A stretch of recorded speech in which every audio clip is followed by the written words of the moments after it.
to you under Section 107 of the Copyright Act of 1976. Allowances is made for fair use for purposes such as criticism, comment, news reporting, education, and research. Fair use is permitted by copyright statute that might otherwise be infringing. Smash that like button. Let's go.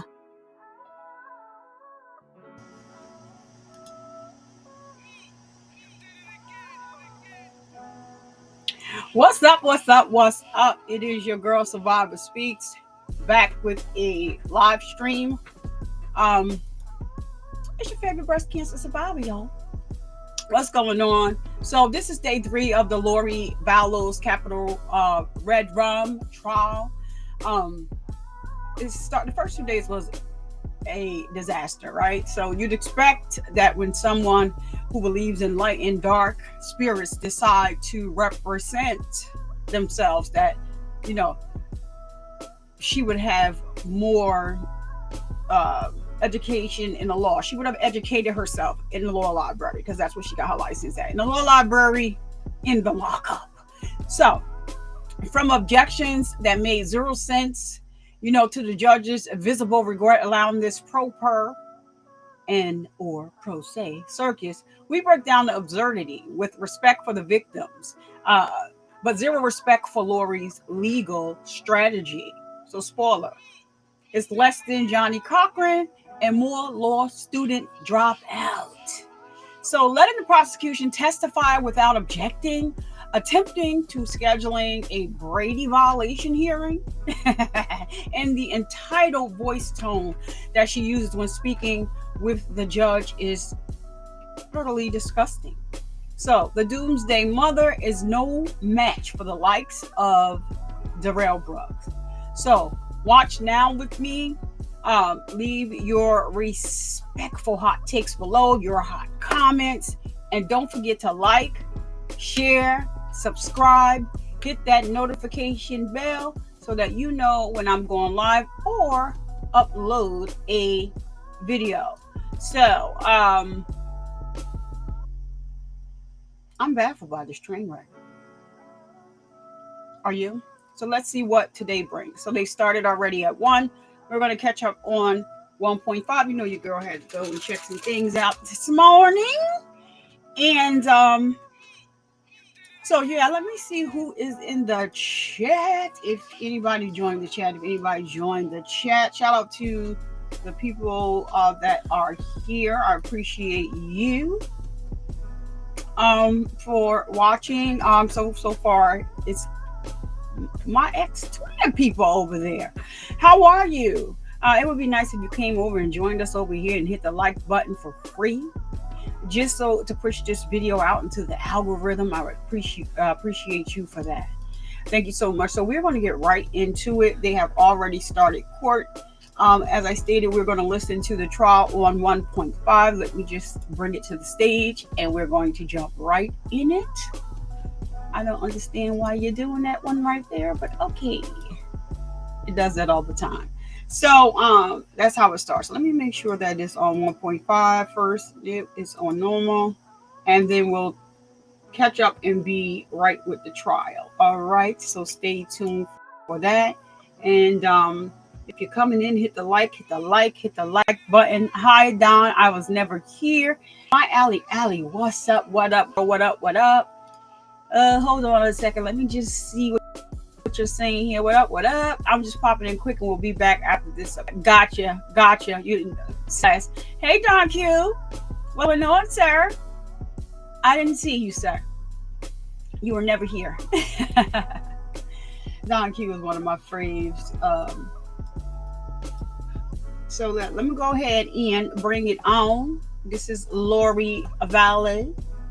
So the music's in the background. That is produced, engineered by Music Inc.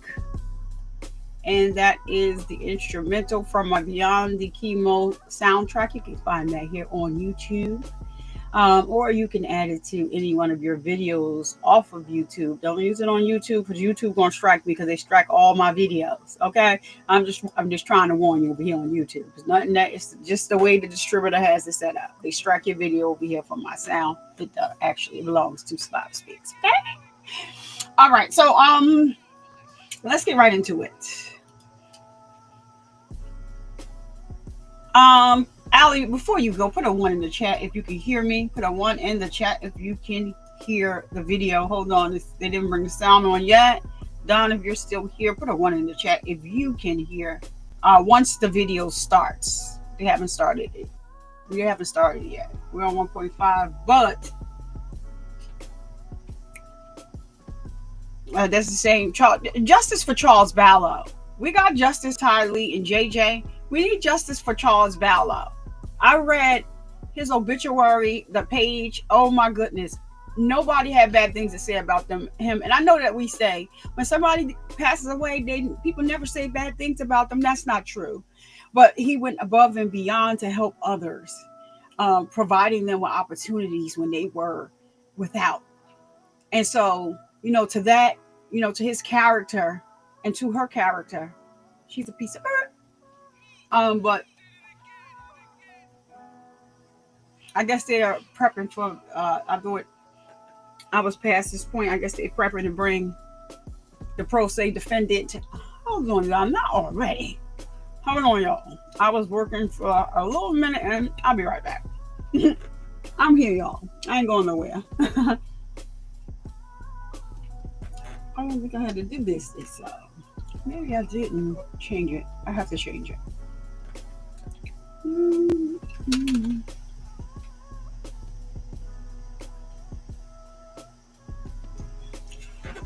Now, y'all remember this retired officer on the stand was giving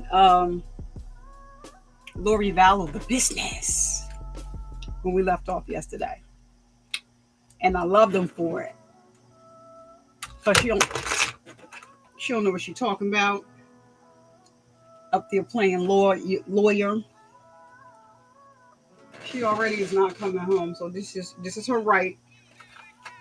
And this is her way of, I think thumbing her nose at Charles's sister and his family and the system, if you will.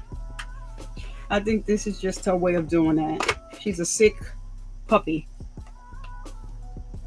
People are sick. She's one of them. Hold on, y'all, because I'm about to, y'all know I'm not standing for this, all the stuff they got going on in the court. Y'all know I'm about to. I thought I did. Hold on. Here we go. The video. So, Don, I know you can hear me. It's the video. I'm going to bring it to where they have the mute on. I thought they were going to start right away. Turn the mute on off. Hold on.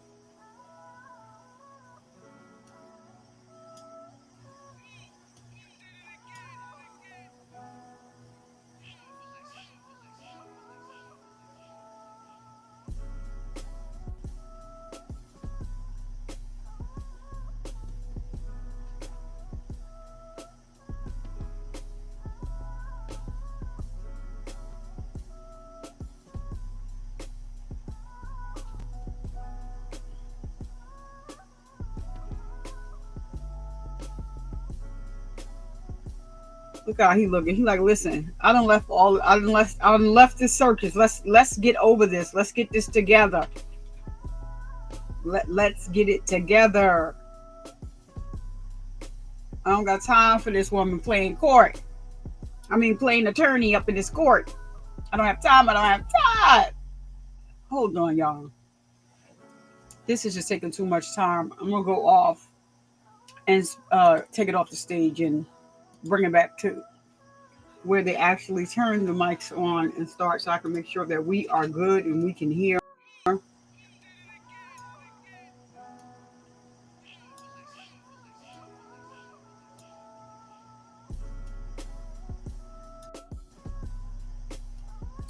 They still trying to.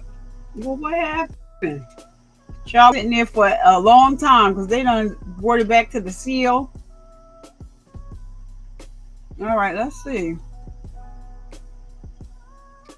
All right, so it looks like they're back. Let me see. Okay, good.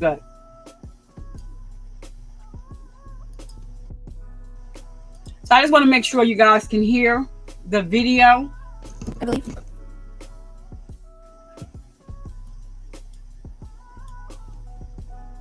Okay. They even went back to the seal. What is going on today, Judge, in terms of they turned the sound back off. Oh, here they come. Shell. Come on, Judge. If y'all see how far I had to skip it forward, I don't know. Maybe they have some difficulties today. He just turned the mic on, but he turned it back off.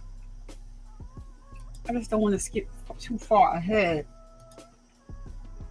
He had turned it back on. What is going on? Nope. Okay, so here we go. Detective Coons, I know we didn't really establish yesterday. I know that you're retired. Is that okay if I call you Detective Coons, or would you prefer something else? Detective is fine. All right, y'all. Let me know if y'all... Detective Coons, yesterday you testified that no skin was found as a result of the shot on my husband's chest. Is that correct? To my knowledge, none was found. Okay. So would it surprise you if the medical examiner expressed in his defense interview that there was stippling found? Y'all put a one in it, you can hear the video. It would surprise me that he had found it, not necessarily based on the information. Don, you still here, put a one in the video. Would it surprise you if the medical examiner expressed that the shooter would have had to be 2 to 4 feet away for that stippling to be present? And this is from your interview or from the report? From the interview. Okay. No, that actually would still be consistent with my observations at the scene. No, I can share. Okay, great. Someone very muscular like my husband were 2 to 4 feet away from you holding up a bat. Would you consider that a threat? Can I object to speculation, relevance? Your Honor, I'm asking for his opinion as a professional and as a firearms expert. Okay. That goes to the ultimate. hold Oh, on. thank you, Don. The objection is sustained and it calls for a legal conclusion. He calls for a legal conclusion? Yes, move on. Were you present when my husband was shot? No, ma'am. Is there a video recording of it? To my knowledge, no. So is your opinion then an educated guess about what really happened? It's based on known facts. Okay. Were you aware, Detective, that my husband and my brother were very good friends? No, ma'am, I didn't know the relationship. Did you know that they hung out and played golf together? Objection, relevance. Sustained. Your Honor, I'm going somewhere with this. Oh, My follow-up question was, I guess you can answer if you knew that they played golf. I did not know.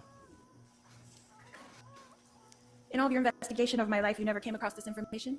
Objection, relevance. Sustained. Of her life.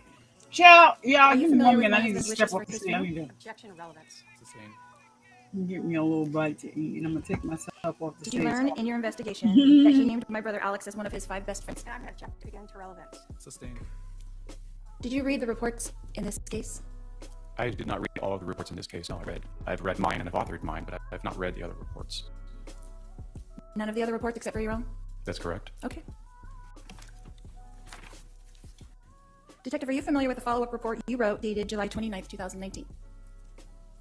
You're going to have to be a little bit more specific. Did you review your reports in preparation for your testimony here today? Yes, but I have not memorized the dates of when I made a report entry. Okay. Would you like to see it to refresh your recollection? That would be helpful. Okay.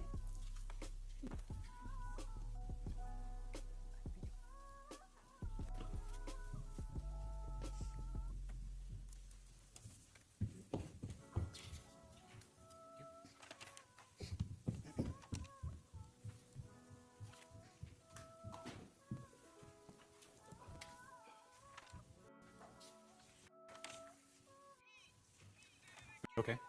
Does that look like a true and correct copy of your report, Detective? I believe it is. And those Bates pages run from what to what, please? They're obscured in the footnotes of it, but it looks like it's 126 through 131. Okay. And on the last page of your report, on Bates page 131, you explain what a shored wound is. Yes, ma'am. Could you read that underlined portion? I'm going to object to hearsay to reading it. Sustained. You can ask him to explain what a short wound is.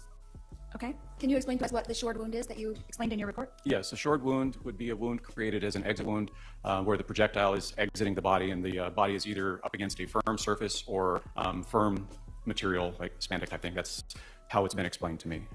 Okay. That's fair. You said held in place by tight clothing. Is that correct? Yes. Okay. Did you, in fact, and it says in your report, did you, in fact, collect my husband's clothing? Yes. Okay.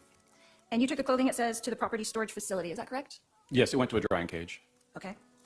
Detective, are you familiar with bamboo clothing? I can't say that I am. Okay. Are you aware that on July 29th, 2019, my husband was wearing a $200 bamboo workout shirt? Objection, relevance. He can answer if he knows. I have no idea what the cost is. Are you aware that bamboo is a heavy-duty fabric, not to rip or tear except under extreme conditions? I've not done any research into bamboo fabric. Okay. So could this fabric of his shirt have caused the wound to be shored? It could have been a contributor, but it would not have been in this particular case. Why so? The body would have been on the floor where the bullet defect was in the floor. So you just said in your report earlier that a shored wound could be caused by tight clothing. Is that correct? Correct. And you're saying that could not have happened in this case? The shirt did not appear to be tight clothing to me. Well, it was made of bamboo, as we established, right? Is that correct? I am taking your word for it. I do not know that it's a bamboo shirt. Okay. And you did not investigate that at all? No, ma'am. But you had the shirt in your possession, It was seized as evidence, yes. and you never checked what kind of fabric it was, No, ma'am.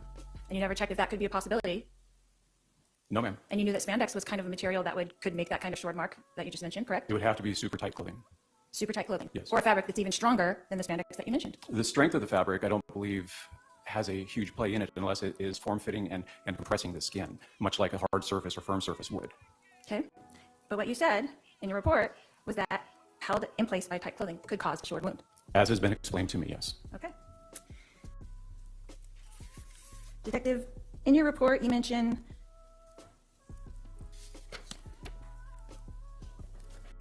let's see. So it is possible that his shirt could have caused the wound and not the fall. I'm going to object to asked and answered. I'll let him answer. I don't know if it's possible or not for that particular shirt to have caused a short wound, Because you did not do any investigation about the shirt. because the shirt did not appear to be form-fitting and very tight.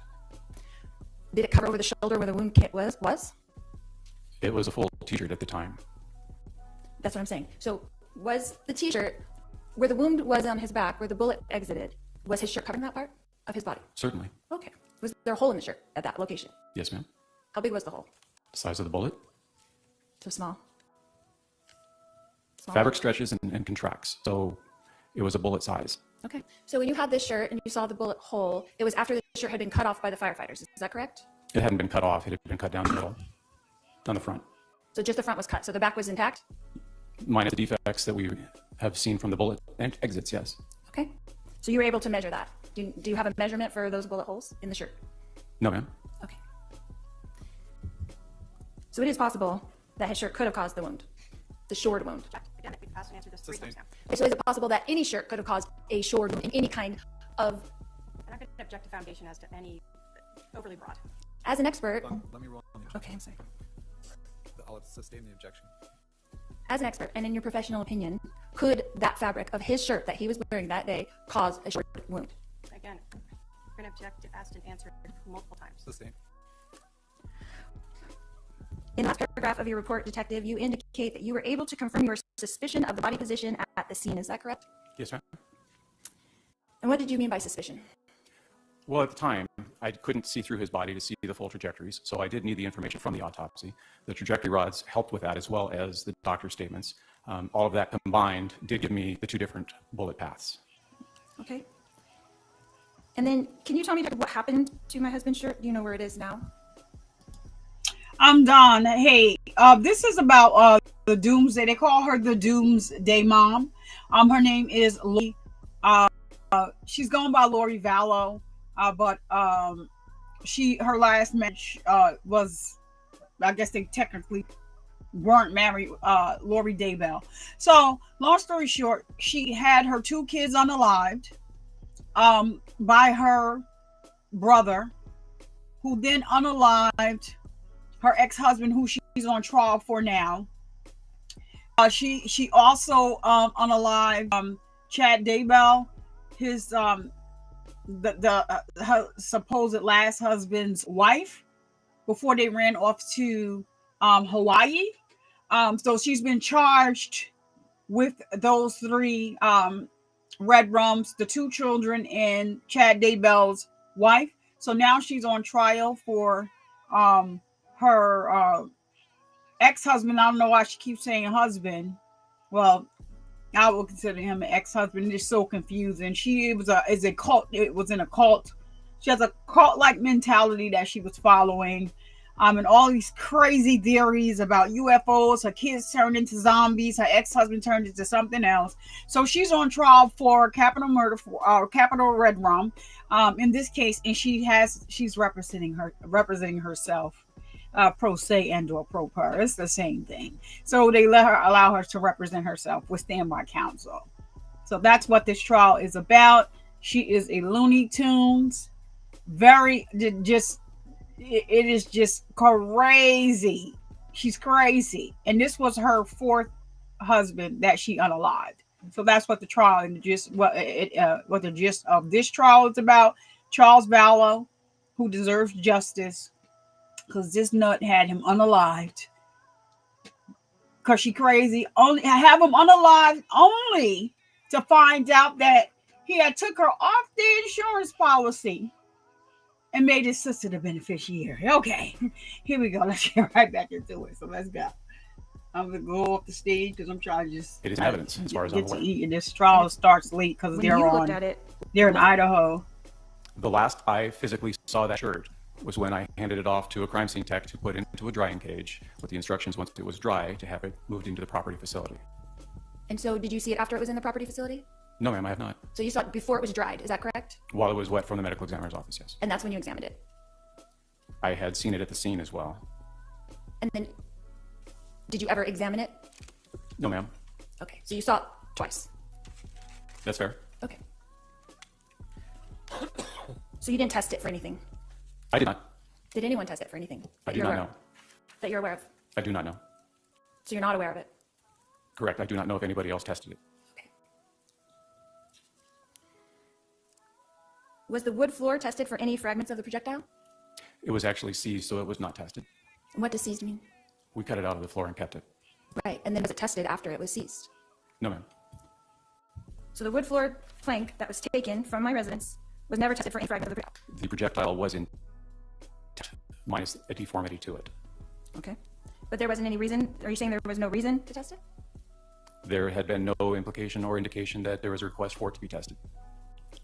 And you wouldn't do that to see if the projectile actually hit the floor? No, ma'am. All the other circumstances and information that led up to that decision to seize the floor, everything appeared that it was going to be related to the actual bullet that passed through your husband's body and struck the floor.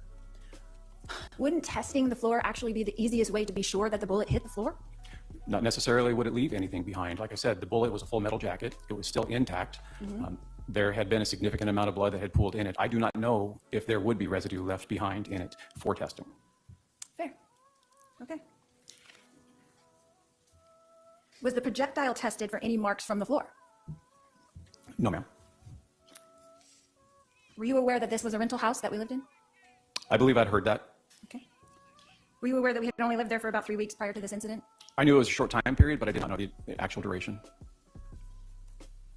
Did you know that? You know that by the time you wrote this report, right? I don't recall knowing the exact time frame that you had lived there. Okay.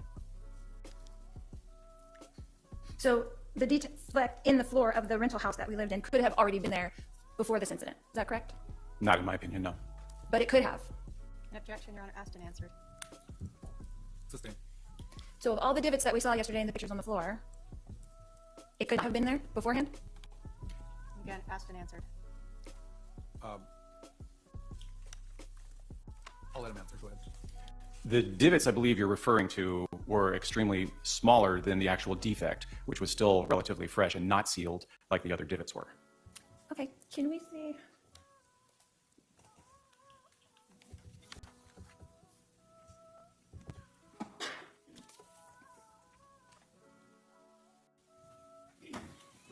These were previously published, so I can use them, right? Yeah. Can we look Just at refer these? to the exhibit number, please. Okay. Just put it on. Detective, can you see that? I can't see that very well on there. So in Exhibit 57, detective, I'm looking. this, where my pin is pointing, Yes, ma'am. that's the defect that you're referring to where the bullet struck. Is that correct? Yes, ma'am. Okay. And these defects were already previously at the residence. Is that correct? Yes, ma'am. And do they look that much significantly different than that to you? Yes, they do. What do you think the measurement difference in that is, in your professional opinion? There is no scale in this photograph. It would be difficult for me to give you an estimate. So in your estimation, this defect is much larger than this defect. Is that correct? The second defect you're pointing to appears to be wood grain indentations. The other is an actual defect in the board. Okay. Thank you. But this defect, this piece of wood that was cut out, was not tested. Is that correct? Again, asked and answered. Technically correct, but I'll let him answer. Correct. To my knowledge, it was not tested. Thank you.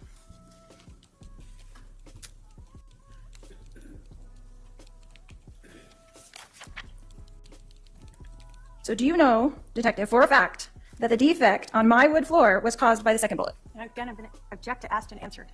Sustained. When we looked at the projectiles yesterday, the one from the baseboard clearly had white paint on it from the baseboard. Is that correct? Baseboard or the drywall, perhaps. Okay, but we all saw the white paint. Is that correct? There was a white marking on it. Was that tested for the white paint? No, ma'am.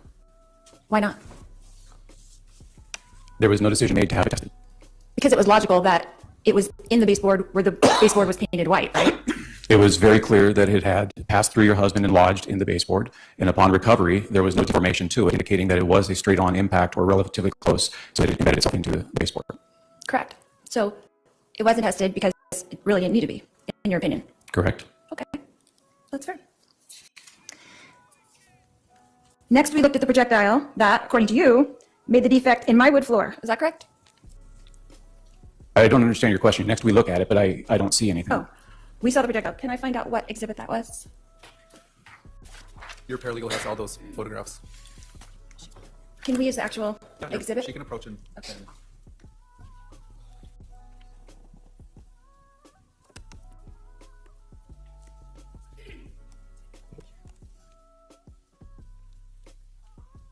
Are you looking for the actual projectile? Yes.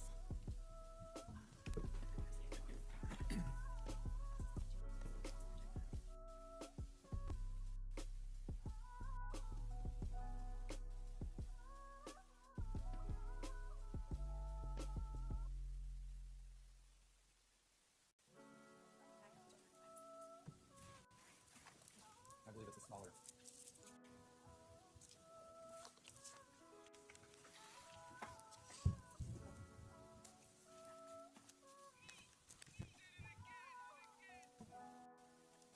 Do you want her to hand that to the witness?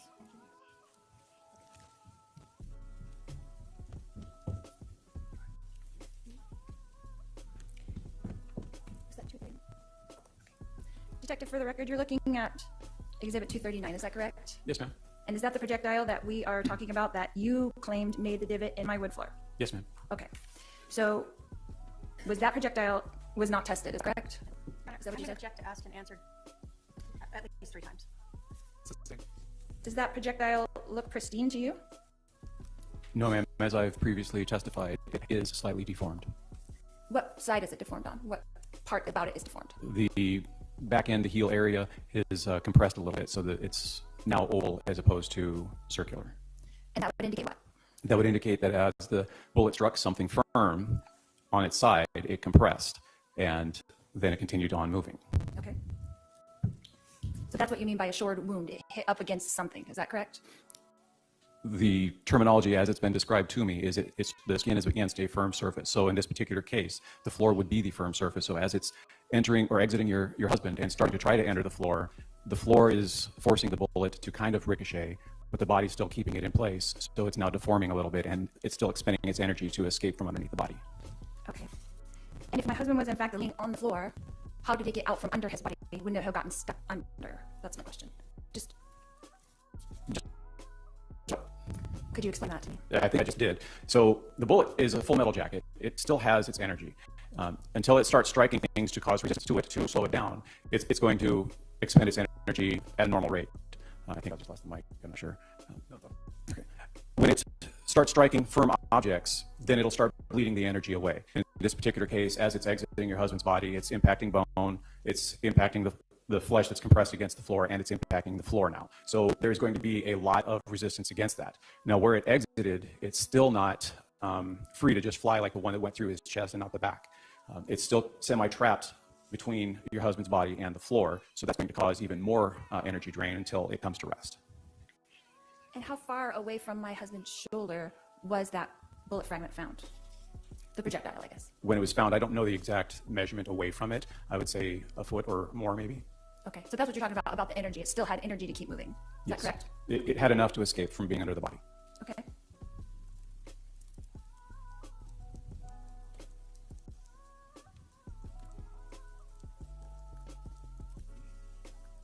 So because of what you saw at the scene, and you stated in your report that it was your suspicion that that's what had happened, is that my husband was supine on the floor, is that correct? Yes, ma'am. Okay. So was it your suspicion from the start of this investigation that led you to not confirm any other alternative? What other alternative, ma'am? My job was to collect the information and put it together with the information that was being collected in the interviews. The information from the interviews did not completely match everything that I had learned at the scene. Okay. Let's see. You did not test the wood floor, is that correct? I'm going to object again to asked and answered multiple times. Sustained. You did not test the projectile, is that correct? I'm going to again object to asked and answered multiple times, and I'm going to move to start striking every question. Sustained. You did not investigate my husband's shirt. I'm going to object again to asked and answered multiple times. Sustained. Did you call Aloha, Carolina, and ask them about the fabric of my husband's shirt? No, ma'am. Okay. So would it be fair to say that you made an assumption early on and only investigated the things that supported that assumption? No, ma'am. Okay. Remember in your report where you stated that the bullet strike to the abdomen had an upward trajectory, passing through the left lung before exiting near the left shoulder. Yes. Okay. Could that upward trajectory have been caused by my husband falling backwards and the bullet hitting the abdomen and going upwards and exiting his shoulder as he hit the floor? No, not in my opinion. Okay. Detective Coons, on July 11th, 2019, were you at the Chandler Police Department during my interview? No, ma'am. Were you there that morning when we were brought into the Chandler Police Department at all? No, ma'am. I was at the scene. Okay. I thought you didn't get to the scene until 11:45. No, that was when we actually obtained the search warrant. It was about a little after 11:45. I was Okay. already at the scene shortly after 9 o'clock. Okay. Did you see the injury on the back of Alex's head with your own eyes? I did not take a close look at it. I saw the paper towel that he was holding against his head. But you did not see the wound itself? No. Okay. Are you aware if Alex's hands were swabbed for gunshot residue? There would have been no reason to swab for gunshot residue. Why is that? He had already stated that he was the shooter. He had stated it?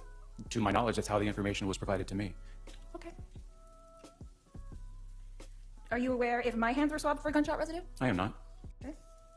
Are you aware if my daughter's hands were swabbed for gunshot residue? I am not. Do you know for a fact that Alex shot the gun in question? Based on the information provided, that is what I have, yes. Do you know that for a fact? Just with the information that's been provided. I can't tell you one way or another if there's another shooter because the evidence does not show that there was. Okay. So all you really know for sure, after your 5 years of investigation, is that my husband was shot 2 times, 1 by that particular gun, 2 with those particular bullets, at my residence, and that he passed away as a result of that. Would that be correct? Oversimplified, there is a lot more information that is available to us for that. Is that correct? Is that question correct? Those are some known facts, yes, but that is not all we know. So you can't really tell me for sure who shot him, can you? Well, as we've established, I was not present when it happened. I can only go with the facts of what people said and what the evidence shows. Okay. You don't really know what time he was shot, do you? Actually, no, I don't. Okay. You don't really know if he was falling back or lying supine on the floor, do you? Yes, I do. You don't really know what time my husband actually passed away, do you? No, ma'am, I don't. Thank you. No more questions. All right, redirect. Your Honor, I still have stuff that she You gave. can pass those to, let's have your paralegal get the report that you gave him, but I'll take exhibit 239, is it?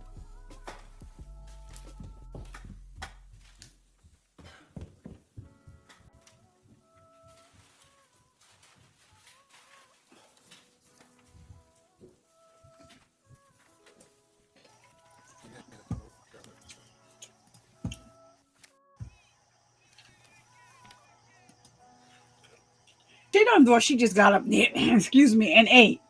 Girl, you got ate up. Shout out to this detective for saying without saying. If you don't sit your dumb behind down, you're not listen. If you don't sit down, she should have got a professional to handle this. Like I said yesterday, you proved nothing. The evidence is not proving what you claim it was going to show during your opening, right? She needs to sit her behind down somewhere. Somebody needs to tell her, girl, you're making this worse. And the fact that, okay, and I retract that, because the fact that he started saying your husband, I was like, I wish she would stop. But when he started saying it, okay, I see what it is. That's your husband, but this was done. Shout out to him for remaining professional in his arrogance, because I would have asked her, listen, well, did you shoot him? Because you was there. She already said she was there. Your brother already said he shot him. He pow-powed him. What more do you need? And thank goodness they have that statement from your brother, who's no longer alive. She needs to be investigated about the brother. Because what a coincidence, he just mysteriously, succumbs to a heart attack. So, yeah, I don't put nothing past her. She had her kids unalived. She had Chad Daybell's wife unalived. So let's get back to having the kids unalived. Do y'all think she cared about Alex? She treated Alex like a puppet. She used him as her weapon. Like, she told him what to do, how to attack people, and he would do it. He's on video digging a hole in the backyard. He's on video at night carrying these objects out, which they believe were the children, to where he dug the hole at. So Alex who is her brother. He is on the thumbnail. He's the one with the big head.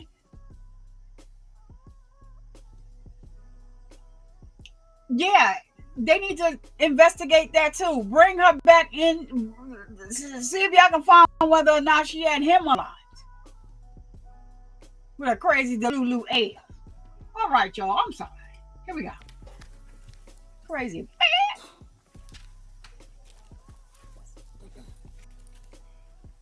All right, Detective, I know we started yesterday, so I'm going to kind of go back through a few different areas, all right? Yes, ma'am. In terms of just understanding your role working with crime scene techs, you had testified yesterday that they are often the ones who actually pick up the item of evidence and put it in the bag, correct? Frequently, yes. Are you there observing them as they do that? Yes. You're not just wandering around outside drinking coffee while they're processing the house? No, ma'am. So every item that we brought in is something that you observed, you were there as they were documented and collected? Correct. And some of them, like the gun, you actually had to make safe before it could be collected? Actually, Detective Duncan is the one that made it safe, but I was present for those things. Okay. You were asked about the backyard being searched. When you have other people searching the house, and I think you'd said it was a collaborative event, if someone observes something, do they get to your attention as a scene agent? Yes, if I'm asking somebody to do a search for me to help out with a larger area, it is their responsibility to bring it forward to me if they discover something that they think is important. And if they see something, you would then go out and observe it yourself? Yes. We had talked about the objection report. See if this will be visible here. What do we see right here? So that is the ejection port. So when we're talking about how this, how a semi-automatic gun works, and you were talking about the ejection to the right, is that in this gun indicated by the opening where that ejection port is, the side that it's on of the gun? The opening is part of how it'll indicate where it ejects. Also, the extractor, which is a small lever behind the ejection port, is what grabs the casing to pull out. And internally, there's going to be an ejector that it's usually a small pinpoint that kicks it, and the springs basically flip it out. So all of that was what made you understand which way the casing was ejected out of this gun? Yes. Now, you told us that that every gun can be slightly different if it's more upward, more outward, and you are unaware for this gun what that ejection would be like. Correct. I'm going to go back to your diagram. This is Exhibit 5.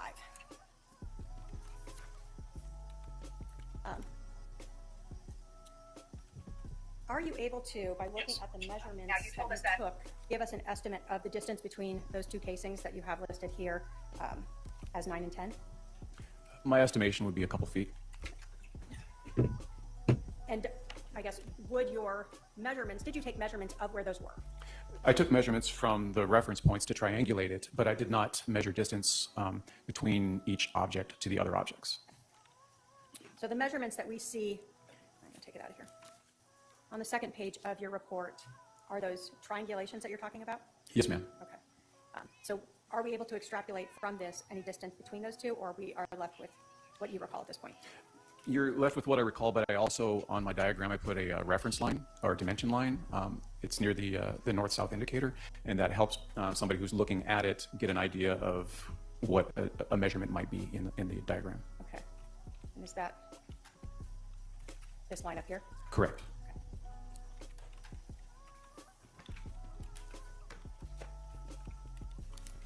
There was a lot of questions about where the shooter might have been at the time when this shooting occurred. Start with 19 while I look for a different perspective. But in this house, you have talked about a rounded wall. Can you tell us where you're talking about for that? And I'm going to put 14.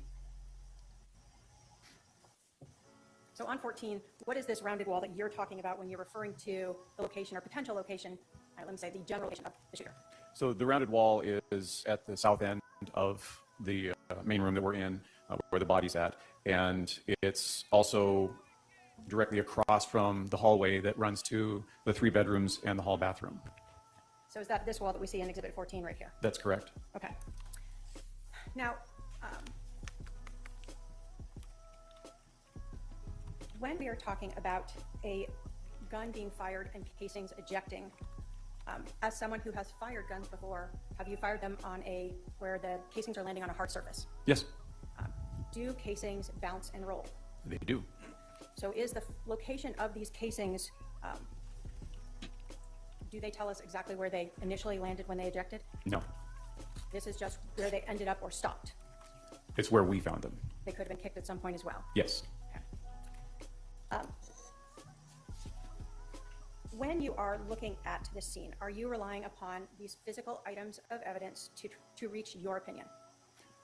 They would be some of it, yes. And then are you relying on your training and experience in conjunction with observing the physical evidence as well as the injuries to Charles? That would also be good pieces of the puzzle. And are you able to give us the exact location of this shooter? No, ma'am. Are you giving us a general area of the shooter? Yes, ma'am. And for the shot that goes through Charles's chest and out his back, where is the general area that you are saying the shooter was located? The shooter would have been located somewhere in the opening to where the kitchen and the hallway is, in close proximity to the rounded corner as well. Okay, I put up Exhibit 16 here. So somewhere in this area? Yes, ma'am. Now, you were asked a lot about the autopsy report and stippling. You were provided with a copy of it by the defendant, correct? It was never provided to me. You weren't allowed to look at a copy of it? The report that she gave me was my report from the chain of report system, not the medical examiner. Have you ever looked at the autopsy report? I have. Did you, in regards to the injury to Charles's chest, the entrance wound, ever see the word stippling used there? No, it was not in the report. When you were reading that, did you interpret the way that Dr. Baumgartner wrote that to mean abrasions related to the actual entrance wound of the gunshot? That's how I interpreted it. Does that mean that Dr. Baumgartner didn't mean stippling? I don't know medical jargon so well, so he could have very well meant it with how he wrote it, but to me it did not come across that way. Okay. And when you were at the autopsy, you don't recall him tell you about this? Not in that word, no. But you were there at the autopsy, correct? Yes, I was. Are you in the room with him, like right there next to him? No, we are actually mandated to stay in the, I guess it's the viewing area of that particular location. There's a window between you and he's in a different room? Yes. So you also were asked about Dr. Baumgartner saying in a defense interview that because of this, what you've now been told is stippling around that gunshot wound to the chest, that the shooter or the gun being used could have been 2 to 4 or so feet away. Do you recall being told that? Yes, I do. All right. I have a little thing here, 24 inches. So 2 feet is 24 inches? Yes, ma'am. And I don't know if I can approach or if I have to have my, Go ahead. thank you.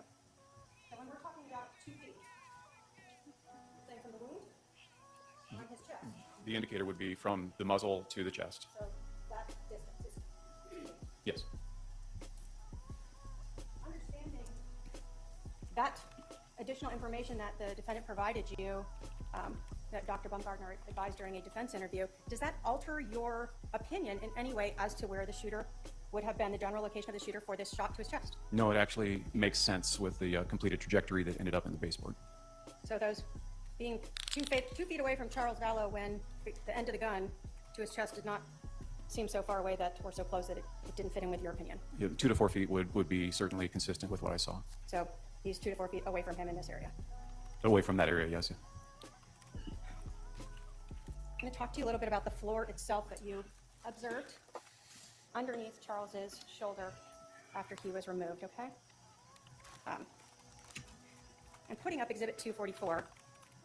That's the actual piece of wood. And Your Honor, can I actually publish this to the jury and have them Yes. look at it? Thank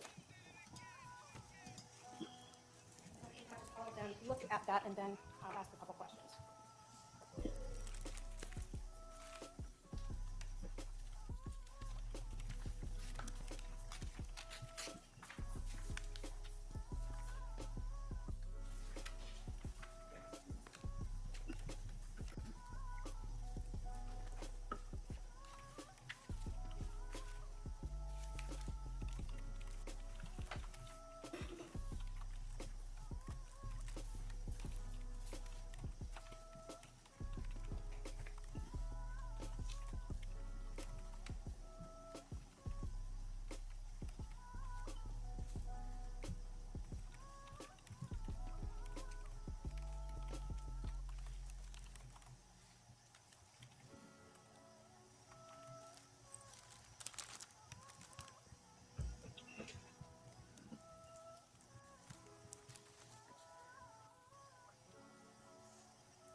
Detective, in looking at the floor itself, you told us that you looked through the whole floor in that room to see if you found any similar types of defects, correct? Correct.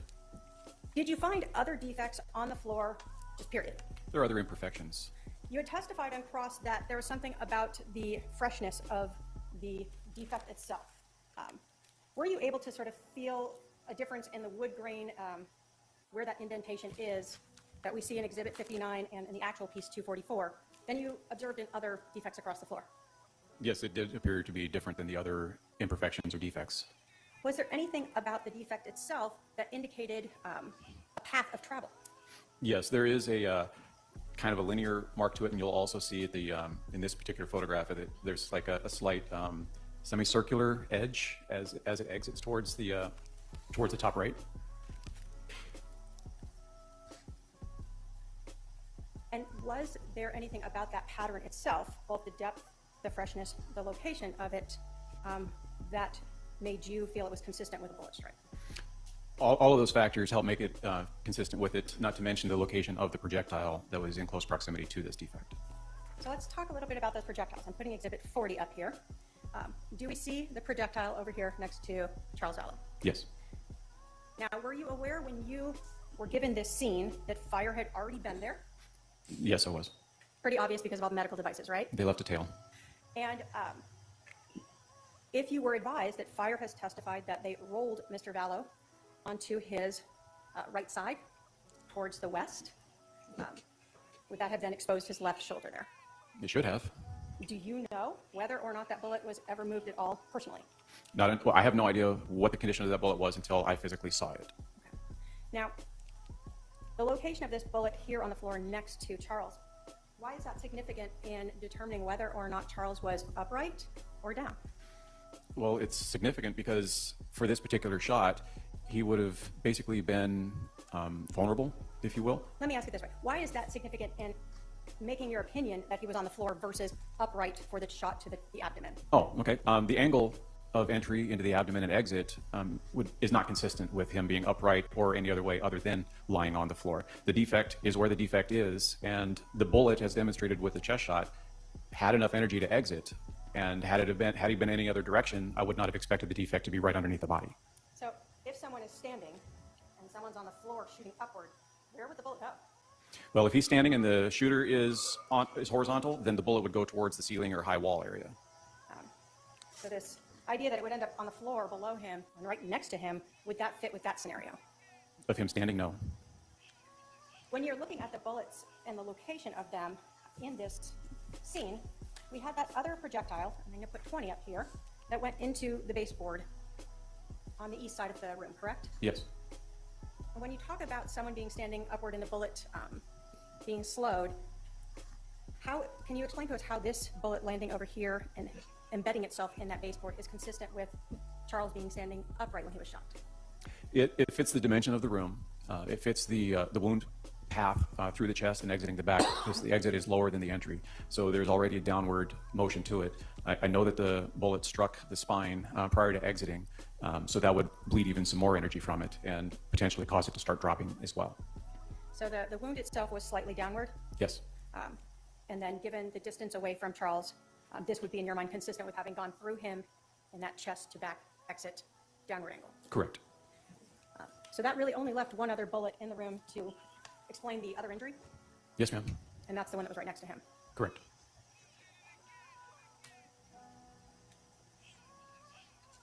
You were asked whether or not you made assumptions about the shooting, how it occurred. When you got to the scene, you were given a basic briefing, right? Yes. How do you start looking at a scene when you're observing the evidence there? I do an overall assessment of the scene. I apply the initial information that's given to me, and I progress from there. Are you, if the physical evidence is what it is, are you trying to find a new way to make that work? No, I let the evidence speak for itself.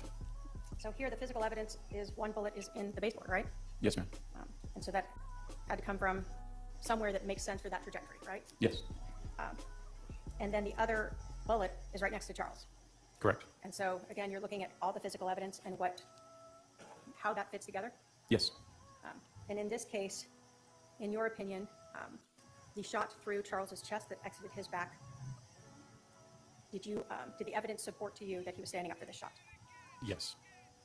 And in your opinion, looking at all the physical evidence from the casings, the projectile, the injuries to Charles, was that consistent with the shooter? And now that you know the stippling, with the shooter being still in that sort of kitchen hallway-ish area when he fired that shot at Charles? Yes. And in your opinion, again, looking at the casings, the injuries to Charles, the location of the projectile, as well as the shored wound, and the lack of stippling, does that support your opinion that Charles was on the ground when he was shot in the abdomen? Yes, it does. I have no other questions, Your Honor. Are there any questions for this witness from the jury? I'm not seeing any. You can step down. You can call its next witness.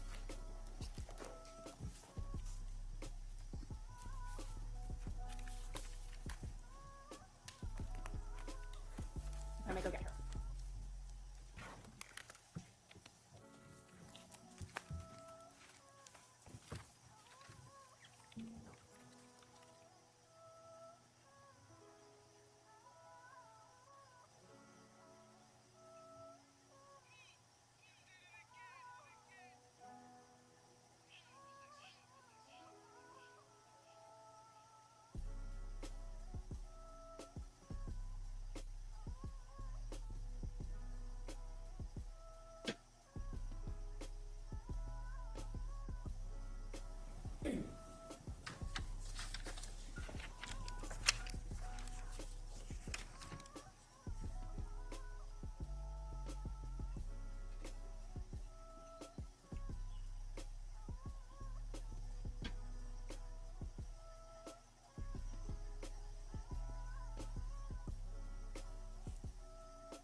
All right, come on up. You're going to stand right here and be sworn in.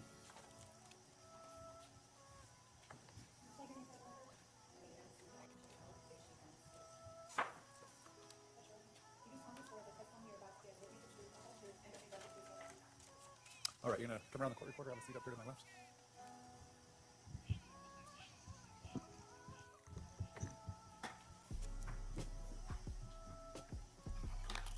Can you please introduce yourself to the jury? Hi, my name's Nancy Jo Hancock. And do you go by Nancy Jo? I do. How old are you? 61. And do you currently work? I'm self-employed. Do you live here in Arizona? In Mesa, yes. You born and raised here? Born and raised here. Do you have your own children? 5. Do you have grandchildren? 15. Busy person. Yes, I'm going to direct you to a person by the name of Charles Vallow. Did you ever meet a person by that name? I did. How did you meet him? I'm divorced. I was on an LDS dating site, and when new members join, it tells you this is someone new. And he sent me a message, and we began messaging. Initially, did you just talk to him through, do you talk through the website? How does that work? Through the website at first, and then he asked for my phone number, and then we were texting and talking on the phone as well. Do you recall approximately when you met him? It was early July, I believe the 3rd. And so you said you guys would text. Was this, A lot. what's a lot to you? Charles was a texter and a talker, and he was good at banter, and there were hundreds of texts by the time Did you used to talk on the phone with him as well? for hours. Did you have a conversation with him once that lasted almost 3 hours? Probably more than one, yes. When you met Charles in early July, did you know he was still married? He told me he was in the process of a divorce. Did you know whether or not he was living with his wife at that time? He was in Houston. His soon-to-be ex-wife was here. When he came to Arizona, he was meeting a realtor to find a place to live when he was here as well. So when you're first meeting him, he's out of state, but he has a connection here to Arizona, so... Is this going to be fireworks? Child, cross examination. It's going to be up. Is eventually have enough interest that you decided you wanted to meet him? Did you know what Charles did for a living? Life insurance is something with money. I try not to have that be the focus when I'm getting to know somebody, so that I get to know them for them and not what they do for a living. So you didn't really care too much about what his job was? No. Did you know he traveled a lot for work? Yes.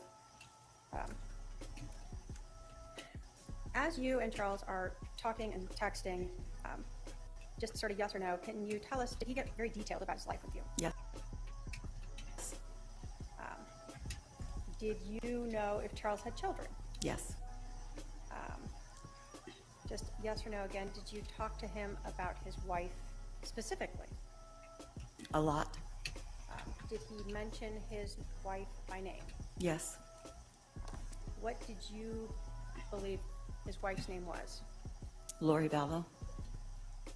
Have you ever met Lori Vallow? No.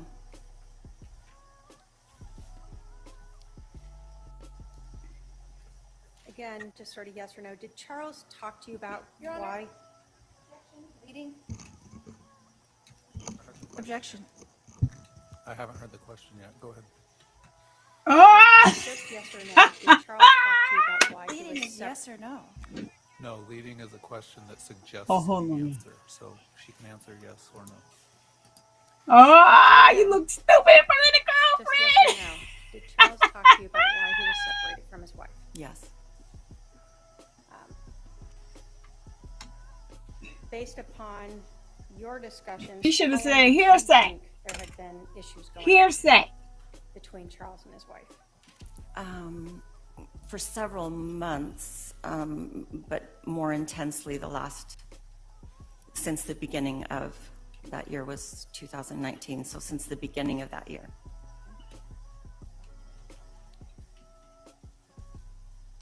You told us that Charles talked to you in, well, let me ask you, yes or no, did he talk to you in great detail about his relationship with Lori Vallow? Yes. You told us you met on an LDS dating site, right? Correct. So are you a member of the Church of Jesus Christ of Latter-day Saints? I am. Oops. Was there anything that you were hearing that you thought were outside of your beliefs a lot of things. As Charles was telling you these things about his wife, can you tell us his demeanor? What his voice was like, you know, what his attitude was like as he's talking about that? I just remember thinking that he was strangely calm and still kind towards Lori, even through what they were going through.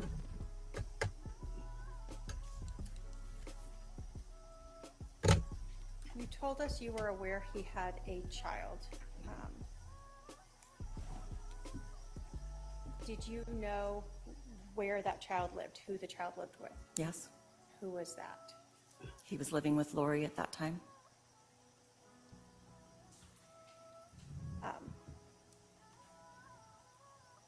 You have He had this- older children as well, but the young one was living with Lori. You have these Yes. conversations with Charles about his wife and these things that to you seem outside the LDS religion. Why do you keep talking to him? Well, he was very charming and kind and funny and very clever, really good banter. He was A lot clever. of craziness going on around him, but he seemed pretty awesome. Now, you guys had just known each other for a few days. Did you think you and Charles were exclusive? Heavens no. So would you be surprised to learn that he was talking to other people on other websites? Not at all. Did he in fact share some of that with you? He did. He shared some pictures of some woman that had sent him that were quite scanty, and then proceeded to ask him for money, and thought how funny that was, that that's what people were doing online. Oh, wow. Did you eventually meet Charles in person? I did, And how many times did you get to meet him in person? just once. What day was that? He was flying in from Houston, and we had arranged to go to dinner that night. His plane was delayed, and so I met him that night on the 10th of July. July 10th, was that 2019? Correct? And was that then here in Arizona that you met? It was. You said that you had original plans to meet and they got pushed back? Yeah, his plane was delayed, so we met a little later than we were supposed to. Where did you guys meet? What did you do? At the Keg restaurant by Santan Mall, and we ate, but we talked until the restaurant closed. We were the last people there.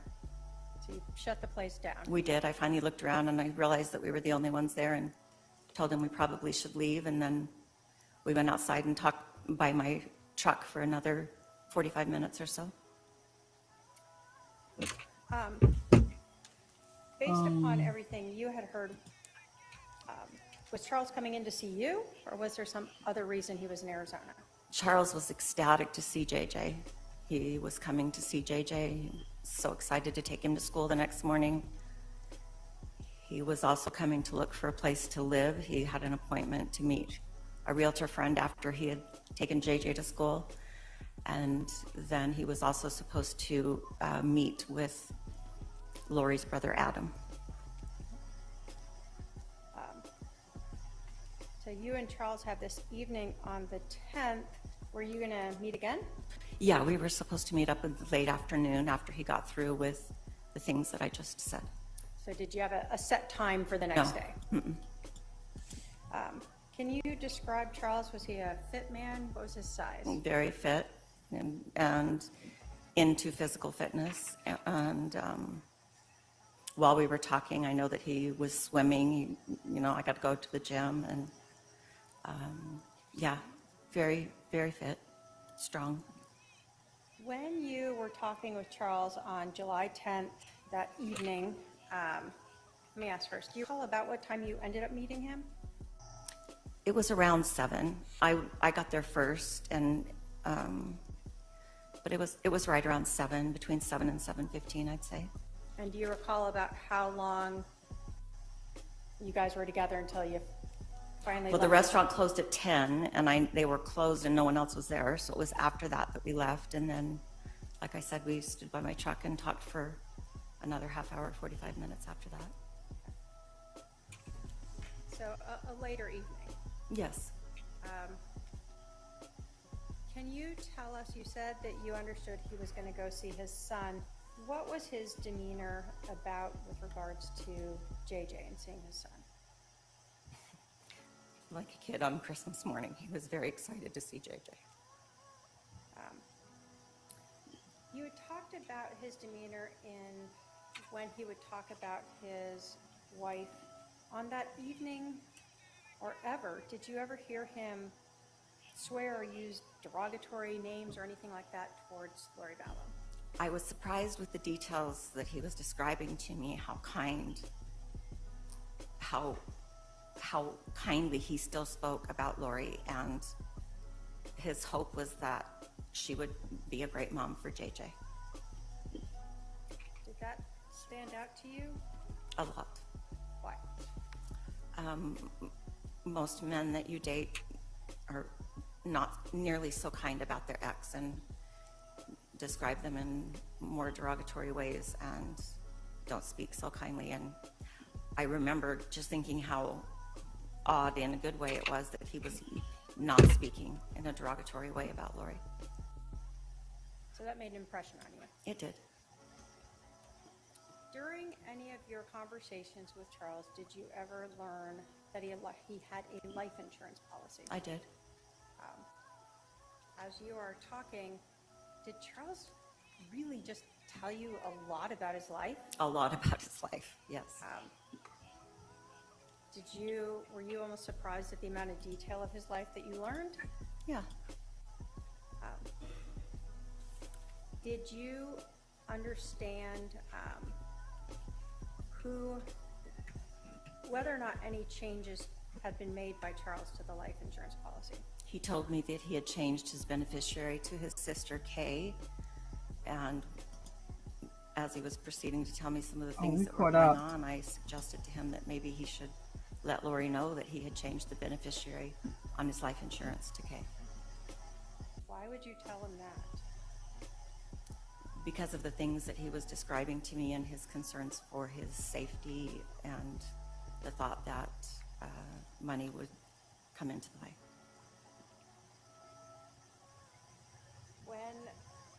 Do you recall where you were when you made that suggestion to Charles? We were sitting at dinner at the Keg. So this is on July 10th. Correct.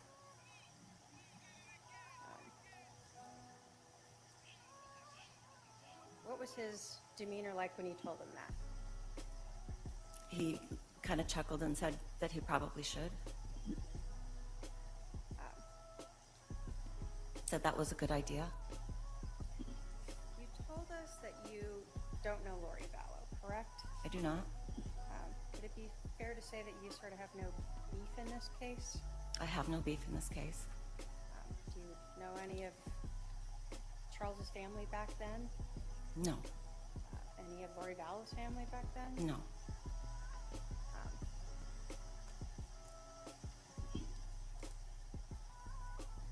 When you, I guess, left Charles after talking in the parking lot that evening, you told us that you had sort of unformalized plans to see Charles the next day. Correct. Was there like someone would call someone, or how was that supposed to go? He just said that he needed to do the things that I said, have a morning with JJ, find a place to live, meet up with Lori's brother Adam, and then we would meet up somewhere for a late lunch or something. Did you ever try to reach him on July 11th? I did. Did you try texting him ever? Around 11-ish in the morning, I texted him and asked how his morning with JJ had been. Did you get a response back? I did not. Did you try calling him? A couple hours later, I called once, yes. Did you get a call back? I did not. What were you thinking when you didn't hear from Charles after you spent this night? I was puzzled how I had misread what I had thought been a good date so wrong that he would not even take the courtesy to reply. Wondered why, but just figured that was what his decision was. So on July 11th, when you're not hearing back from Charles, did you know that he had been shot and killed? No.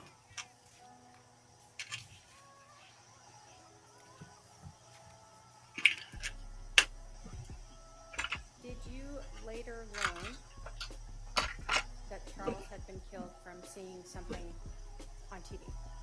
I was watching TV in December, I believe, and his picture came on the screen, and it said that he had been, that he was dead. When you learned that in December, that he had been killed, did you learn when that had happened? Did you try to investigate? I did. They said the date, and I thought, oh my gosh, that's right about when I went out with him. And so I went to my phone and thought I probably had deleted our text conversations. If I'm not dating someone I text, I usually delete the thread, but I had not, and I had the conversations, and then I realized that I was with him until 10:45 that night, and that he died at 7:30ish the next morning. And did you later then talk with the police in April of 2020 to tell them what you knew about this case? I did. Thank you. The state has no other questions. Uh-oh. Cross. I need to cut the music off of this one. Hold on. I need to cut it all the way. I need everything. Girl, she about to my husband her to death. I mean, they know what I mean. Right. Correct. And we have not met before, correct? We've not. Okay. And you stated that your husband, or my husband, told you that he was going through a divorce. Is that correct? That's correct. And did you have any way to verify that? No. Girl. I didn't try to verify that. Okay. So did it surprise you later to find out that we were not in the process of a divorce? You weren't. You were. Charles was in the process of a divorce. He was not in the process of a divorce. Did it surprise you to find that out? Girl. We've seen it all on TV where we're not getting divorced. Okay. That's what you say. Are you a liar? On the website that you met him, did he say he was divorced? I'm not certain. Would you have gone on a date with him if he would have said he was married? Girl, the pot, not the pot. Not the pot. If I would have realized how married he still was, Not maybe not. the pot. But Child. I just met for dinner. I wasn't sleeping with him or anything. Do you go on dates with Exactly. married men? Naturally? Argumentative. I'm going to also object under 611 for harassment. All right. Hold on, I gotta go back, y'all. Hold on. I think I kind of hold on. I'm sorry. Let me hear it again. If I would have realized how married he still was, maybe not. But I just met for dinner. I wasn't sleeping with him or anything. Do you go on dates with married men? Naturally? Argumentative. I'm going to also object under 611 for harassment. All right. I'll sustain the objection. Your Honor, do I not have a right to cross-examine this witness for what she has already testified to? You can cross-examine her about what she's testified to. She ain't testified to that. So you did go on a date with married men, I went on a date with Charles. but you did not know he was married. I knew his divorce was not final. His divorce was not started. Okay. Okay. Girl. So in your text messages, you asked Charles For if he always. was a good Listen. kisser. Is that correct? Maybe, sure. Did he answer that text message? I'm gonna sure. object to I'm sure he did. relevance. Again, 611 harassment. I'll sustain the objection for relevance and hearsay.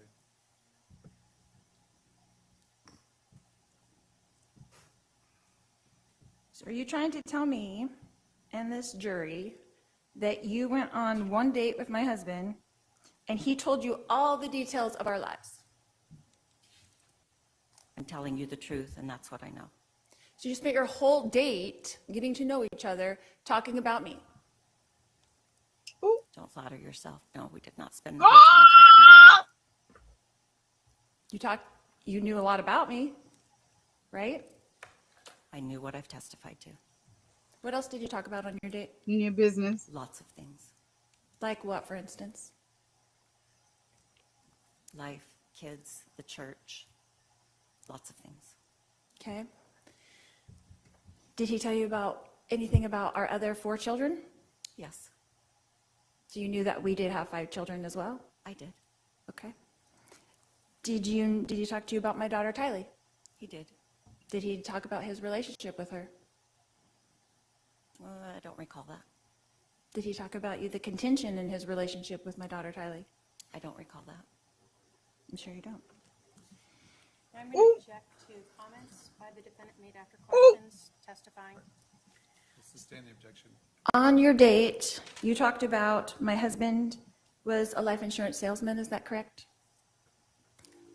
I knew he did something with money and insurance, but I really didn't know the details of what he did for work. Like I said, I don't ask the details about what someone does for work when I'm trying to get to know someone. But you knew that he sold life insurance, you stated that. I believe that I had a vague understanding that he did something with insurance. And then he brought that up again at dinner. No, we didn't talk about his work at dinner. I thought you said you did talk about, and correct me if I'm wrong, you said you did talk about that he changed the life insurance policy at dinner. Well, you were asking me if we talked about that he sold insurance, which that didn't happen. But yes, he did tell me that he changed the beneficiary of his life insurance policy at dinner. Did he tell you how much his life insurance policy was for? Yes, he did. What did he say? $1 million. Did he tell you how much my life insurance policy was for? I do not recall. You don't recall?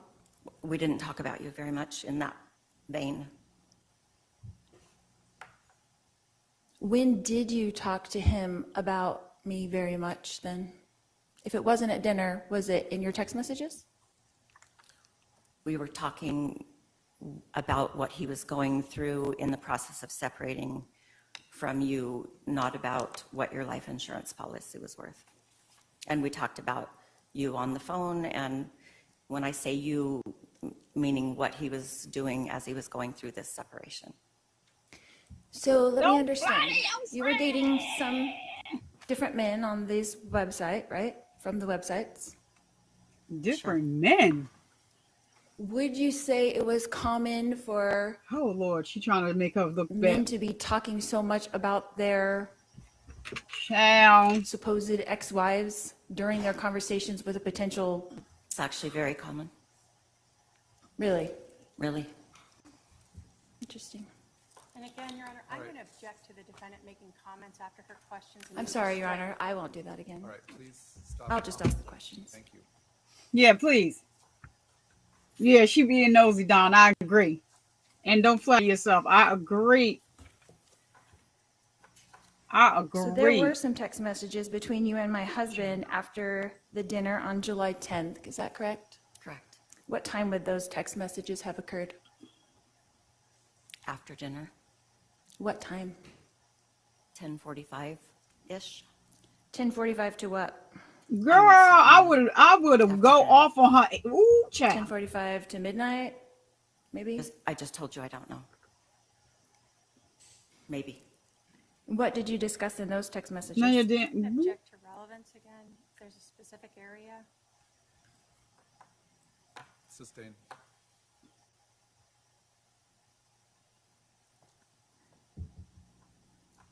You testified a minute ago that Charles told you a lot of things about his wife.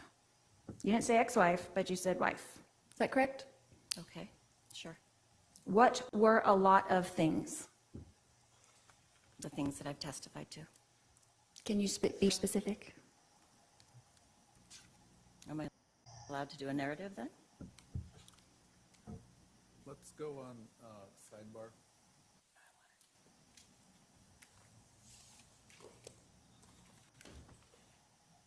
Child, relevance.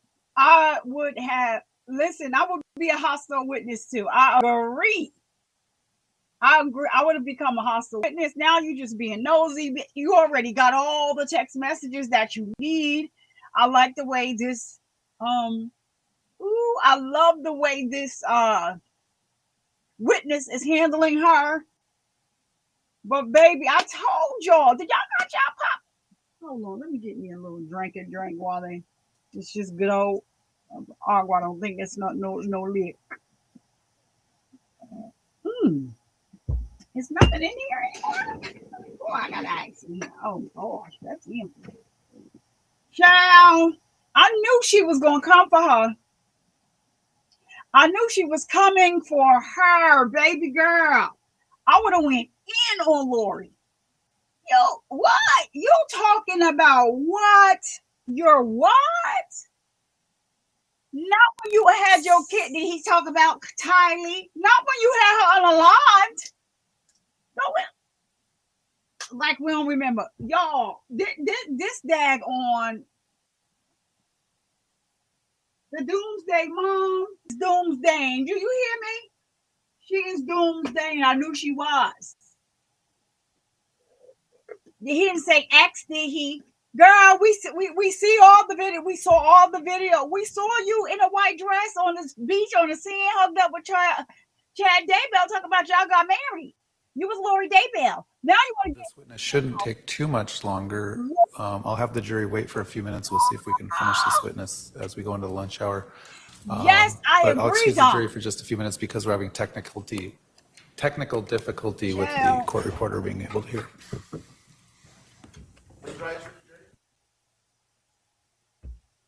So hold on, so they went into a recess. Y'all, don't you do us like that. So we are all caught up, but y'all.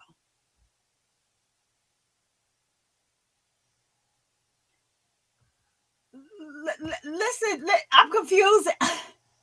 Girl, you want to have it both ways. Come on now, what happened to the tag on? Did I take? Hold on.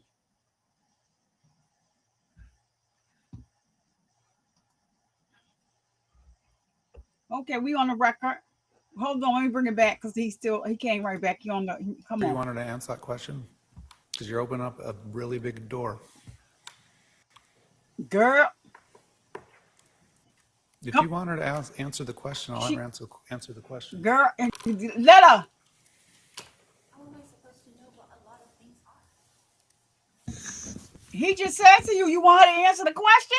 Yeah. All right. If you want her to answer the question, Ciao. there's no objection from the state. We'll bring the jury back in and have her Yeah, answer let the it question. out. Let it out. Let it out. OMG. Allie, get your popcorn, girl. Get your popcorn. Because, baby girl, ooh. It's about to get, whatever you drinking on water, wine, you better go get it. I'm sipping a little agua from my mug. But y'all better go get your popcorn, y'all, because this daggone witness is not playing with Lori. Now, okay, are y'all?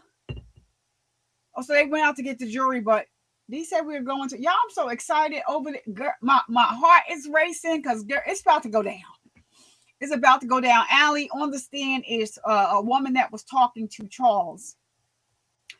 And they went on a date the day that basically the night before he was unalive, because she said like 10:45. And so, y'all, my whole heart is beating so bad. And of course, Lori is the narcissist that she is. And so she wants to go on it. Y'all, we caught up, so we can't fast forward.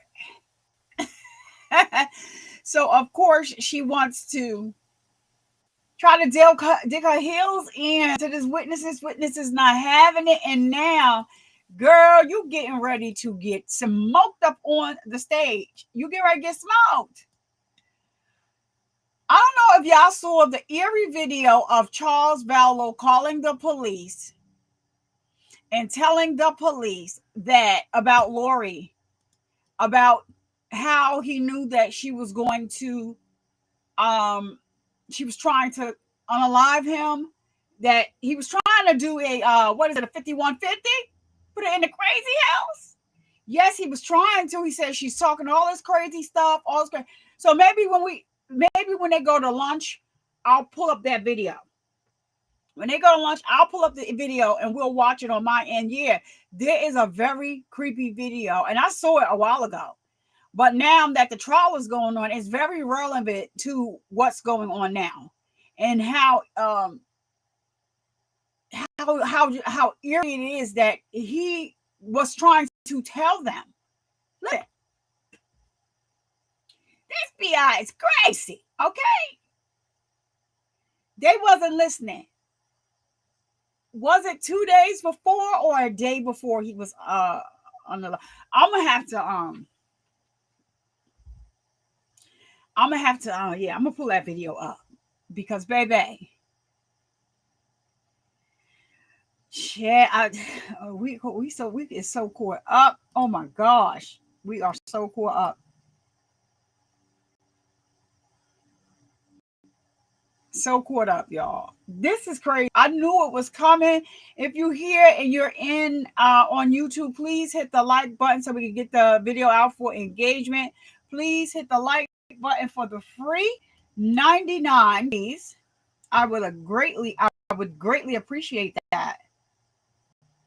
He was trying to for always. He was trying to, but she's a narcissist that can't help herself. And like, why are you going so hard for somebody that, I understand y'all was married for a long time, but you was a cheater, pumpkin eater. Now you up here trying to act like you was you followed the LDS to the letter. Let's stop it. He's trying to save you, but this whole line of questioning with this witness is bringing her up to Darrell Brooks' speed. It's bringing Lori up to Darrell Brooks' speed because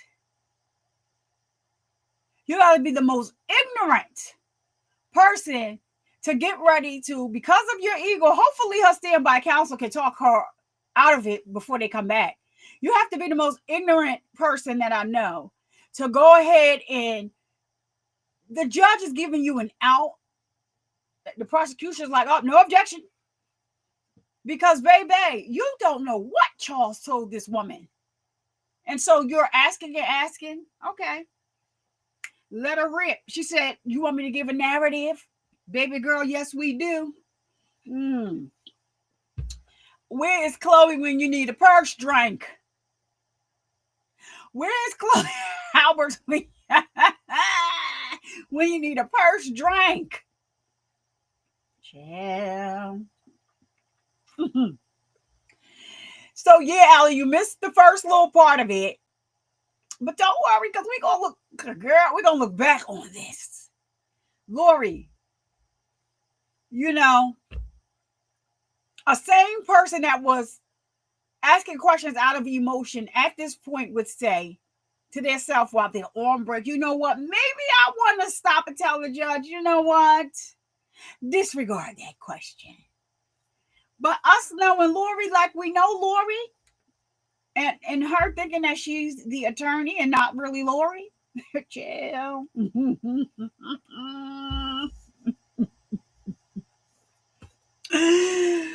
Well, y'all, I'm over here. I'm so tickled. Lori, don't change your mind. Don't run. Don't run, Lori. Don't run. Hold on, y'all. Hold on. Let me make sure we ain't back. I feel like. Yeah, we ain't back yet. Wait, but they moving. All right, the seal just moving. That's it. Lori, don't run. And don't run from this whooping you about to get. This woman was upset thinking Charles. Yep, forever. The judge said, are you sure? You want to answer because you're opening up. You're opening up. Yeah, I like the way, daggone it. I like the way, for always say you opening up the bag. Ooh, don't run now, Lori. Come on back. Come on back with that same question, you idiot. She's an idiot. OMG. I knew day two was kind of crazy. Like, she is, Lori, did you think last night that you are getting ate up? See, the detective ate you up without, the retired detective just got off the stand. He ate you up without, like, really, really going there. Like, because basically you are speaking from a place of inexperience, and he was speaking from a place of experience and fact. So he read you so softly, right? But you are such a goddamn on narcissist, a manipulator, and all of that, that you are. I believe that she is trying to still paint Charles in this light, baby girl. You the one that started this. Had Chad Daybell. You told him to have Chad Daybell help him with his book, because Chad had did such a great job with his book, and he has such a big YouTube following. The YouTube, y'all, being everything. Yes, she is. He has such a big YouTube following, and he will be able to help him all the way around. She is the one that's, suggested Chad Daybell. And he wrote Chad an email, like saying, I think that you can help my book along. This is what we're doing it for, blah, blah, blah, blah, blah. And I'm willing to give you some of those proceeds. Like, Lori was setting him up. Child, I just can't. I can't do Lori.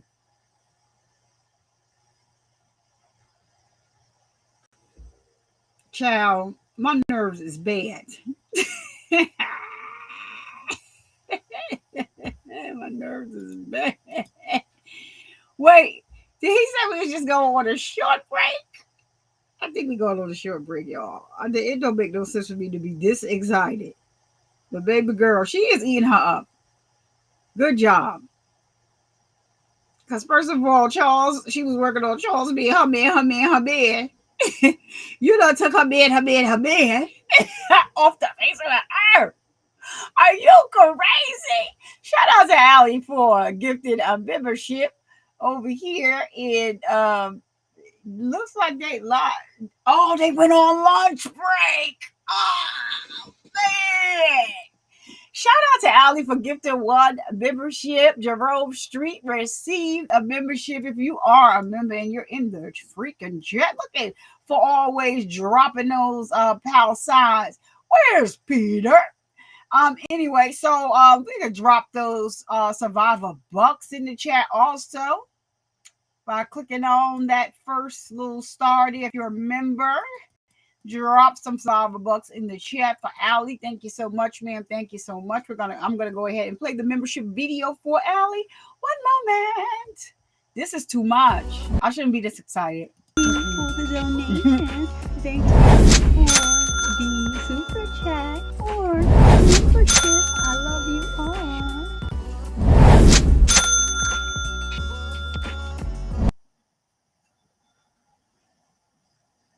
All right. Shout out to Jerome Street. I know he's not in the building. A lot of times he comes afterwards. The show be just ending. Jerome pop out.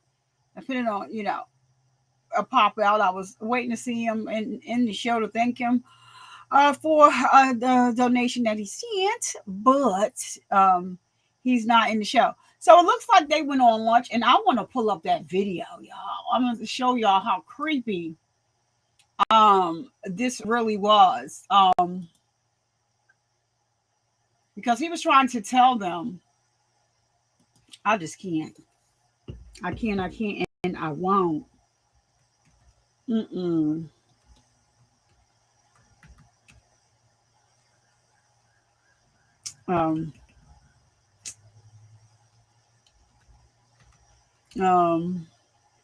Okay.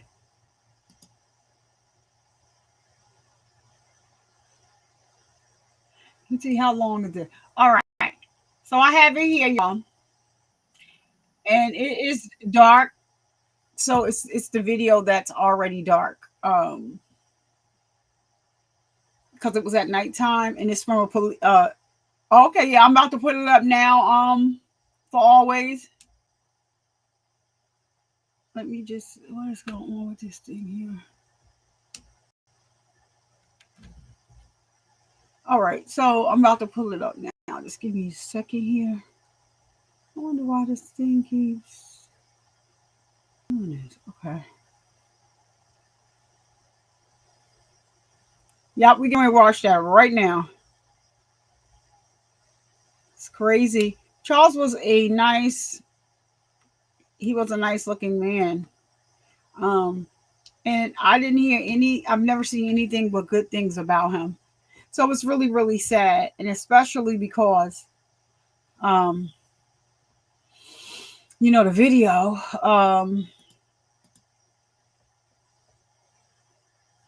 thank you so much, Allie. Let me just sing. Hello. All right. So let me share this thing. Share. All right, here we go.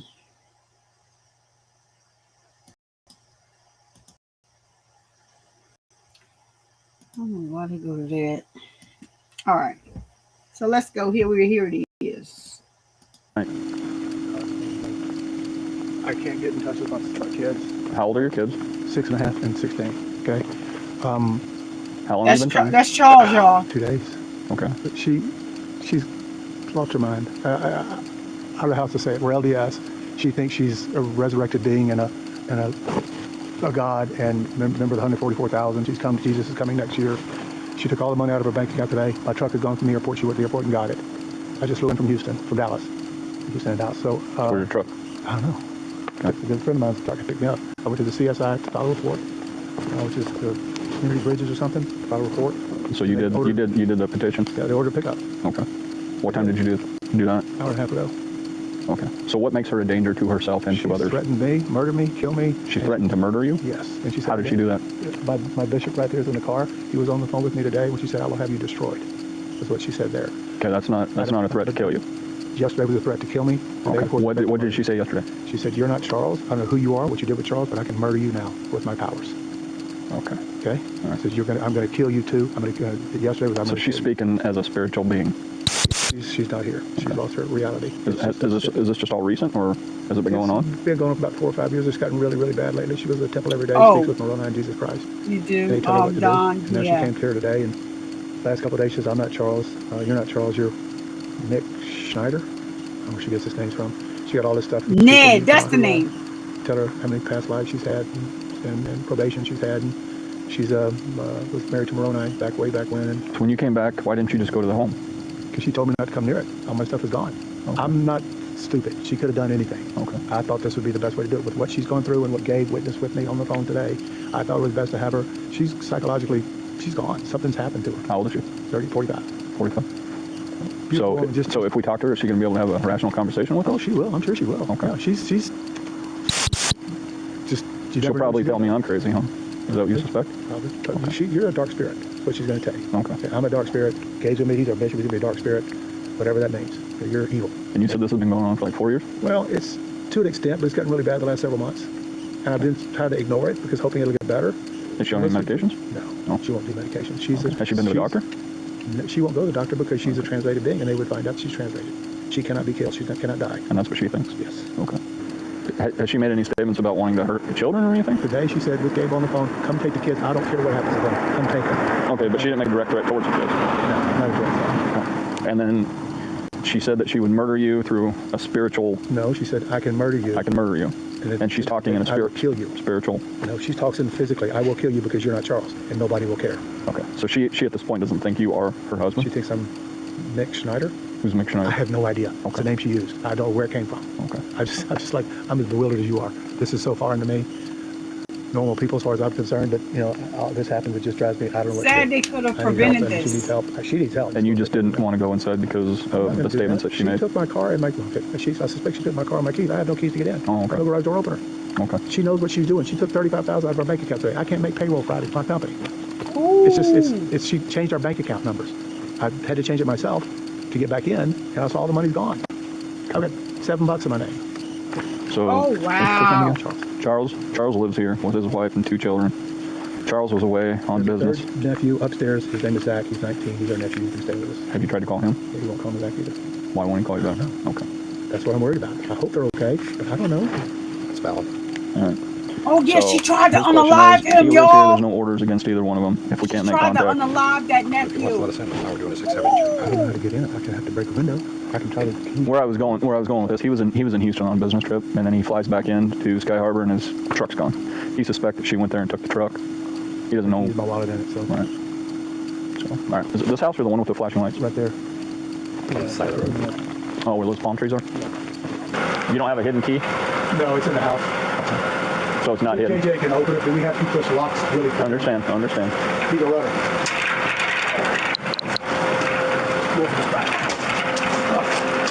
So the dog's gone too? Obviously, he'd be barking. He doesn't bark much. He's a service dog. Very well trained, but he would be barking. They would leave him here. He'd be probably trained. So I'm going to go try the back door. I'm going to break the window. Is that okay? Yeah, that's up to you if you want to break the window. If I was going to break something, I'd probably break your garage door. Because you can still secure your garage. Once your window's broken, you can't secure it. It's there. So there's just a big deadbolt here. All right. Well, Kick it in.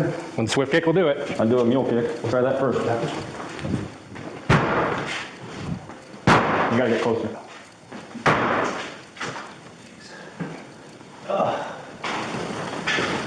I'm going to try it. See what I can do.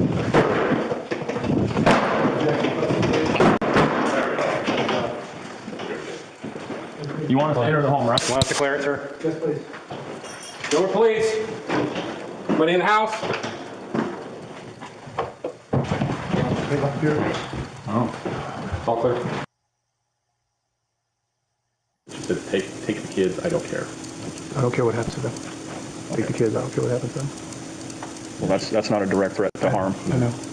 Everything she said was, it sounded very carefully subjective. But Nothing she could be won't contact interpreted me, as- won't tell me where they are.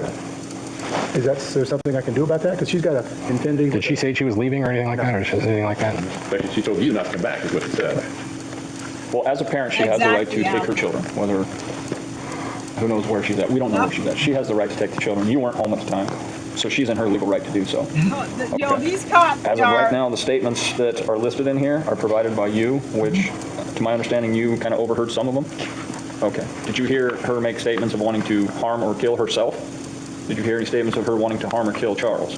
No, other than she used the word destroy, That's what- which again, subjective. She could have meant a number of things, obviously. Okay. There was definitely nothing that would qualify as a terroristic threat or So she didn't say, I'm going to kill you or anything like that? She didn't say she was going to kill herself or anything like that? Just some... Okay. just the irrational statements about calling him a different name and saying he was a different person. There was a level of disconnect from reality that was a bit disturbing. But that was, again, that's just my impression. I don't have anything substantial to back that up. It's just one good conversation. I hope you And go when back did you this try to call video. the nephew? 10 times today. Excuse me? Last night, 10 times today. Okay. He won't answer. No text. Left here was text. Last time he answered me was Tuesday. But you were She home tried Tuesday, to right? off Or you him. left Tuesday morning? I left, She tried to Yeah, off the Tuesday nephew morning. I was- too. it was last Tuesday. No, Okay. she did. Then yesterday, no word from her. No word from Tyler. Zach, My daughter. last thing starts with a B. Your daughter live here too? Yeah. From what I'm gathering, correct me if I'm wrong, this is where I would go. First of all, we don't know if she took your truck. So you parked it at Sky Harbor on Tuesday morning. I would contact Phoenix Police, make a stolen vehicle report with them. She took all my clothes out of my closet too, so this is what I got. Start with Phoenix PD. Exactly, Reporting your for truck stolen. always. Oh, I talk about that As for all the tonight, we don't time. have a crime. All the time. We I tried to used talk serve about this that on my channel. during the course of doing a firmly welfare check. believe Okay. that both All need the doors to were be locked. This can't be served again. Hold on, time out, let me finish. You gave him permission to force entry into your home. What I can do is I can do a special incident report documenting some of this information. As of right now, there's no crime. Okay. We So we probably attempted looking at to him conduct a like welfare you check here wimp. by speaking as Y'all your know wife I and got also to it. serve this. Pickup order, right? Two separate calls. We Try to classify do it two right separate way. calls. Look, Okay. he's- Normally we he's don't do 6 this feet after under. 10 o'clock. Okay. It's It's a civil order, and we're not even allowed to serve a search warrant without a judge's specific order at nighttime. There has to be specific cause that says that this needs to be served at night for some reason. So those don't get served at night normally. This falls into that criteria, same criteria. The only reason why we're here is some of the statements that you made to our dispatchers that you provided to them, that he made the decision to come here to conduct a welfare check to make sure that your children are safe. Okay. Upon us being here, you gave us permission to force entry into your home. That's got to be documented regardless. Okay, that covers our end. So what I can do is I can type out that special incident report. You'll have a report with Phoenix Police. Technically, I mean, at this point, you know, you can do a missing persons report. Exactly. But it's I mean, she's taking my son out of school. But we don't know that. Well, even if she did, she has that legal right. She's the parent. She can do that. So you don't permission? she's the legal guardian of the child. What can I do, guys? What can I do? Like you said, you can file the police report with Phoenix. One way to try and get a response from one of them is say, hey, send a message to all of them saying, I don't know what's happening. I don't know what's going on. My truck was gone from the airport. I reported it stolen to Phoenix Police Department. If you guys took it, you need to let me know. So, because what's going to end up happening is... Yeah, can I track it with that? If you got OnStar or whatever, you can call them and find out. Yeah, whatever their version of that is, and you can find out where it's at, then that's completely up to you. But again, it's the only thing we're going to do, even if your reporter is missing, is if we find her, it's going to be, hey, are you missing? And she's going to say, nope. What about the pickup order for tonight? The pickup order is listed in our system. Okay. If we come across her, we can serve that to her and take her to Community Bridge. Okay. If she's found in Orange County, California, they're not going to take her to Community Bridges. Okay. Okay. If they find her in Flagstaff, they're not going to do anything with it. They're going to bring her down there. They're just... That's an order that's basically going to be held up around here in this area. They're not going to bring it down from anywhere else. So if they're somewhere else and they're long gone, they're, you know. We understand you're in a tough situation and it's kind of alarming to you. We get that part. But what we're providing is what we can do on our end. I'll report my car missed, stolen from the airport and a missing person report and check with the school and tell when you make that report, don't tell the officer who you're reporting, my wife took it, because we don't know that. Okay. Make sure that you explain to him that you suspect she did, and she's in the company with such and such, such and such. Make them know that you have a handicapped young child, because if it comes out stolen, you know, and she's just driving along, we don't want them to pursue the vehicle to, you know, we don't want to put your children in danger. So he'll be in my truck. But what I'm saying is just kind of, you know, let them know some of the information that's going on. We don't You're know trying to deter him. It show up, it disappears. There's nothing I can Trying do. to deter him. I see my son. They'd have to go down to the court and file paperwork. I'm going tomorrow to file paperwork. And now all of whether them it's are divorce on the paperwork or custody or whatever. Yes, I can give it to the attorney so we can file it for... We can't give you a copy of that, no. Okay. You should be, if you contact community, you filled it out with Community Bridges, you can ask them what paperwork they can give you, but we can't really So set you can paperwork. pick her up If we find her... If I say she's here, come get her, you can do that? It depends on when you do it. If you find her 4 o'clock in the morning... No, 8 to 10. Yeah. A.M. 10. If you find her in the morning and it's outside those nighttime exception hours, which is 10 o'clock at night till 6:30 in the morning, then somebody who finds her, they can take her. Like this case, when we came here to do the welfare check on the children, if we happen to come across her, we can serve it on her. Y'all, you got to be freaking kidding me. Now, all of them are on the line. Now, the nephew that he's talking about, Zach, we tried to unalive him too. Let's just put that out there. He tried to unalive that nephew as well.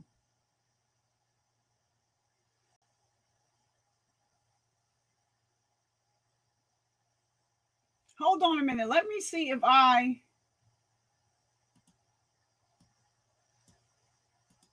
let me just make sure. Okay, so they're still at lunch. Like, y'all have to be like, that is the creepiest thing. If you're here and you didn't hit the like button, it's a free way to support the channel. Please hit the like for the free 99 just in case you run. So, I always talk about this. They are some of the most dangerous situations that they are, right? But it's kind of like they automatically take the side of a female. And in some cases, that is just not the case.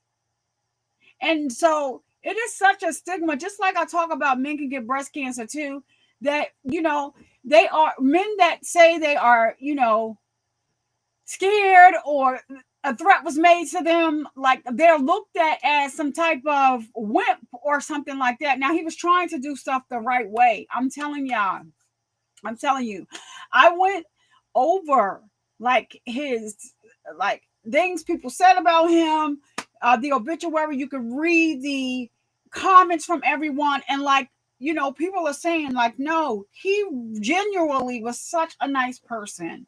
The one girl said that it's his niece, but she was having a hard time that he gave her a place to stay and gave her a job so that she would be able to maintain and have her own stuff. Like, people are heartbroken. because, and people know what was going on with Lori. And it's sad because not only is he gone, the children that he was trying to report to you that he was worried about, they are gone as well at the hands of Lori Vallow, Lori Daybell, the Hori Lori, whatever her name is. If you happen to come across her, well, let me tell you. Hold on. If you happen to come across her, well, let me tell you, when you came across her, that welfare check was too delayed because it was that serious. Yes. Blood pressure sky high because this could have been prevented. He did what he was supposed to do. He tried to report it the right way. Everything that he's saying, this cop pushed back on it. And then you're telling him, don't say this if your children are in the car, because they're going to pursue her. No, she stole his truck from the airport because he leaves his truck at the airport when he traveled for business. She took all the money out the bank account, changed the numbers, everything, cleaned the house out. Y'all, that's why the house was empty. She took everything out of the house. No one exactly. No one takes domestic violence against men seriously. And it is a thing. It is a thing. But they don't like to, police officers don't really like to get into like domestic violence situations. So they are trained when they go to when they're called to a domestic violence situation. A lot of times they'll just show up just to show up. I'm doing a welfare check. Is everything okay? Now, if the woman says, okay, everything's okay, or the man says everything is okay, a lot of times they're going to back away because the person that initially called turns on them and sides with the abuser. It's happiness. It's a statistics. It's look into it. And so a lot of times they don't. They come out just, is everything okay? Or, in some states they say one of y'all have to go. So if one appears to be more abused than the other one, look at the case of Sarah Boone. They kept coming to get George. They kept coming to get George. She kept calling him back to come there. When he would come there, she would call the cops, but she wasn't ready for that. One night when they came and they took both of them, you're taking me to jail. You're gone, Sarah. But you're going too. He is just as, like I said in that Sarah Boone case, George was the victim in that case. He was definitely the victim. It was very heart-wrenching to see him sitting outside the door, balled up in the fetal position, and Sarah Boone comes out of the room and starts lashing at him. Like she went on a rant. Didn't I tell you not to effing bother me? Don't you step one toe over that threshold into the bedroom. I'm telling you. I don't even know why you're upstairs. What are you doing out here? He's like, I just wanted to be with you. I'm sleeping outside the door. He had his head up against the door until she moved over.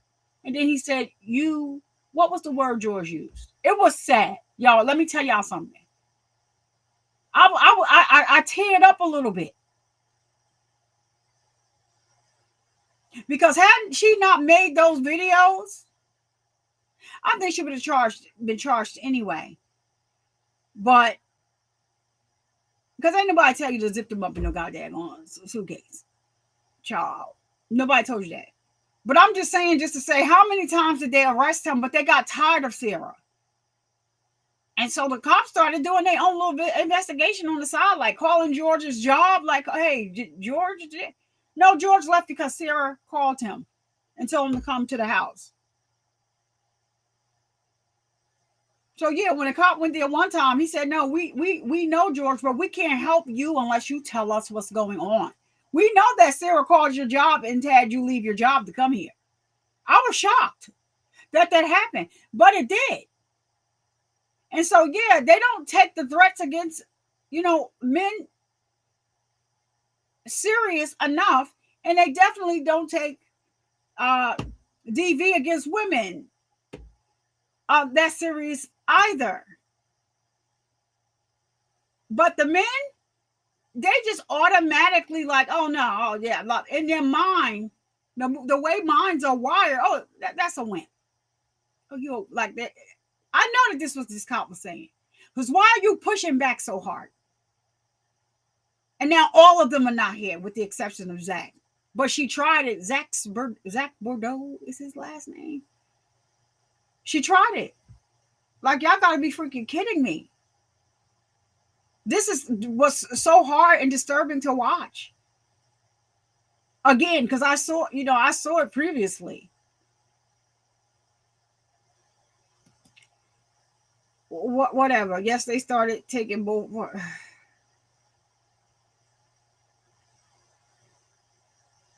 Exactly. They either take both parties, or if the party that called is if they can show that they have, the party that called has the signs of, they will take the other person and leave the other one. Or if you call and the other person is bruised up, in that case, sometimes they just take you. You call, but you're the one that, or they take them both. I think it's depending on whatever, what state you live in. I mean, worldwide, it needs to be taken serious. Serious.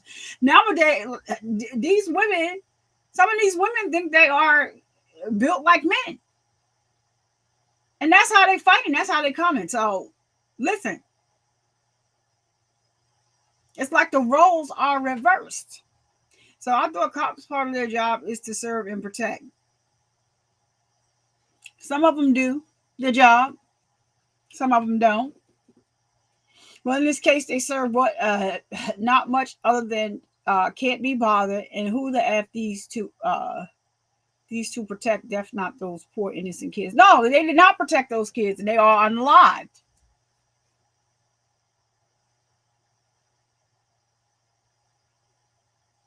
So, Tali was, which is the daughter, Tali was brought into she was interrogated.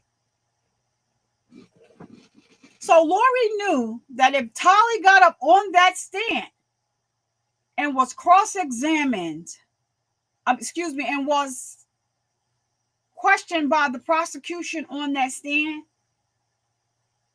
what she talked about, that would have went out the window. They probably would have impeached her on that stand. And poor little JJ. He didn't have a fighting chance at all. He didn't have a fight, and that was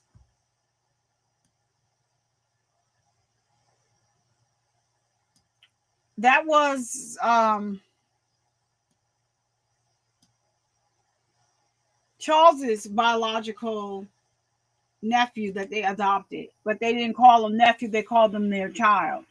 So he considered that like his son. He took care of JJ. She saw JJ as a check. Like she see everything as a check. And I didn't understand the whole hour situation that he was saying. Between 10 and what? Yeah.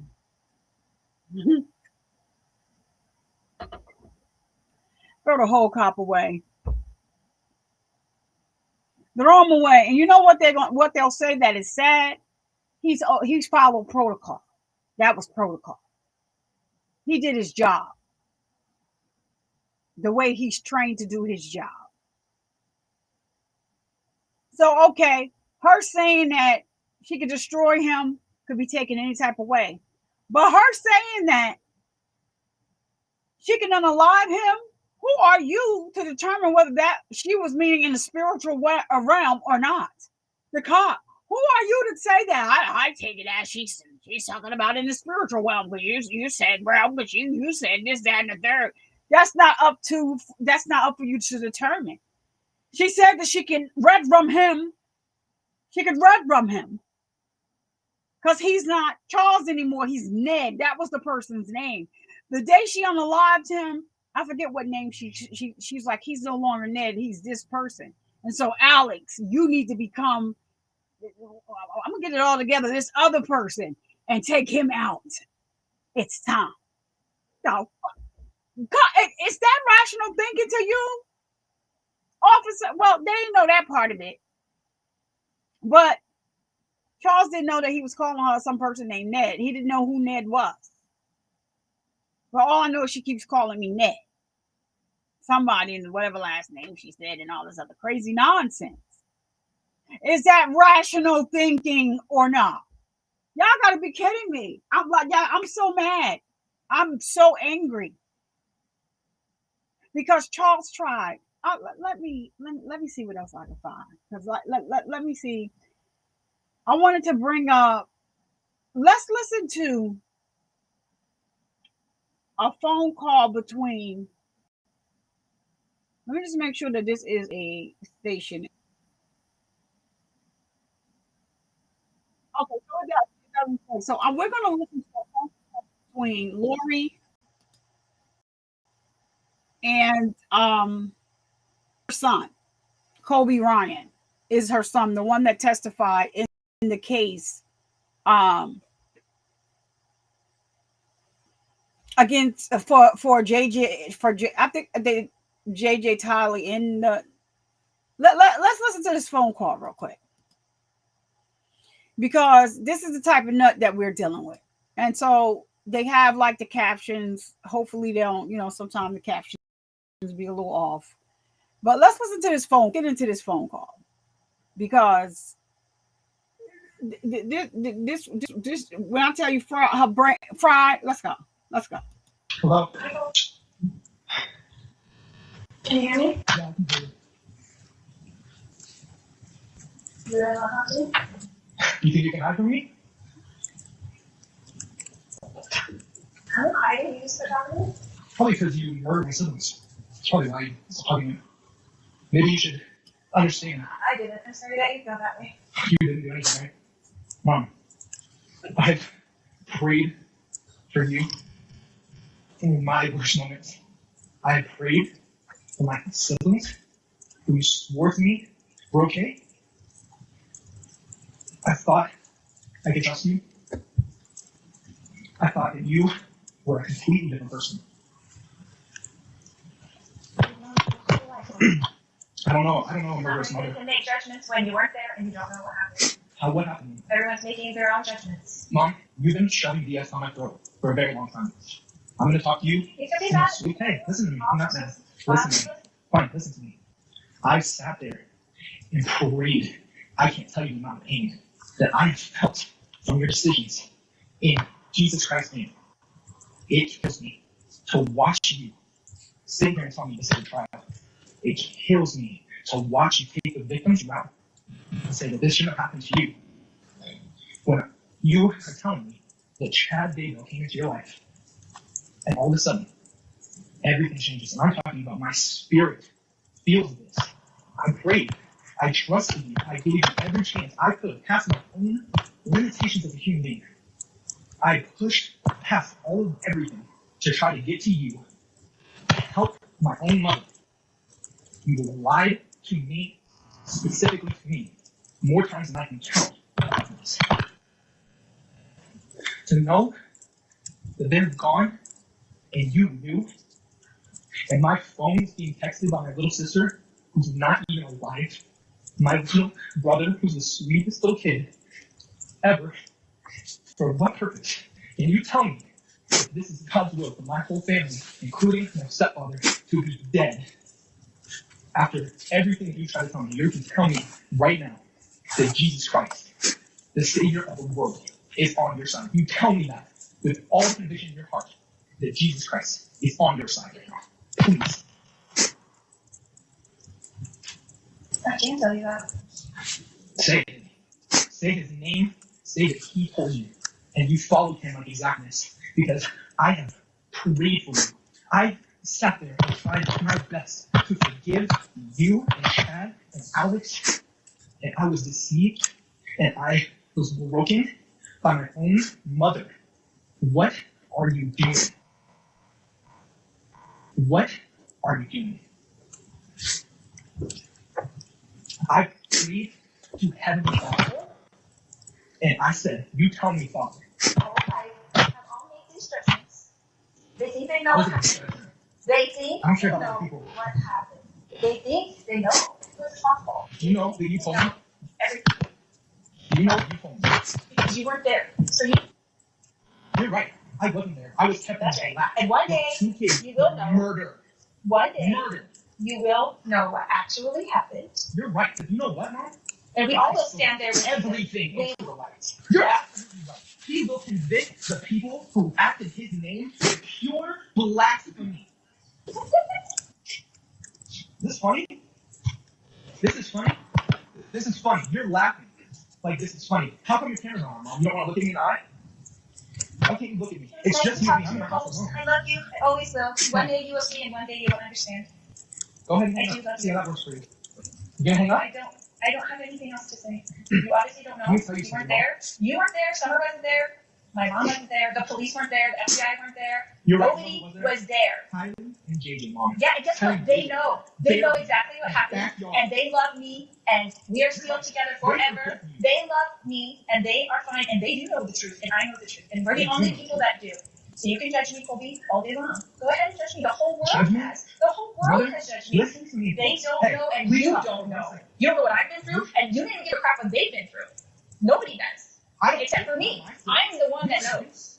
I'm the one that was in the hospital with Kylie for hundreds of days watching her suffer. I'm the one that was there doing everything with JJ every day. I was the one who did it all these years. You did it all to throw it in the garbage. They're not. You don't know what happened. You don't know what happened. Freaking matter what happened if they're buried in your new husband's backyard. Tell me that matters what happened. You tell me that you did this in Jesus' name, Mom. I have to hear that out of you. You believe it and you are not afraid. Every witness of Christ will scream his name when he comes back. So you are that person. I am that person. I am that person. And he will come to me. Oh, yeah, because that's what it is. Okay. You don't even know. You weren't even there and you don't even know. When I asked you about Friday in October, what did you tell me? What did you tell me? What lies did you feed me? Why would you lie to me if you were so, if you're with the Lord and you see me, and I'm to you, and you see Jesus Christ, where's the fear? Why would you tell me something? Why are you afraid? Why is everyone against you? Why is everything against my mom? You can be against me all you want. Oh, One you day, too well we will did. all stand there with You you. did. We will all stand there with Jesus, and you will know the truth of everything. Not for me. You're telling me that this was all done in light. Say it. Tell me that this was done in Jesus' name. You don't know what happened. She won't Why? say it. Why don't I know, Mom? Oh, because I was kept in the dark to protect me? You know who needed protecting? My little dead siblings. That's who needed protecting, Mom. This Where is were you? not... Sit up. Is that what you Hold on, You John. I haven't been still. A month later, you ran away. I never wanted you guys to leave. I would have taken those kids in 1 second. I would bring them into my home, and I would have taken care of them. That's not even a question to me. Yeah, everybody You says can't say that you know. Everybody says that. Says it now. What was my offer? What was the offer? Well, you I did everything for them. Well, me and Peter Griffin run away together to Hawaii? How about that? If you had offered me, you would have known. You cannot sit here and lie. That's what everybody thinks, but that is not the truth. Okay? That's what people are They were thinking. murdered, They're put in assuming. the ground, and then you walk away. So You don't know. No, you don't know that. No, that is not what happened. That is not what happened. You tell me what happened. If you can tell me what happened, then I don't care. If you can actually explain it, then it's different. I would love But you can't. to talk to you about it. Mom, you've been saying that you've been wanting to tell me for a very long time, and you never say it. You have no idea how much pain I have felt in my body. I feel like I could die. My own mom, my siblings, and my whole family, my dad, everyone is gone except for you, and you're in jail because of it. I have prayed to Heavenly Father himself and asked him to help me survive this. Do you understand a freaking earthquake that has been caused? Do you know how many people are hurt and broken now? And you're telling me that there's a reason? Why are you following Chad down the rabbit hole, Mom? Why would you follow anybody that is not good? How can you follow someone that cannot lead you to salvation in Jesus, Mom? You can't lie to me anymore. You can't pretend anymore. You can't hide anymore. If you want to tell me what happened, I called you for that very reason. You had enough condemnation for the whole entire eternity, but you're telling me that you're going to stand in front of Jesus Christ and you're going to be fine. That I'm still praying for you. I am still praying for you. I don't know where the lies and all these things are written. I don't see it. I never have. The light of Jesus Christ is the most powerful thing that's ever lived. It's the most loving, embracive thing that has ever happened to this world. And I pray that you see him and fall into his grace. I pray every day. I pray, no matter how mad I am at you, no matter how bad I want to hit your husband in the face with a shovel. I pray for you. I pray for him. You ripped my heart out. You ripped out everyone in this family's heart out. I'm going to be in Idaho this week.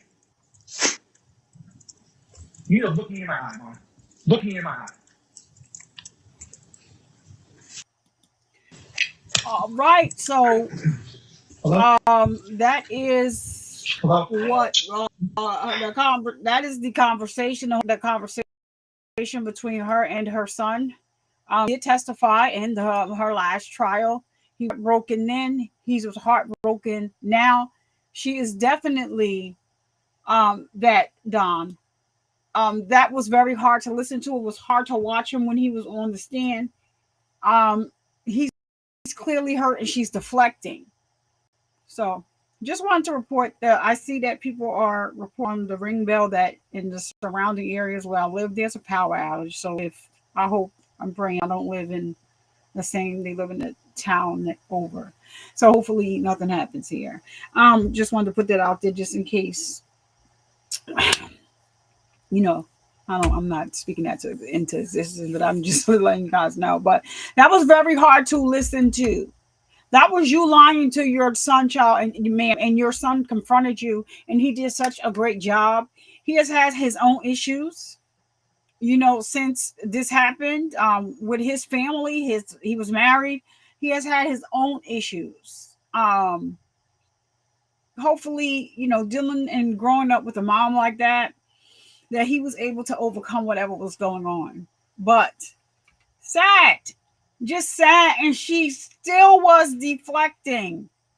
And when he was on the stand, she hardly showed any emotion.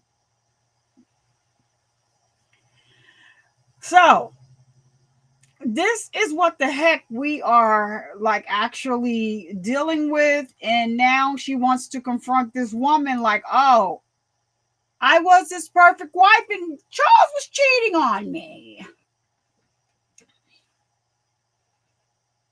She had made up this whole plan to be with Chad in her little mind, regardless of whether she wants to admit to it or not. There is a lot of evil in the world, but this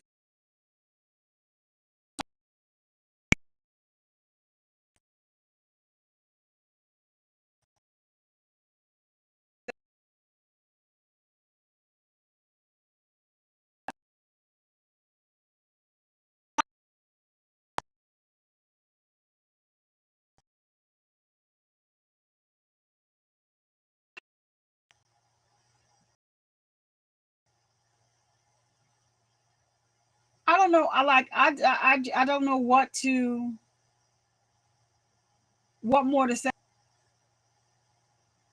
But now you want to get in the court and say my husband 50,000 times. So I do know that Colby is not there. I'm frozen. Am I still frozen for always? They did say that there was a disconnection. Am I back or no? It appears that I am moving. Am I back?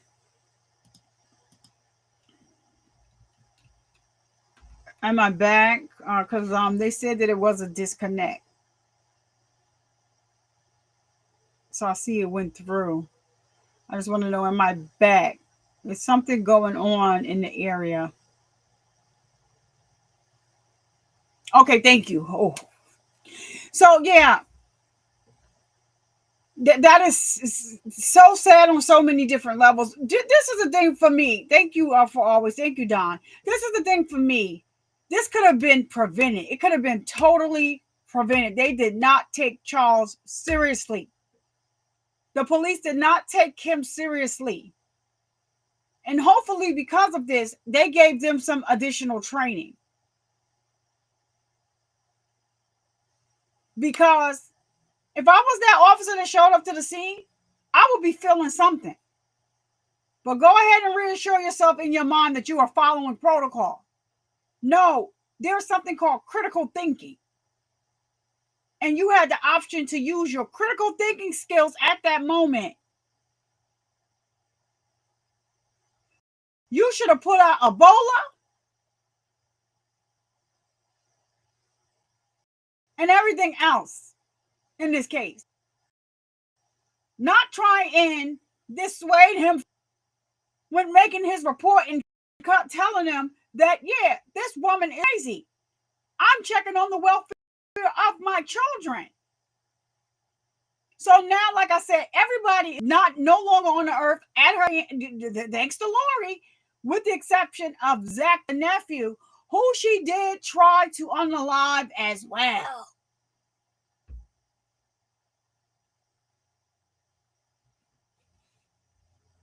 I bet you they do feel crazy for always.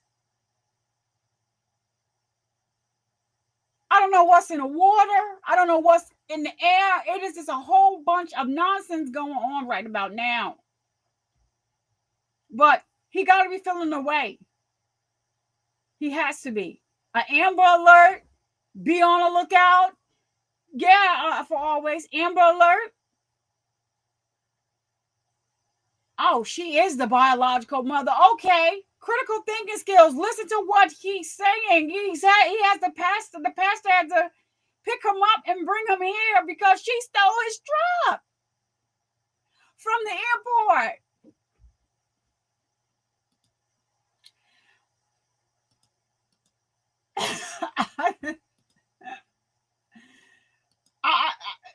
You cannot make this stuff up. You just cannot make this type of stuff up.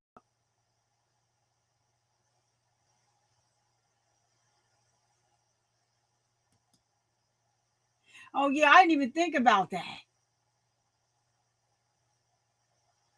I didn't even think about, but I like what we did during the lunch. But Nate is with the East Idaho News. He's in the courtroom. He gives an update during lunch on what he sees in a court, what the people's postures are, what Lori Daybell, what her posture is. I'm glad everybody's. Did I use Vallow in my thumbnail? Hold on. She wanted to be Chad Daybell. She wanted to be Lori Daybell. Let her be Lori Daybell. She don't get to use Vallow now because she's on trial. Now she wants to be Lori Vallow, and that's my husband. Girl, bye. Boo and bye. So yeah. Lord, they said my daggone camera needs to cool off. Let me let it cool off. All right, let me turn this light on off right here too. So let me let it cool off. Why is it? I don't know if the setting must have reset itself. But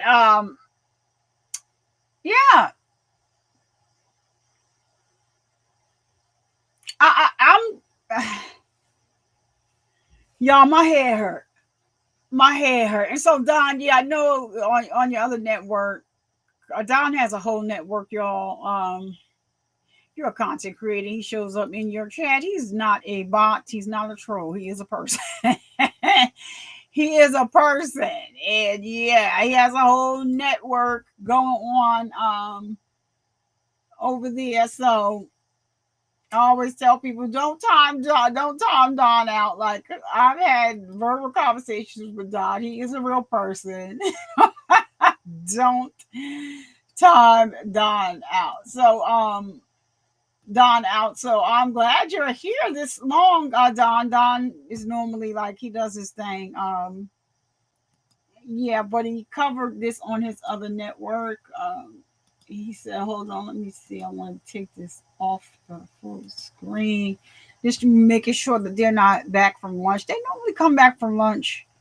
I don't know how long they've been going, but for always, I'm glad that you were here to see that video of Charles. He was a very nice, a very nice looking man. And that has nothing to do with anything, but I'm just saying. Let me show y'all. Let's look at this real quick. So what time is it? It is 4:30. So maybe they are coming back at 5. Did they leave at like 4, whatever? I forgot how much. But did y'all hear her laugh? They will never get over this, but did you hear her laugh? That's why I'm saying that she's representing herself because she gets to say all the crazy things, right? And then until they stop her. Stop. Until they stop her, right? I'm gonna bring over this video real quick. So I do have the other feed up, right? Because I want to go right back to that when they come back from lunch. But it looks like they're on lunch. But let me bring this up. I'm going to show y'all the video of when the oh, wait a minute. I can't. Let me see. The Blue and Crime got their music all behind us. I can't even show it. Oh, so I'm going to bring over this video with Jesse Weber. I have to be careful because they played it back sometimes. But they're going to show a picture of where they found the children in the back in Chad Daybell's backyard. That's where they were buried, right? And so Jesse Weber, shout out to Jesse Weber. I like Jesse from Law and Crime. He put this together. This is his series. So it's 6 reasons why. They are 6 key points that prove 6 facts that prove Lori Vallow Daybell unalived her kids and husband's late wife. So let's not forget they unalived this guy that's on the screen now. They unalived his wife as well. All right, so let me play it so we can get through it and get back to just an incredibly sad, dark, and tragic case. And after 5 weeks of testimony, evidence, arguments, the jury came back with their decision. Is Lori Noreen Vallow not guilty or guilty of conspiracy to commit first-degree murder of Tylee Ryan and grand theft by deception? Answer, guilty. Question number 2. She was still getting her check. She was still getting her social security check. Not guilty or guilty of first-degree murder of Tylee Ryan. Answer, guilty. Question number 3.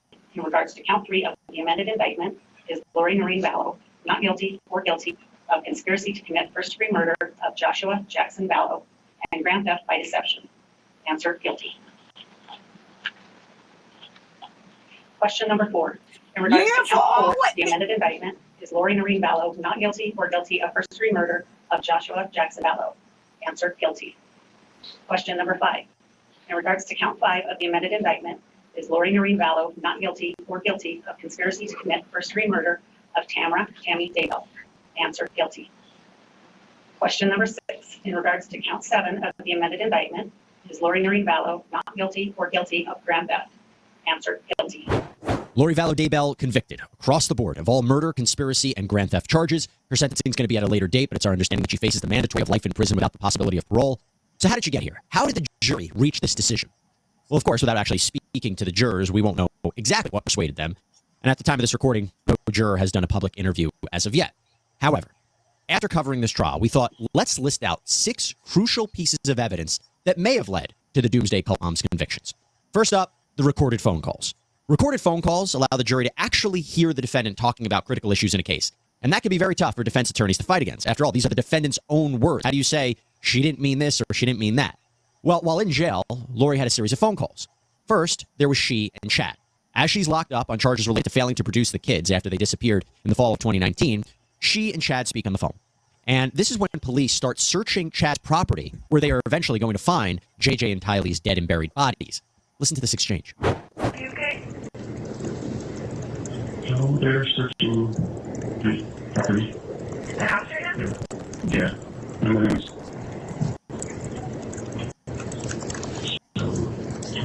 Yes, she was lying. Okay. I'll turn the You want to stay in the house? No, they're out in the property. Are they seeing stuff? Again? They're searching.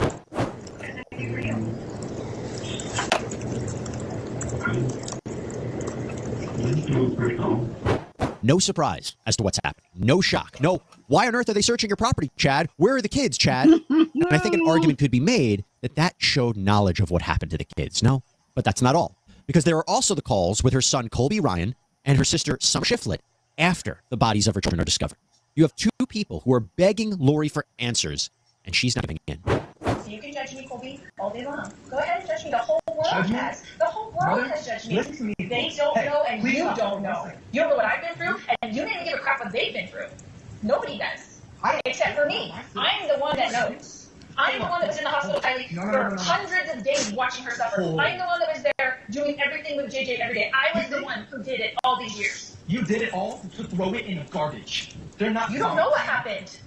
You don't know what happened. It doesn't freaking matter what happened if they're buried in your new husband's backyard. Tell me that matters what happened. You tell me that you did this in Jesus' name, Mom. I have to hear that out of your mouth. You believe it, and you are not afraid. Every witness of Christ will scream his name when he comes back. So you are that person. I am that person. I am that person. And he will come to you. Oh, yeah, because that's what it is. Okay. You don't even know. You don't even know. You don't even know. Freudian slip. What did you tell me? What lies did you feed me? Why would you lie to me if you're with the Lord and you've seen him, and I'm just talking purely to you, and you've seen Jesus Christ? Where's the fear? Why wouldn't you tell me something? Why were you afraid? Why is everyone against you? Why is everything against my mom? You can be against me all you want. One day, we will all stand there with Jesus. We will all stand there with Jesus, and you will know the truth of everything. Not for me. You're telling me that this was all done in light. Say it. Tell me that this was done in Jesus' name.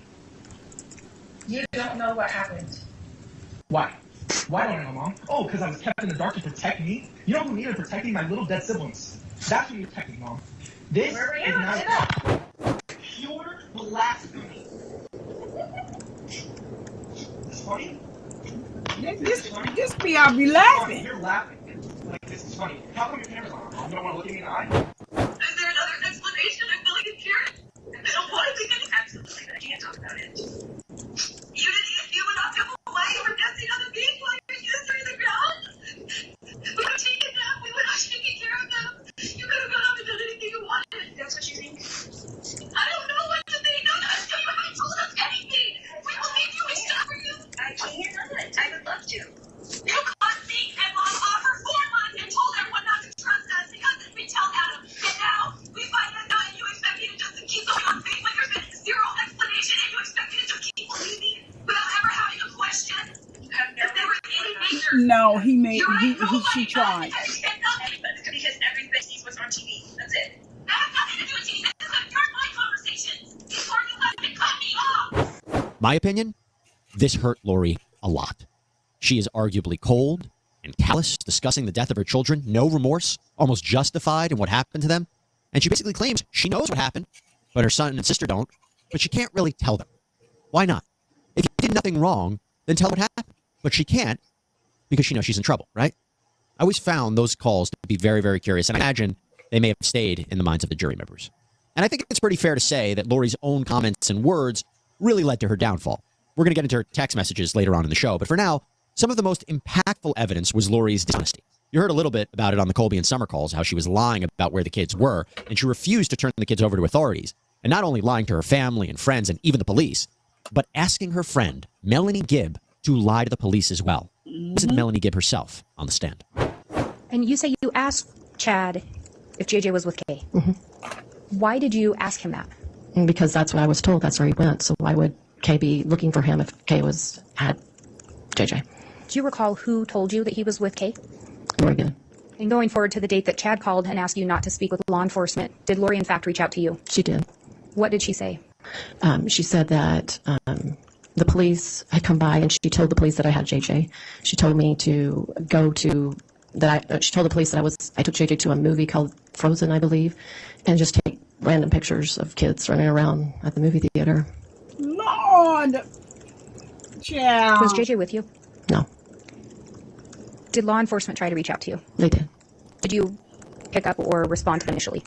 Not initially. And why did you not respond to them initially? I wasn't sure what in the world to do. She was going to call. Had Lori told you anything previously regarding law enforcement? I'm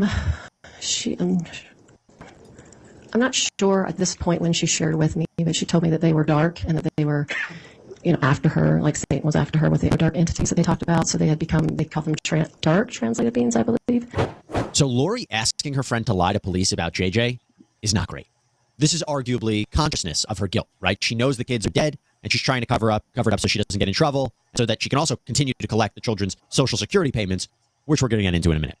But another crucial piece of evidence that I believe led to Lori's conviction, and not everyone may agree with me, is a key piece of forensic evidence that was found in connection with JJ's remains. Here is DNA analyst Keely Coleman.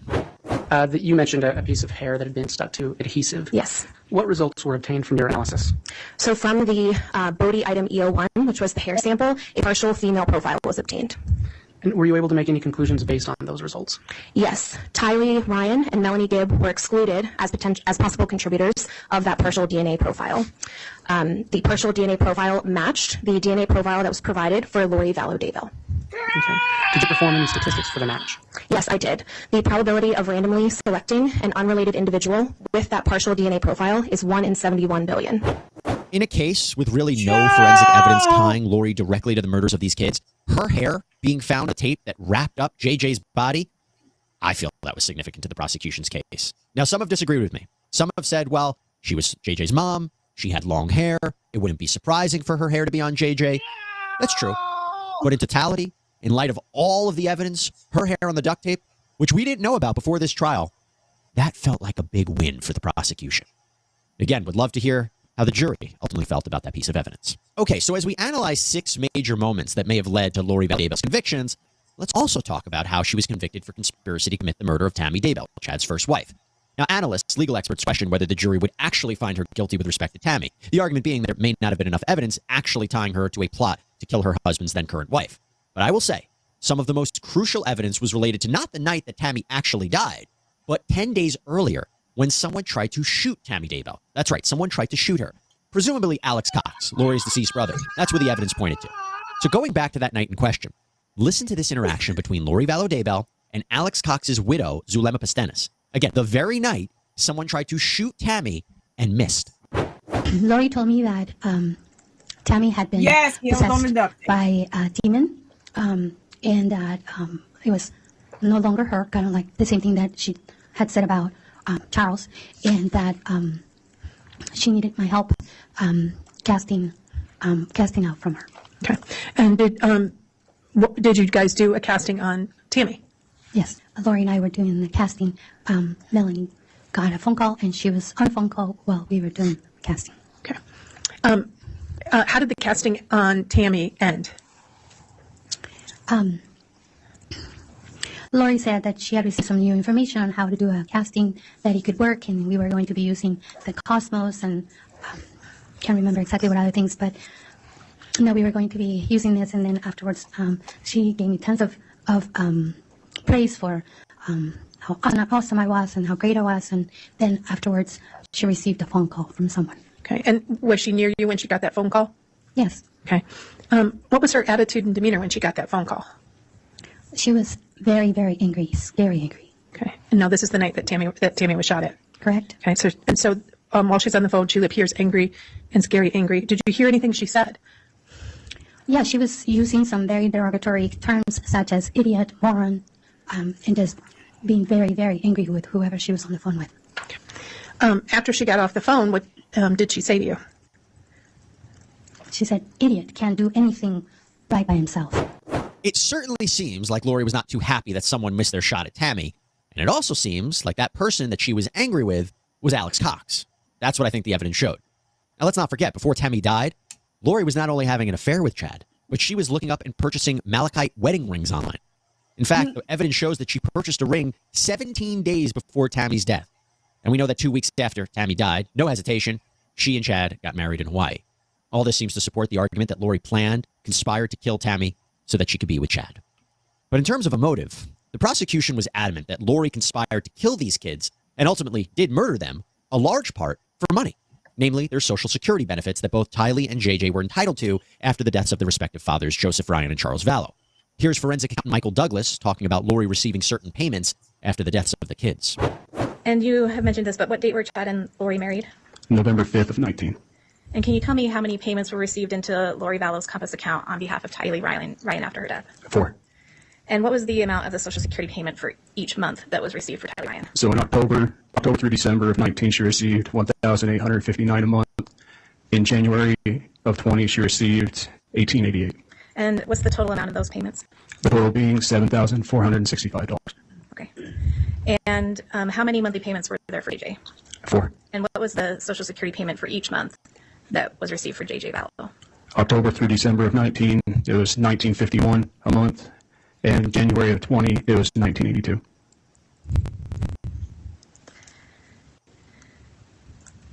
And what was the total amount of those payments? The $78.35. And how many payments did Lori receive for caregiver benefits? She received 4. And what was the total amount of those payments? The total amount would be the $39.02 and the $33.43.05. Okay. How many payments did Lori receive after she was married to Chad? 2. And what is the total amount of those payments? The $33.43.05. And what is the total amount of the Social Security payments that Lori Vallow received from October 2019 until February 2020? That would be the $22,545.05. And that is believed to be after the deaths of JJ and Tylee, correct? Yes, ma'am. And is that on that document? It is. Lori collected about $22,545 from Social Security payments that were owed to her children after their deaths. And that was a major, major thing for the prosecution, that she killed the kids, lied about their whereabouts, kept on collecting Social Security benefits, that she murdered them for money. After all, Lori was found guilty of conspiracy to commit the murders of Tylee and JJ and grand theft by deception. Okay, let's finish this off with the 6th major moment that arguably led to Lori Vallow's conviction and some of the most incriminating evidence, in my opinion, in this trial against her, and that is the text messages. Like with phone calls, text messages from a defendant give you an insight into their mind. What were they thinking? And in conspiracy cases where we're talking about a plot to kill, the communications between co-conspirators is so important. It is so vital. So, former Special Agent Douglas Hart gets on the stand, and he starts reading off text message conversations. And they are bad. Like where Lori believes her children are possessed and seemingly wants them dead. I included this mainly because of the last text in this string, which indicates that Lori Vallow and Melanie Boudreau believe their children to be demons. Line 1394 from Lori Vallow to Chad Daybell. She is asleep. She put a bunch of holes in the walls and doors.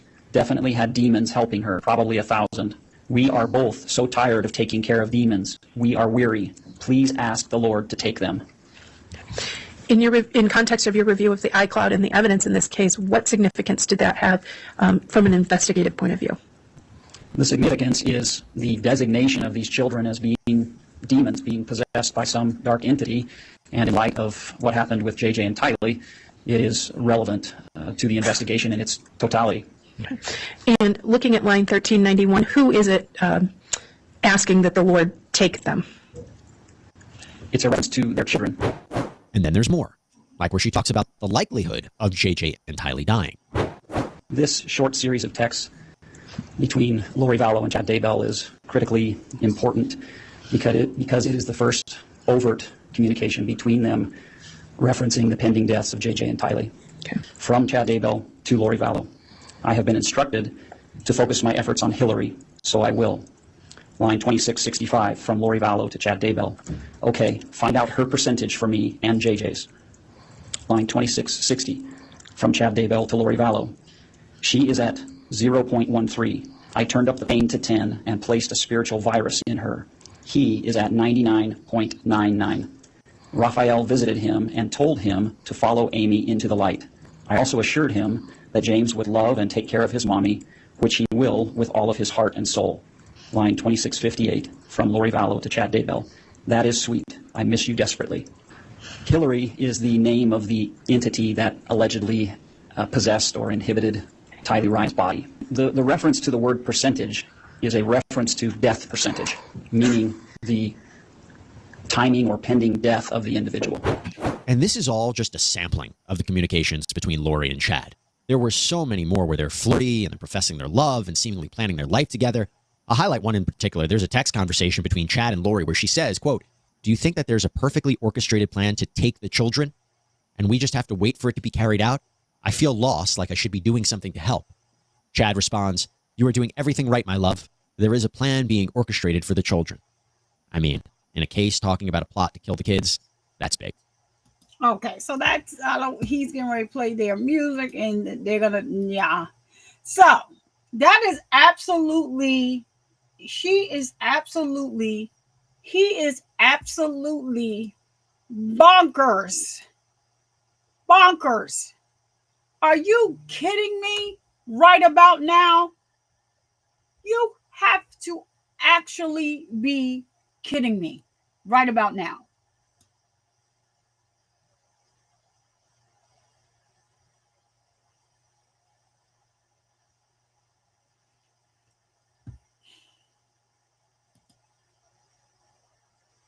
really get into court to act like not me. I am more of a saint than Mother Teresa. Me? I am Lori Daybell. Oh, but for this court case, I am Lori Vallow, and Charles was my husband. But you see how Alex's wife testified in the last trial, how they called themselves doing this thing on Tammy, which was Chad Daybell's wife. This kind of like whatever, I'm gonna call it exorcism. I forget which word she used exactly. I just showed that. Lori, who are you?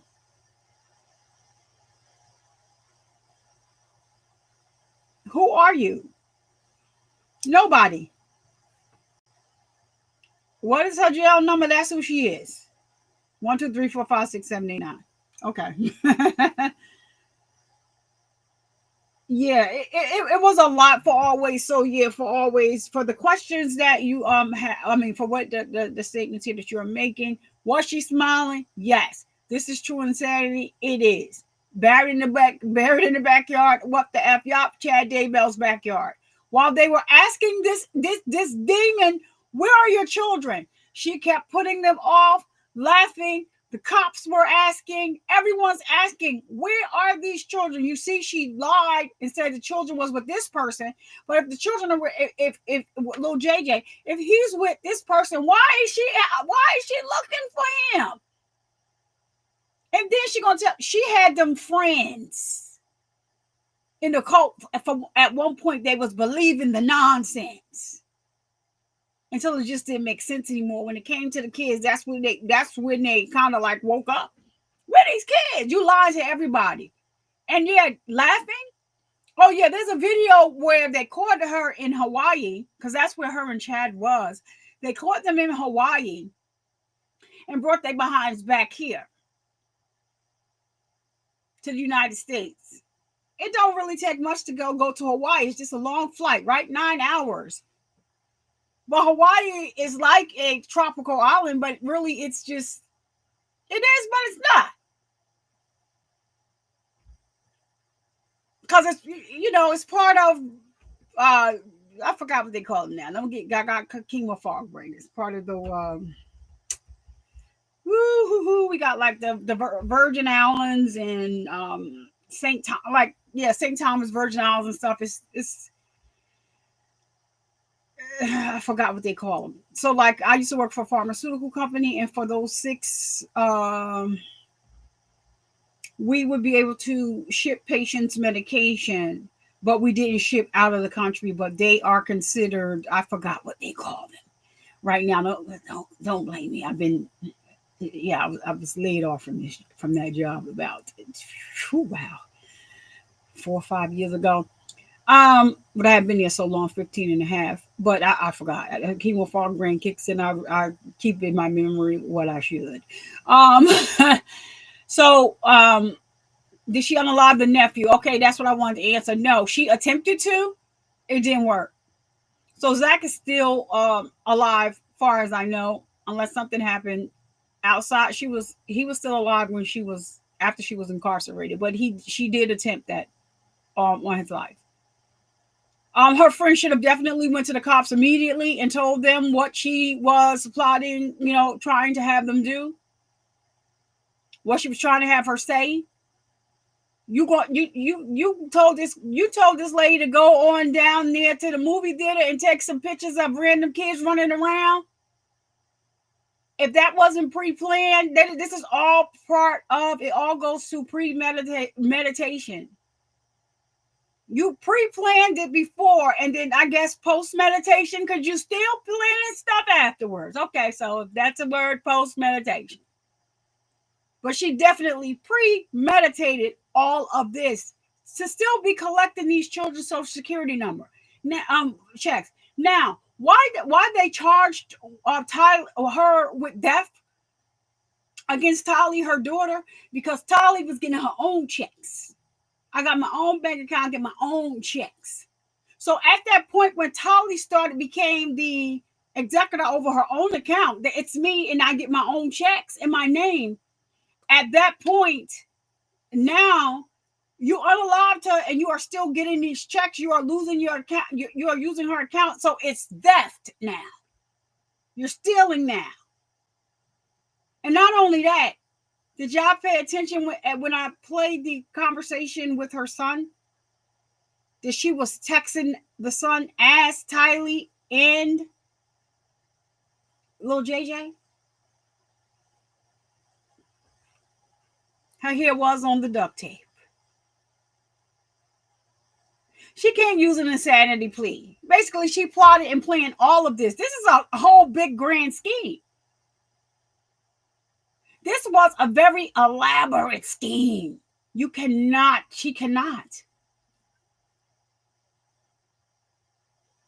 She wouldn't be lying if yeah. Well, Chad Daybell had been using like whatever they believed in first. She was brought into the fold and she started adopting that, but she wanted that. So you got it.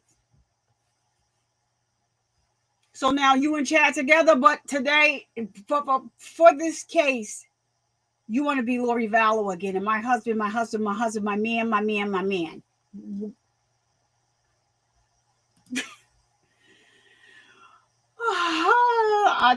I'll tell you. I mean, we should be back from court. What time is it? Oh, yeah, we should be coming back. Or if we're not back. Okay, I don't think we're back yet. It's just very, it's a sad situation, and to say it's unfortunate is just, I think I just would be just saying. And so, yeah, a lot of people, I'm hoping that some people are, have more clarity about, what's going on. Because, Ali was like yesterday, it's just a Doomsday mom. And sure enough, it's her. It's how we in a different trial. She's not fully gone at all. She's evil. That's the only thing that insane people have no consciousness of guilt. She was crying on that phone call with her son, but then you come back laughing, and it was sad when he was on that stand. It was sad when he testified on that stand. It was sad. The phone call was sad. So, they played that phone call when he was on the stand. And so it was heart-wrenching. Like to, bring these children up in the church, and this lady has been a demon for a long time. I'm telling y'all, it's something with, you see, he said, my father is gone. My stepfather is gone, but my father is gone. There's something in the water about that. They mentioned that one too. Now, listen, if they break up on mortgage, at this point, why? Why? At this point, like, what are we doing? What are we doing here with her? Listen, I understand she has a right to a trial, and y'all want to charge her with everything. But the case that's going on now is the capital punishment case, and I think that Lori Vallow might just get what she's asking for, and she's probably going to say, "Oh no, Jesus said it was time." But you're not going straight to the DP, girl. They're not going to give you the DP because you can be charged, you can be found guilty of it, but they just don't do that right away. So, I never say like, oh, she should get the DP. That's just something I'm just not gonna wish that on anybody. But if the Lord sees fit, then that's what it is. It's not. I can't make those decisions. Like, so. Life without the possibility of a road spot for me. But if the Lord sees fit, he says, okay, these people believe in the DP. That's the jury believes in that. And see, the only reason why I don't like the DP is because they unalive so many innocent people. That's the part I don't like, and I'm not God. That's another part. But so many people are unalived, and they shouldn't be. Is my issue. So that's my issue with that also.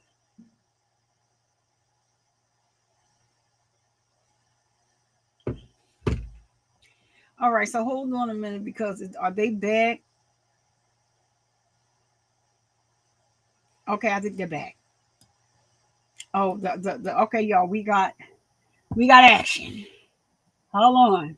Get your popcorn if you get your drinks, if you relieve yourselves because we got action. Hold on. They didn't we just looking at the seal, but it's there, y'all. So we're gonna bring it on over. Cause baby,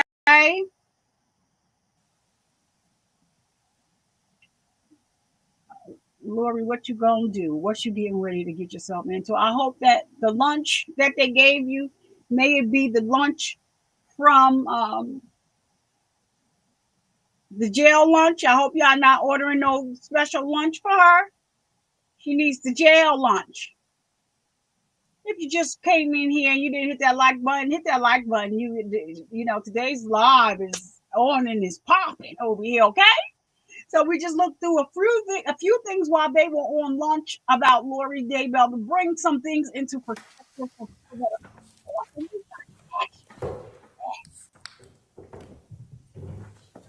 Look at you now. Miss Hancock, you said that you had seen on TV that my husband had passed away. Is that correct? That's correct. Oh, she went past the question. And you indicated after that you saw my sister-in-law, Kay Woodcock, on that show, and you reached out to her. Is that correct? I didn't indicate that, but that is correct. I reached out to Kay after I saw that Charles had died. Okay. And did you do that through Facebook or? I did. Social media? Okay. How many times between that first contact and now have you and Kay Woodcock communicated? I've spoken to her just once. I've texted her here and there regarding. I've texted her here and there about other things. I don't know what I can say. Okay. How many times have you texted her? I have no idea. Like more than 10? Maybe. Okay. Have you ever turned over those communications to the state? No. Did they ask you for them? No. Okay.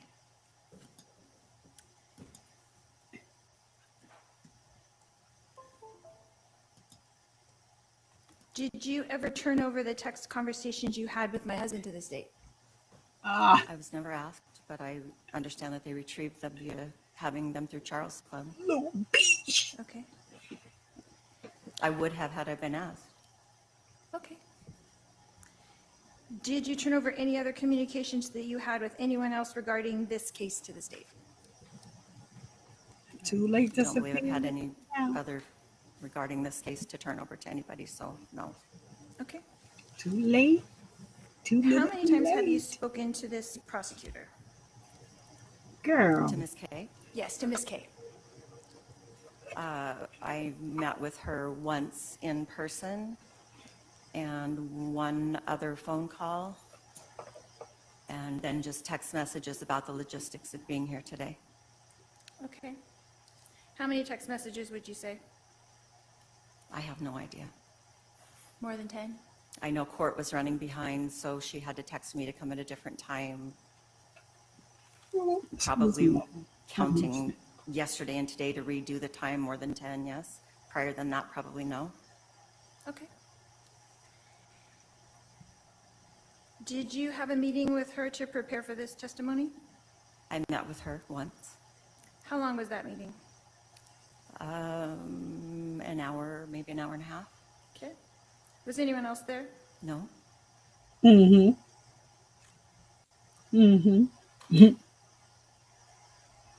Have you ever spoken to my brother, Adam? Yes, but only because I ran into him at my grandson's pickleball tournament the other day. And how did you know that was him? Because I've seen him on media via the situation surrounding you. What? So you initiated a conversation with him? I just said hi, and he asked me who my grandson was, and I pointed it out, and that was the end of it. So you introduced yourself to him? She said hi. To my brother? I don't know that I introduced myself, but maybe. How would he know who you were? I don't know that he knew who I was. I knew who he was. So you went up and talked to him? I did talk with him, yes. He didn't call you over, so you went up and talked to him? Yes, ma'am. Okay. And Don't call her ma'am. when you were talking Yes, to bitch. him, you told him you were who? Hey, LBD, you crazy. I told him that my name was Nancy Jo Hancock. And did he recognize that name from something?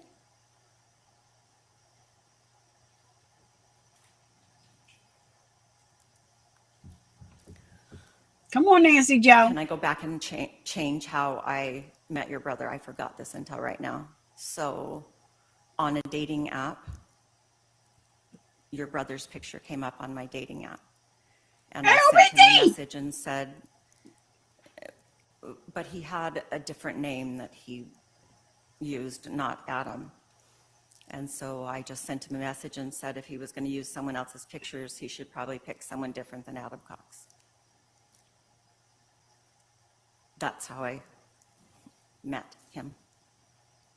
That's how you met my brother, Adam? Correct. Do you know what perjury is? Absolutely. I object, Your Honor, to argumentative harassment. Argumentative.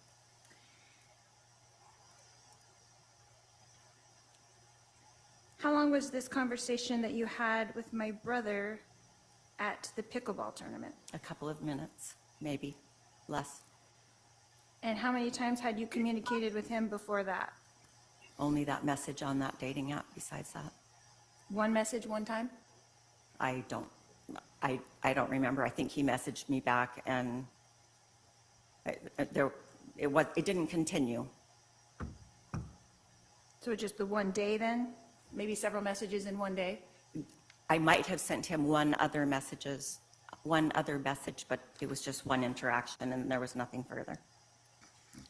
And you did not schedule a date with him? I did not. Okay. Girl. Have you ever spoken to Brandon Boudreau? Shall LB get that? Let me see if I can ask them to get the link to the app for you. Yes. Okay, when? He attends the same church that my daughter does, and he happened to be at their house. I don't think didn't you can really please speak to him. I just we knew need that that in the that's who he chat. was, And how did you know who he was? because my daughter told me. And who did she say he was? Brandon Boudreau. In relation to me? She knows the story, and I know the story, so she just had to tell me that his I name can- was Brandon You may Boudreau. hold it so. That he was married to my niece? Is that the information that you had? She's I know being he was nosy. married to your niece, yes. Okay. Just the association is all I was asking.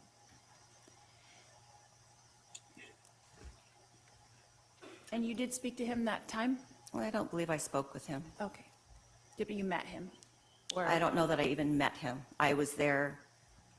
He was there with some other people, and I knew that that's who that was. So you didn't introduce yourself to him? I did not. Okay. Did you speak to any other law enforcement besides Miss Kay? Not that she's law enforcement, but did you speak to any other law enforcement about this case or be interviewed? Yes. Who? Who did you speak with?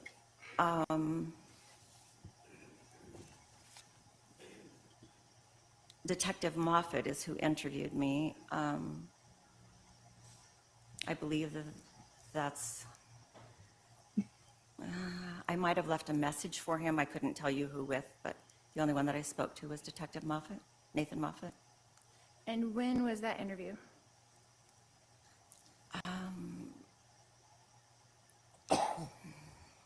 In 2020, I believe in April. A long time ago. Okay. How long was that interview about? It was a telephone interview and it lasted 45 minutes, I'd say. Is that the only law enforcement that you spoke to besides the prosecutor? Yes. And how long between that interview with Detective Moffett and your first communications with Ms. K, how much time passed in between there? With Trina K? Correct. I met with her just a month ago, 5 weeks ago, and I gave an interview in 2020, so. Is that the first communication you had with Ms. K was 5 weeks ago? Yes. Okay.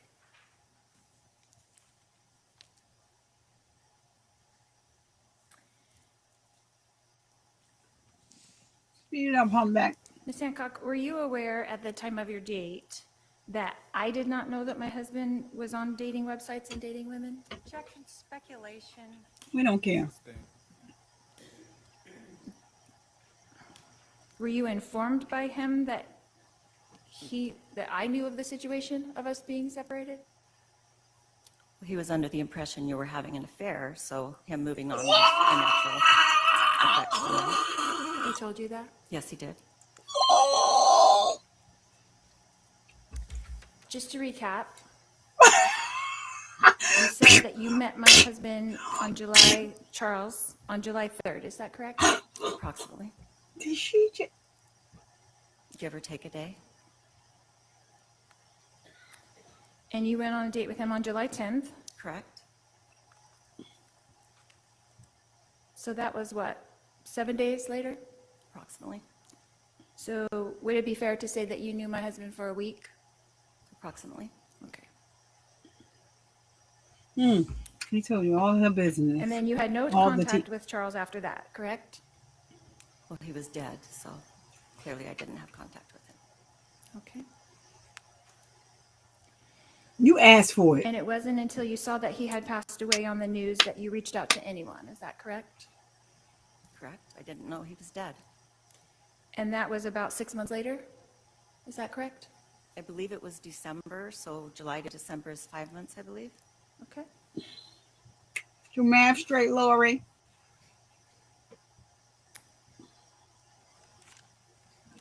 And then you found Charles' sister, Kay Woodcock, my sister-in-law, yes? Objection asked and answered. I'm just going over the timeline. That's what I said. Listen. I'll allow it. Go ahead. So when is the then you're referring to?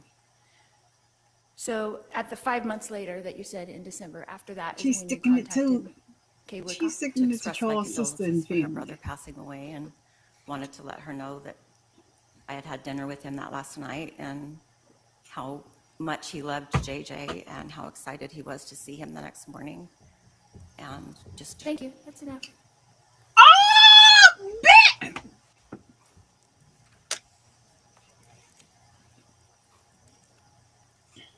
I'm just recapping here. And you contacted her through Facebook, is that correct? Girl!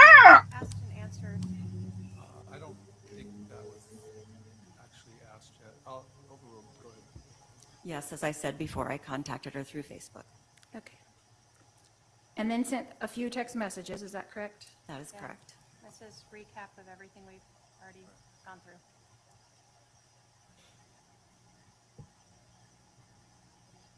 Look, she just standing And then there. you said you met Like, with I ain't done with police, this. I'm not on done with April this bitch 22nd, yet. 2020, is that correct? It's not looking good I for you, didn't Lori. say April 22nd. I said I believed it was sometime in April.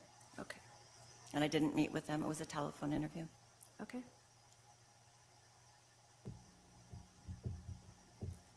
And that was around 1 year after my husband passed away, is that correct? Well, July to April would be 10 months, so.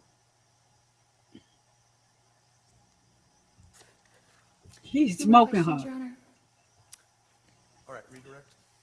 Thank you. Child, you can't make this up.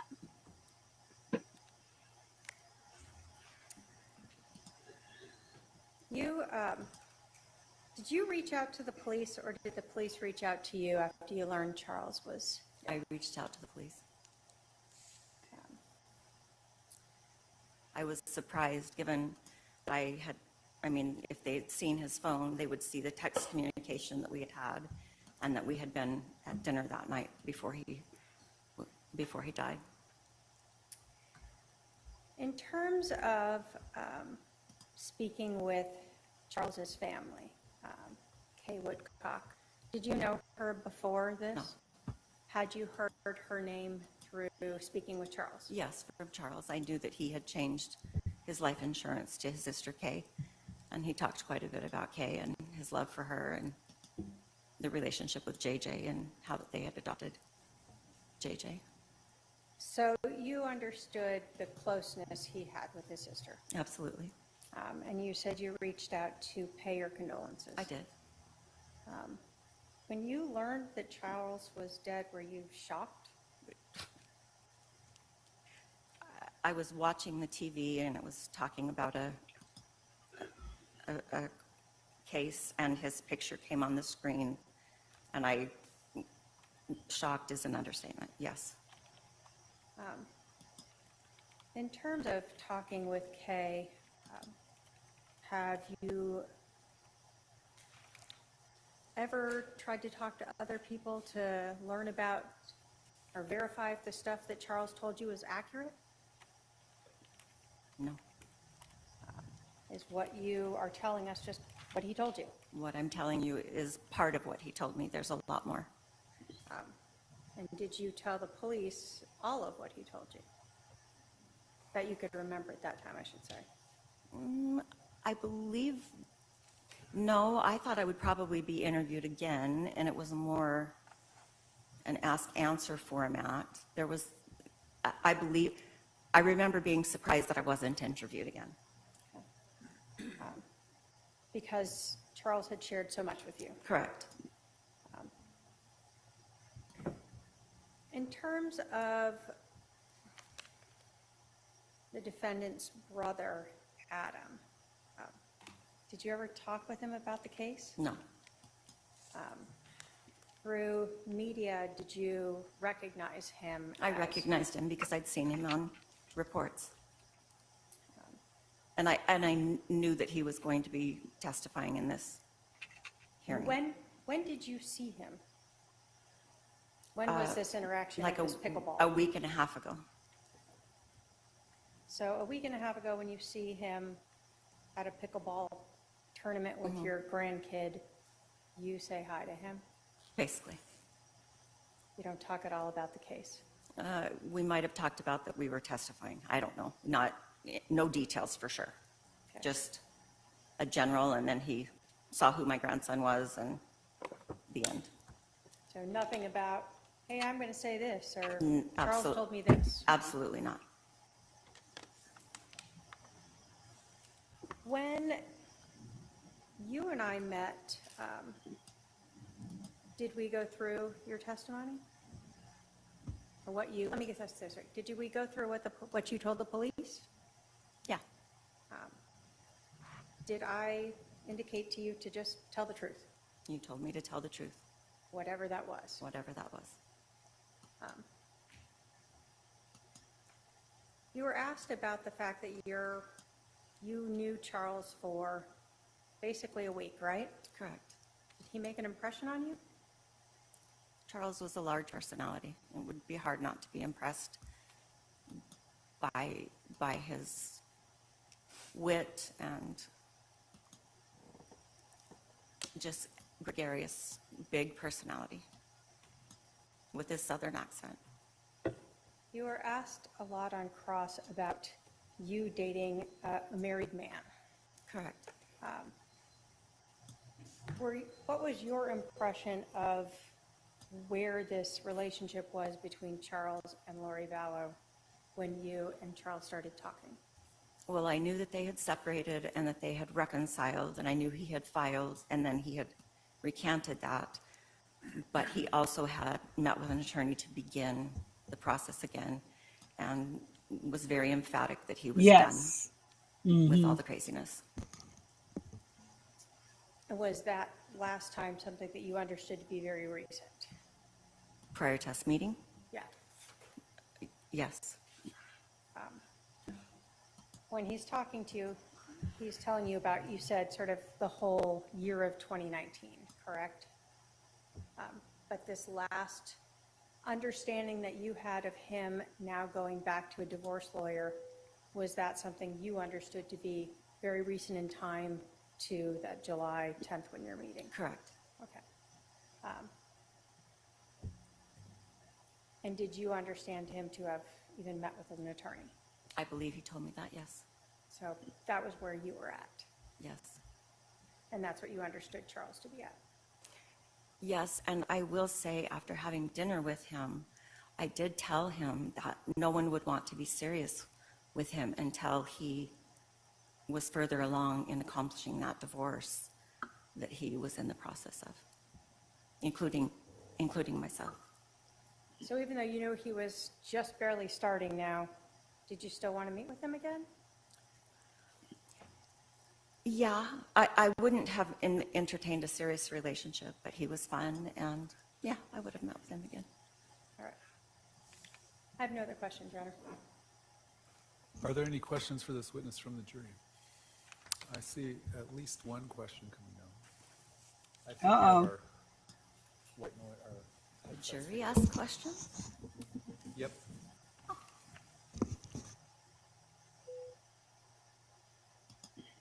She don't like that.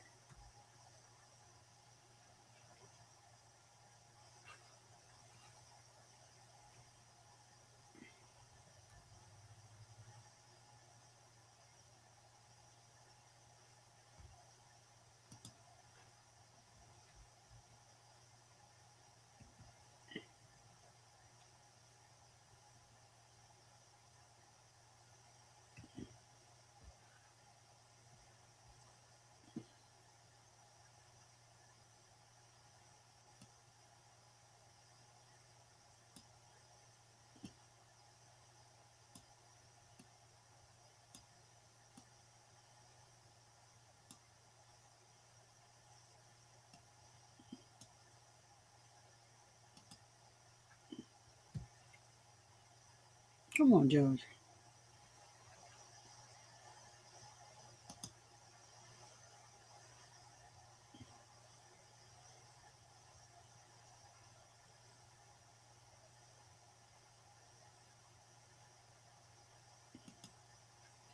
Oh, he go back here.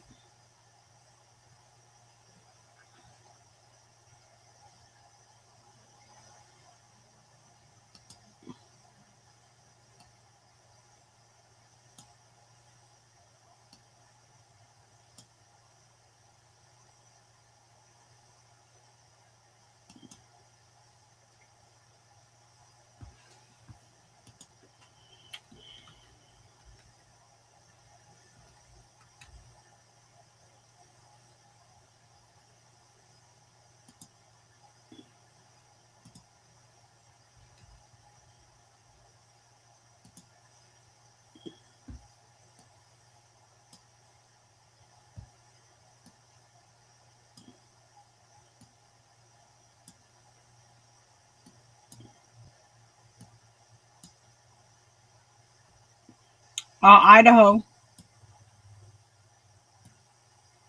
The state of Idaho.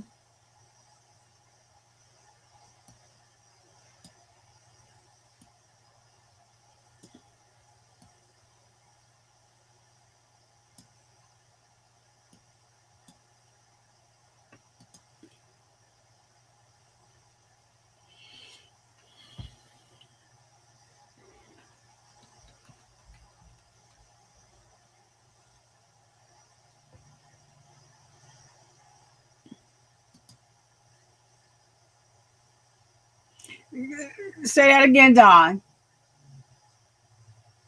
Say that again. Listen, Jack. You need to get that divvy so that we can make it happen, cats.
Damn. Come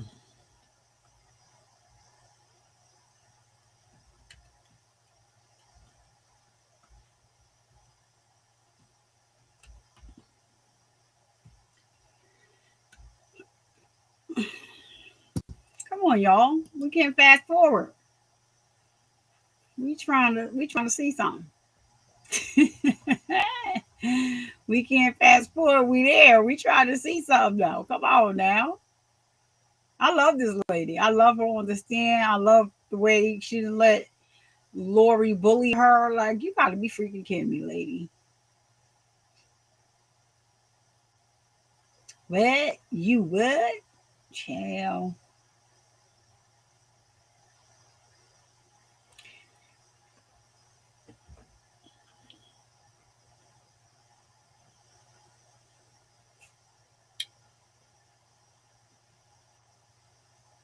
I know Lori is sitting there steaming, y'all. I know they're gonna have to qualify. Express to you verbally any indications of stress? Ooh. Definitely, he was very worried that. I think we'll just keep it with a yes/no answer for this question. Does the defense have follow-up based on that juror question? Child, get up there and be done, please. Please do. Yes, and thank you.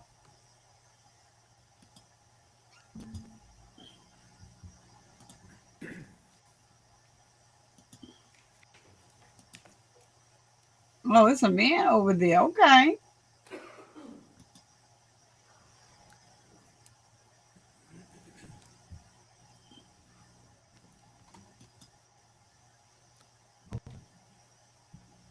Does the defendant have follow-up based on that juror question? Oh, no, Your Honor. All right, state. No. All right, you can step down. Thank you. State can call its next witness.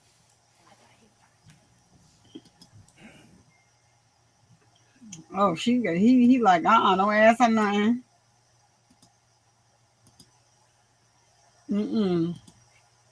She ain't playing with you.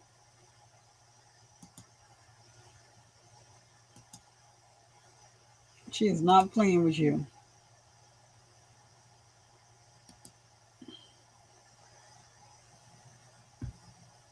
Thank goodness, like, she shut up because, girl.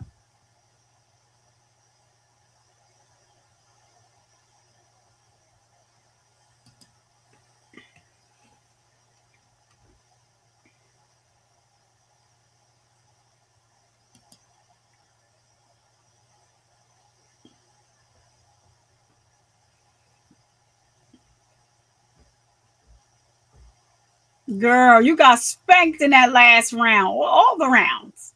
You ain't win nothing. You're not winning nothing. The evidence is going to show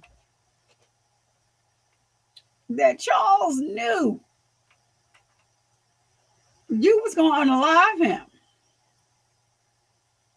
Yeah, that was a heated exchange.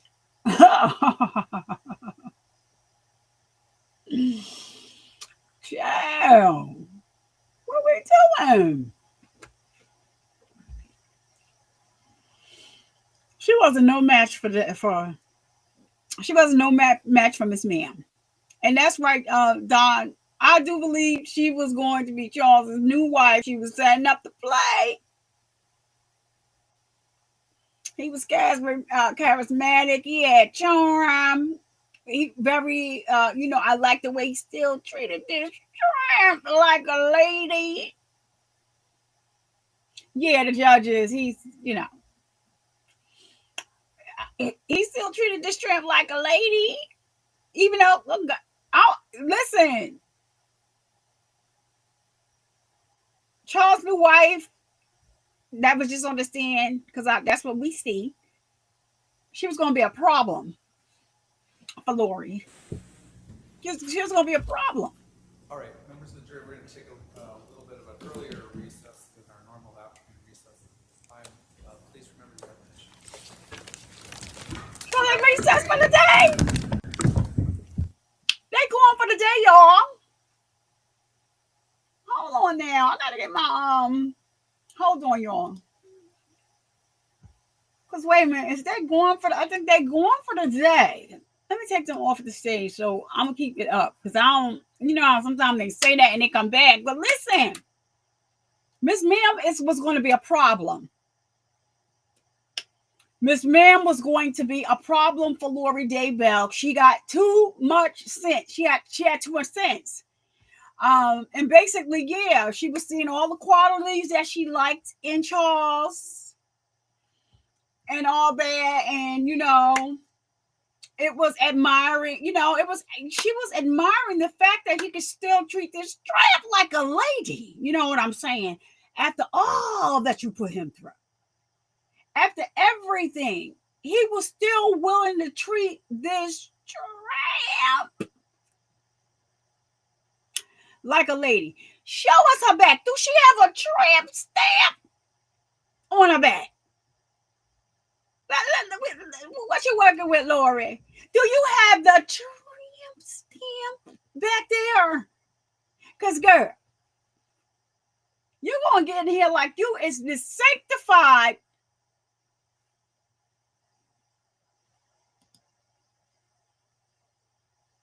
chat, like you are.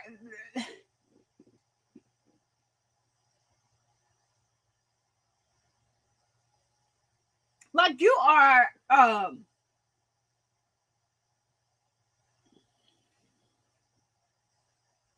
like you wear nun cape. The habit, excuse me, I didn't mean to say cape. The habit, the nun's habit.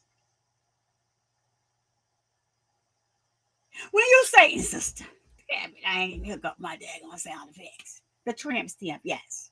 The tramp stamp on the back. Do she got a tramp stamp? Oh Lord, my bad. Hold on, y'all. Let me do. Not let they always try to fade me black. Always. Come on, don't do me like that.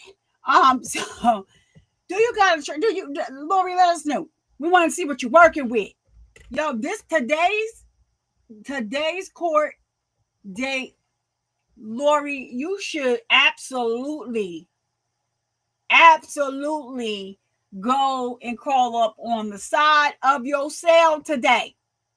And cry it out. Cry it out. I don't know if you're going to have to cry out to the real Lord, because you were serving the Lord of I don't know what. Evil. Satan's sister, Satan's daughter. You were somebody. Child. But I want to know what that tramp stamp do. Do you have one? Because, baby girl, it's giving, I got a tramp stamp. I always tell people, listen, and I mean this from the bottom of my heart. I'm not going to stay married to my husband I got to be cheating on. I don't got time for that. I ain't going to make it into the pearly gates like that. And we ain't going to be together. We ain't going to let's do the work. Let's do the work. As a matter of fact, I'll save you some paperwork costs because I'll do it myself. I do the paperwork myself. But we're not gonna continue to be married. You cheating on me, I'm cheating on you. I ain't got time for that. I keep trying to tell you, I'm trying to make it into the pearly gates. And it's just not going down like that. It's not. So this woman here is too sophisticated for Lori Daybell. She was too sophisticated on the stand. Gave Lori Daybell the business. Do you hear what I'm saying? You got to feel every bit of stupid. The fact that you pointed out that Charles only knew her for 7 days and Charles was spilling out his heart and soul. They say when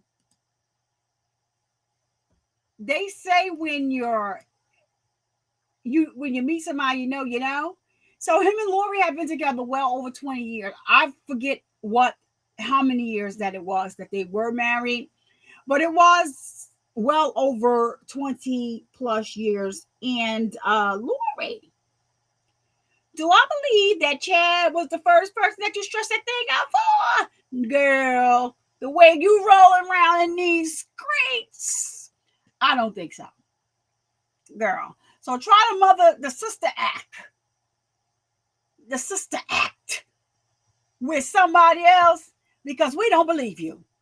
And I'm just keeping it all the way 100, y'all. Like, Charles was too sophisticated for her, and Lori,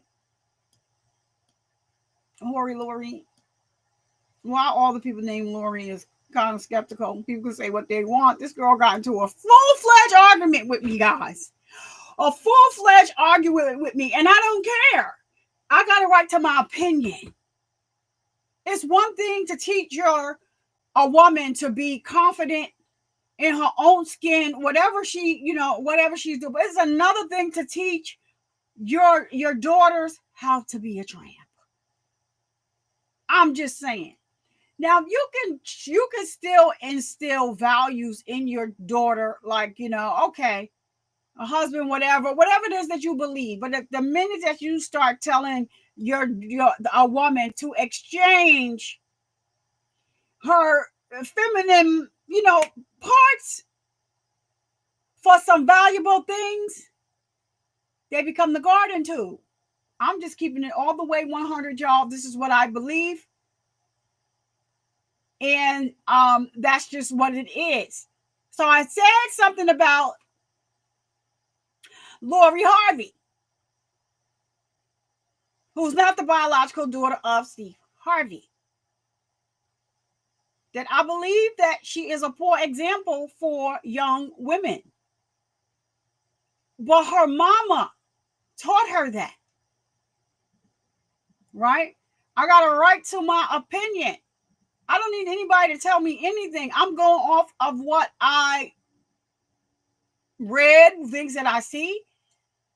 And she's a poor role model. And nobody says she had to be a role model for children, but young women, but they do look up to her. So this young lady was so upset with me.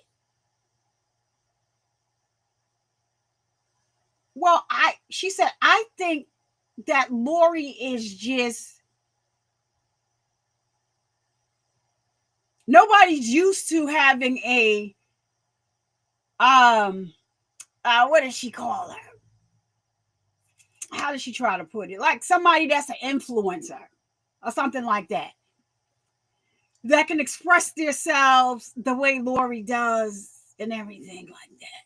Now, I do say, I would tell a young woman, like I would tell my daughter, you don't need to jump and rush into anything, date and have fun. That don't mean parade everybody you dating with. And I'm not saying hide them and have relations with them. That's not what I'm saying either. But Every time you turn around, you in the public eye, you done did this, you done been out, seen spotted out with Puffy and his son, the son first, then, you know, P. Diddy. That is nothing that we should be teaching young women. And all the other people that you've been with. But her mama told her that. And Steve Harvey, let me stop for Steve Harvey, come on, because you know he be messing with the small people's channel. I'm just saying that. Act like a woman, think like a man. If you're bored, you should toss it in the garbage. What can he tell you? What can he tell? What can he really tell y'all? I'm just saying, y'all that follow the morning show is funny, but Steve can't give me no relationship advice, and that's on period. Now I said what I said. It just so turned. She's like, oh well, you know, people are not used to, you know, young women having their own. You know, she was born. Her father is a millionaire. Newsflash. That's not her biological daddy, okay? It's not. I'm just keeping it 100 with you. Like, that's why you got to do your research. I said, who gonna tell her? Who is going to tell her? That's not her father. She does make her own money, but she gets money from these dudes as well. She's giving up the box. Her mama taught her that. That's something I'm not teaching my daughter. So people are just not used to having, you know, she was born into this. I don't know if her daddy was the kingpin or not, the one that's in jail. I don't know which one of them is her daddy, but it's not Steve Harvey. Now, Steve Harvey, and I do believe that when you are someone with children, you give somebody, they should treat your children as their own. Like, you know, for instance, me and my husband, my children are not his daughter is not my step. Like, that's just not what we believe in. I get that part of it, but let's not act like, you know, Steve and Marjorie. No, that's not how that happened. And so I'm not impressed by anybody. Really, I'm not impressed by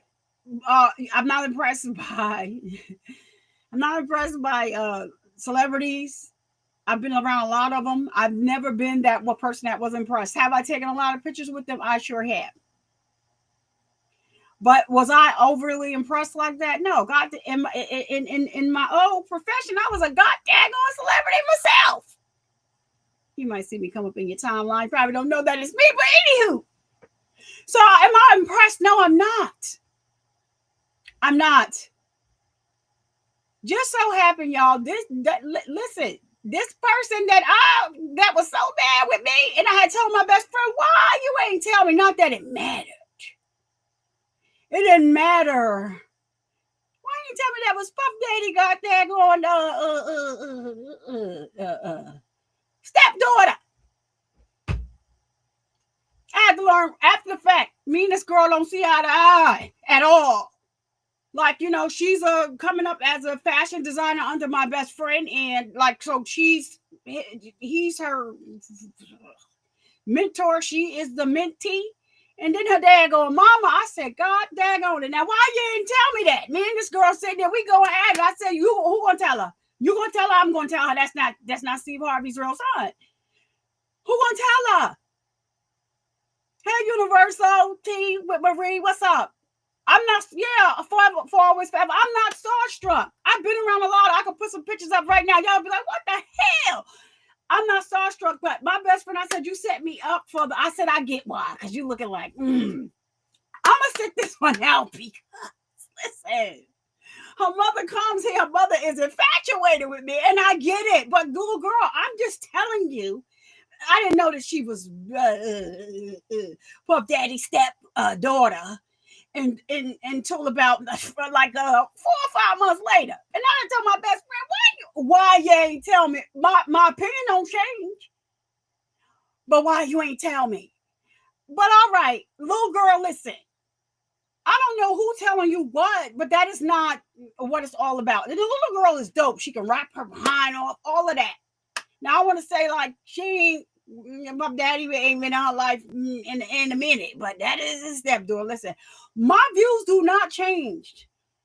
That's not something that I would teach my daughter. That's not something that I would teach young girls in the community. They are people just like we are. They may have a little more money than we do, but that's not something that I'm teaching my daughter. That's not something that I don't think that Marjorie Harvey, the only thing I think that she may have taught her daughter well was, don't rush into anything and date. Date does not mean sleep with. Come on, somebody. Pass the collection plate around. Anybody got $5? Because I'm speaking the word right now. But anywho, date doesn't mean sleep with. So, this little girl was upset with me. It's like, look, that's the problem now. We don't have no girl. That's not what we doing. And so when I did my breast cancer campaign, she came through. Little girl she don't ever since then she be like this. Yeah, I come that often, but I had went to get my dog an outfit made. Yes, my dog passed away, but anyway, my dog was in fashion. Yeah, has it so. That's enough. She came back. I was doing my breast cancer campaign, personal breast cancer campaign, and she walked in like. My daughter was the creative director on that project. Yeah. Oh, I like that. That's cute. But me, I would have rocked it. Okay, that's you. If you would have rocked it, this is my vision from 10 years ago that we're just bringing to fruition now. So that's how you would have rocked it. But I'm gonna ask you to mind your business. How about that one? I don't care what you think or how you would have rocked it. Girl, if you don't go in there and finish learning how to close them seams on them clothes correctly and stuff like that, little girl, you might not want to play with me. Now, you may have a famous mama and a famous stepdaddy, but I'm not impressed by none of that. And so anyway, going back to Lori Daybell, this is not something that you want to teach your girls, okay? Not something that you want to teach your girls. And she is the little sister of, is she older than Christian or younger than? She's younger than Christian. So she's Christian's little sister, but she's not P. Diddy's daughter. She older than Christian or younger than Christian? Hold on a minute. She's older than Christian. And she was in there like fighting for her life. Like she was saying the right stuff. Listen, date, not F. I stand by that. I don't give a damn who your mama is. Hey, Nisa. And she don't like me, and that's fine because I don't like you either. I don't like your attitude, like you sitting on this pedestal, like you. Who? I don't care about that. I'm gonna still get a little girl her props. Though the little girl is bad now. She wraps her behind off. I don't know why she's not doing more with that. She's not using, Diddy's name, or she's not connected with any of them. She's not. But I told my best, I'm like, you just let me just go. You know how I go.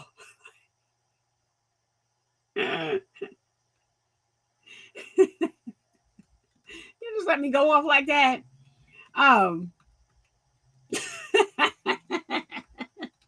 So anyway, it's still my beliefs. It's still my belief. I don't believe in, I think Lori Harvey has been around, passed around too daggone much. And I think that, she needs to, I'm not saying she needs to settle down, but she needs to sit down. Her mama needs to tell her, okay, sit down now, sat down. But Marjorie Harvey, you got to look into the story of how she got with Steve and how she didn't like Steve before, but when he started getting that scrubber, all that changed for her. So if, she's doing it, what do we, expect her to tell her child? But yeah, other than that, like, that was funny though, y'all. I was in there, she was in there fighting for her life. Hey, maybe y'all not used to, y'all so used to the Kardashians. And I just like, a little bit. Like, listen, newsflash. I said, you gonna tell her? Who gonna tell her? That ain't Steve Harvey doing it, for real. biologically, no. She wasn't born into that. Okay. I don't know who's going to tell you. I don't know. But yeah. Anywho, I believe that is it for the trial for today for Lori Daybell. I think they recessed for the day, but let me see if because they ain't. I don't know because they still have the seal up, and so I'm a little confused. I don't want to leave and then they come back. But he did say recess. Recess means that the court is over for the day, right? We call girls like her what is this universal? Let me see. A quetta. Am I saying that right? A quetta. Listen. I don't, Rebecca Cry. What's up, lady? What's up? Listen. People can do what they do. I made a statement because it was at the time that what is his name?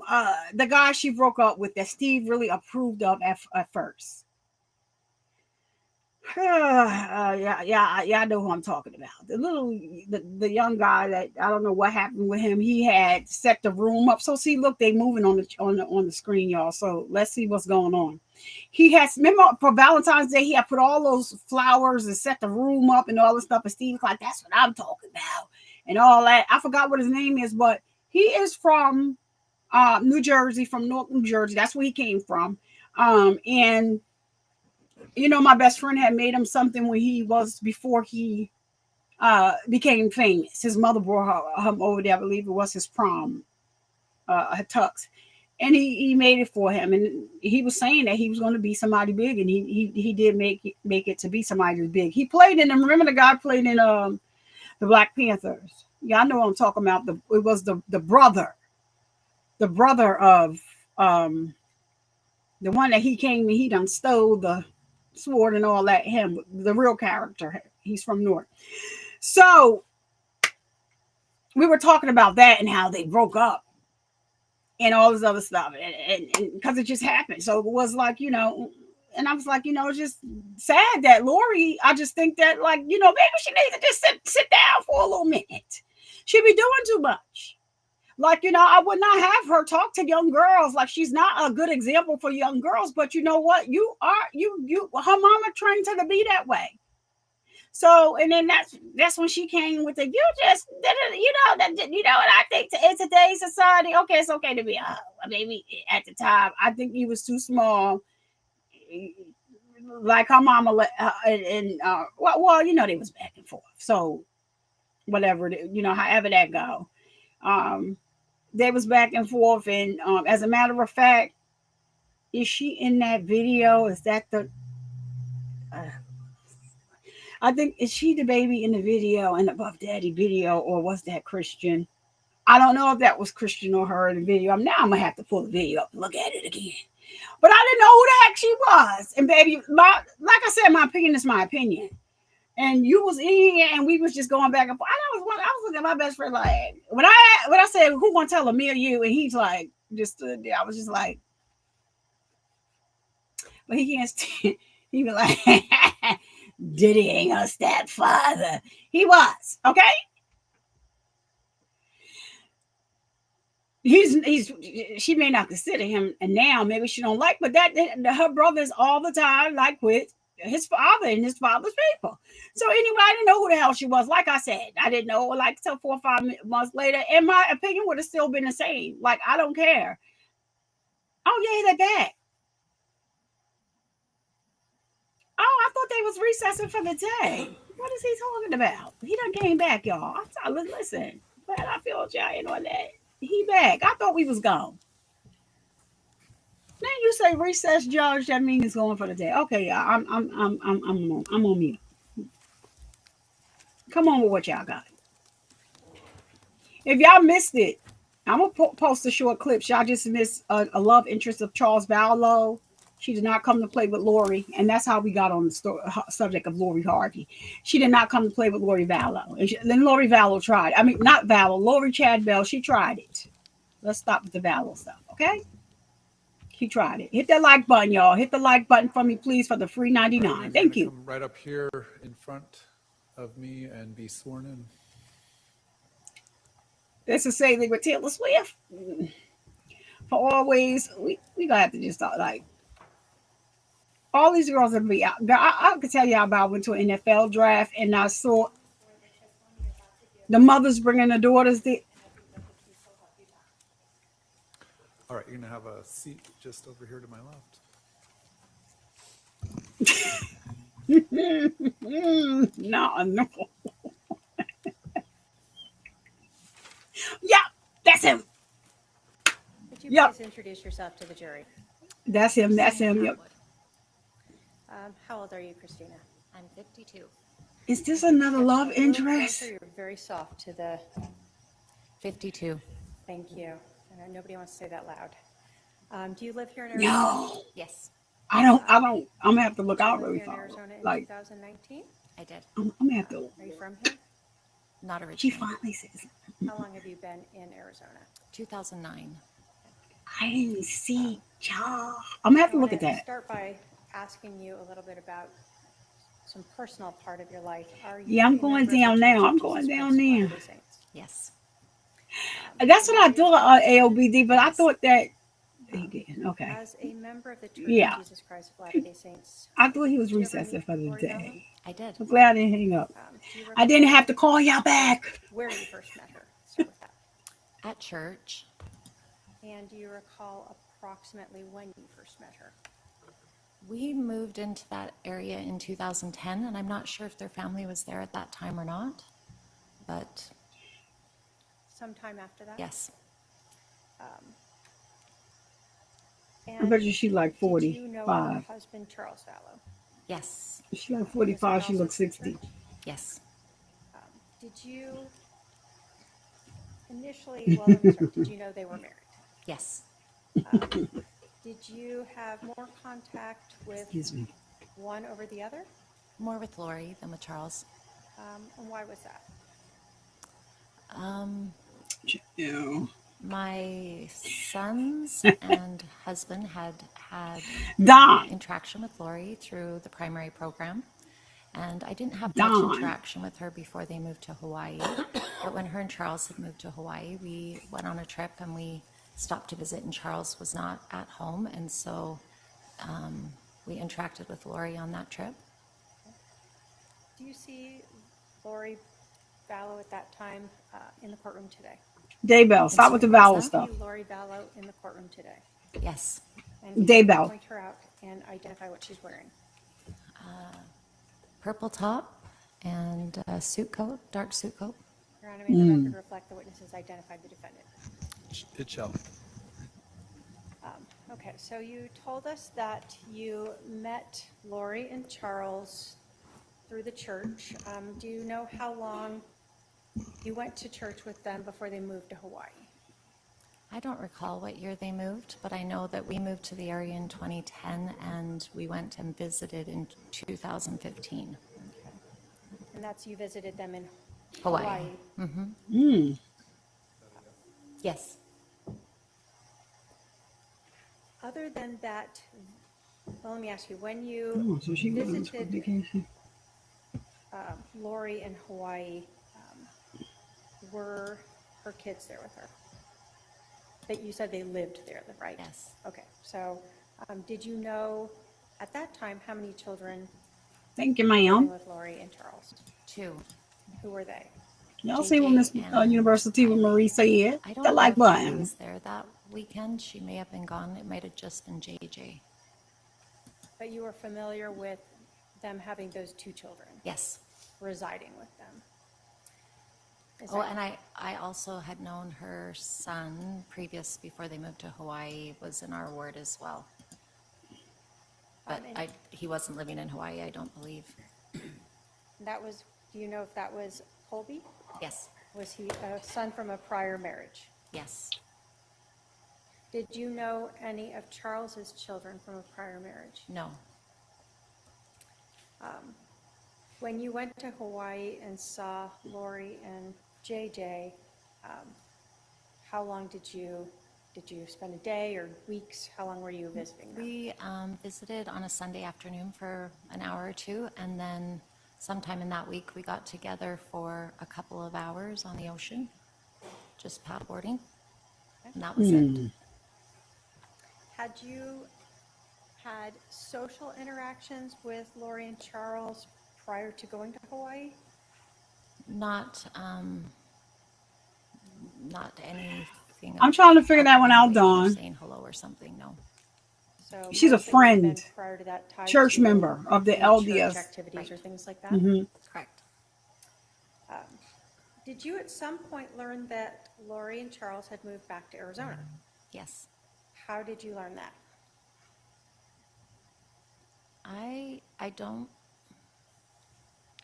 I'm not positive if it was that I ran into them in the temple, because I recall one time seeing them both at the temple.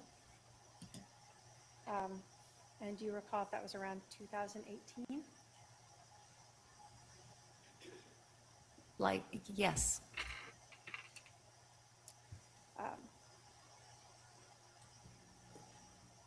When you said you ran into them, you're saying both Charles and Lori you saw at the temple. Yes. So you learned they're back in Arizona at this point. Is that correct? Yes. Did you ever have Lori ask you to go with her to Hawaii? Yes, she did invite me. Do you recall when that was? I believe it was the fall or late summer of 2018, but I'm not positive.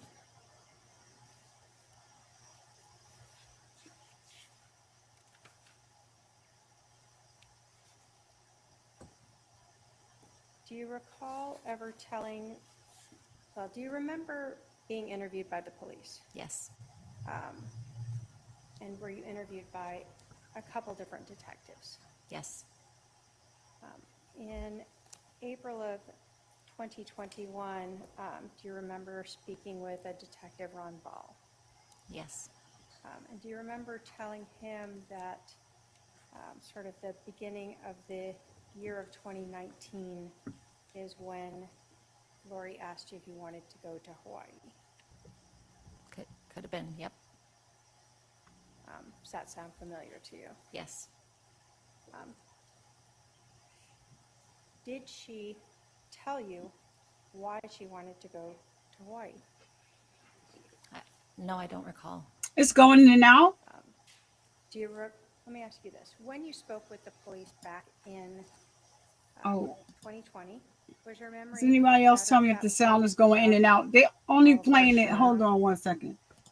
Now that it's I know that this courtroom is only recording this from one. They're not recording it from like both. You can't hear it in both. They're only recording it from one. It's really irritating. I don't know why they don't fix the sound. But maybe they don't want us to. I don't know. 2025. Has your memory faded as to some of the... Let me see something. Yes. Would listening to That's too much portion noise. of your interview about that help potentially refresh your recollection? Yes. And Your Honor, if I can have my paralegal go up with Exhibit 282. Go ahead.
If you can just listen to this portion and see if that refreshes your recollection as to why Lori was asking you to go to Hawaii and when.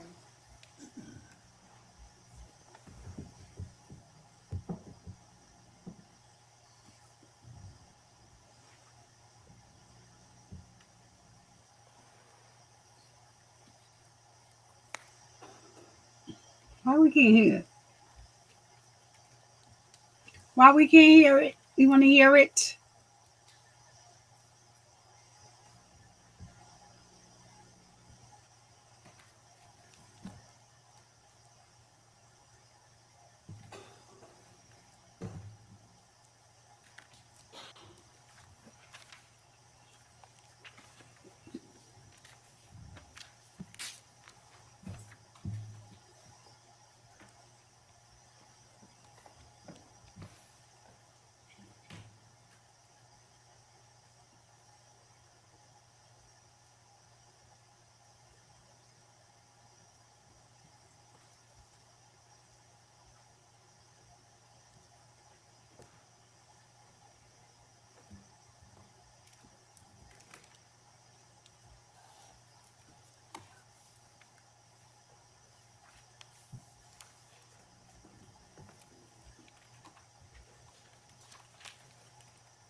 Was that you talking to the detective about All right, for always. time period in January where Lori's asking you to go to Hawaii, and there's a lot of things going on there? Yes, I recall that. I actually remembered the invitation being prior to that, and what I was referring to there was something else. So there was a prior time you had gone to Hawaii to see Lori and a prior invite, correct? No, I'd just gone in 2015 with my family. Okay.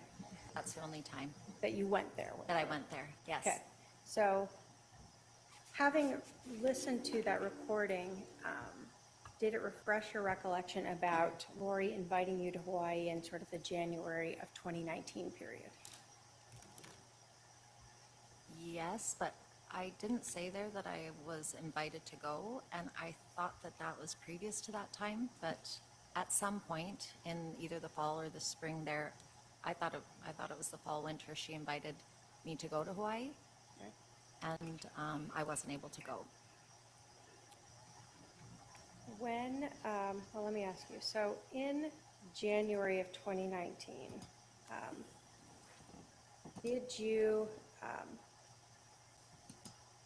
did Lori reach out to you about some things that were going on in her life?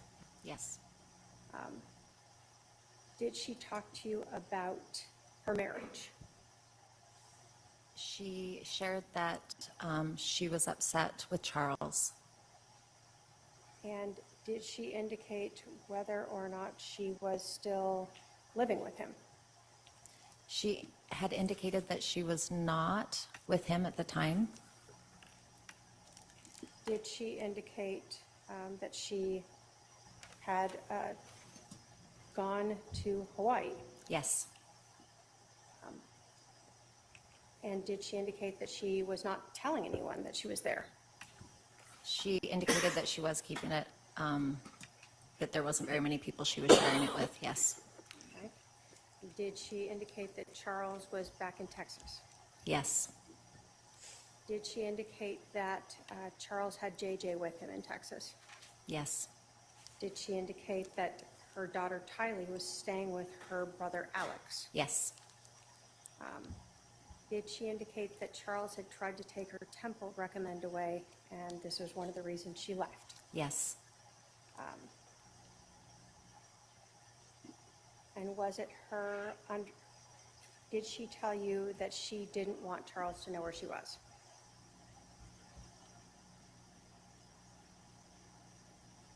I don't recall. So if you had said that to the police back in April of 2021, would your memory have been better back For then? sure.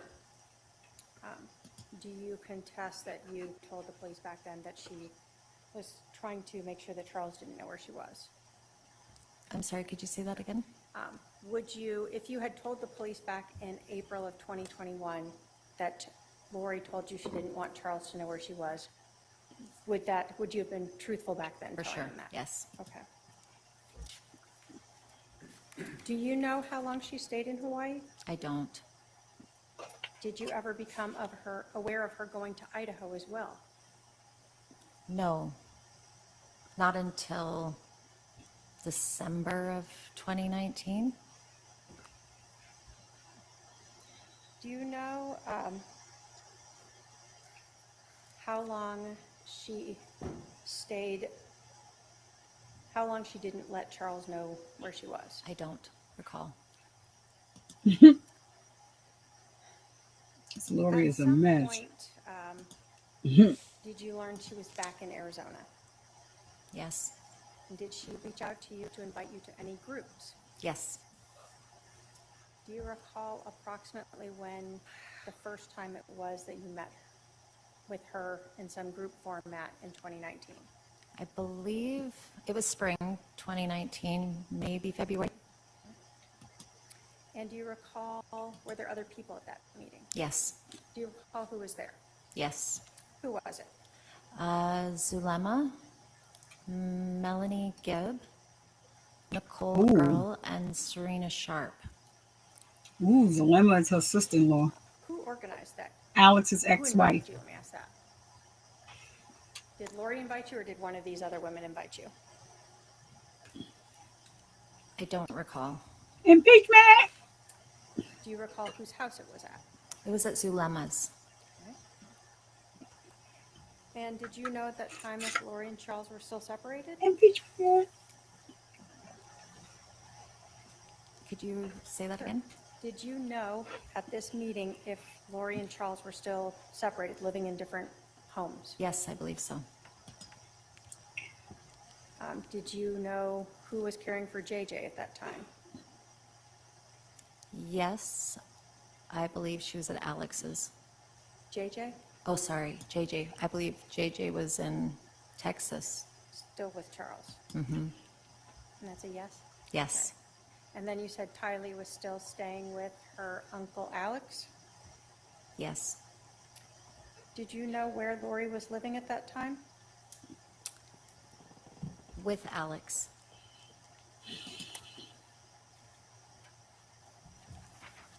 Had you met these other women prior to this meeting in February-ish of 2019? The only other person that I knew was Nicole Earl. Okay. So this was the first time you were meeting the person whose house it was at, Zulema? Correct. The first time that you were meeting Melanie Gibb? Correct. And the first time you said Serena, is that Serena Sharp? Correct.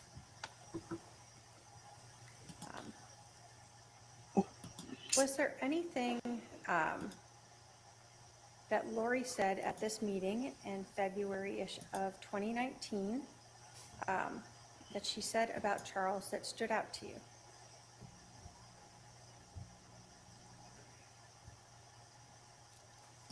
She was concerned about dark spirits plaguing him. Here she go, which is nonsense. Whew. Did she in fact tell you that he was possessed by dark spirits?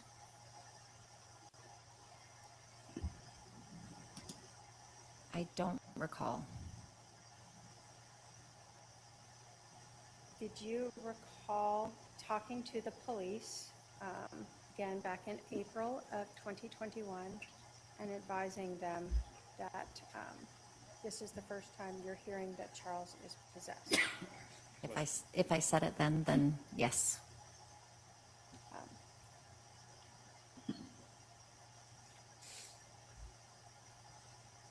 When you were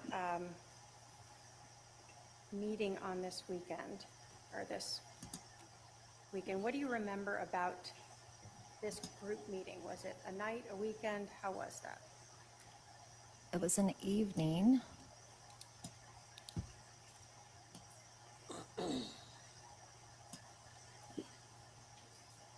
We may have met twice in the evening that weekend. Did you know where Serena was from? Like, did she live locally? She did not. She was visiting from out of state.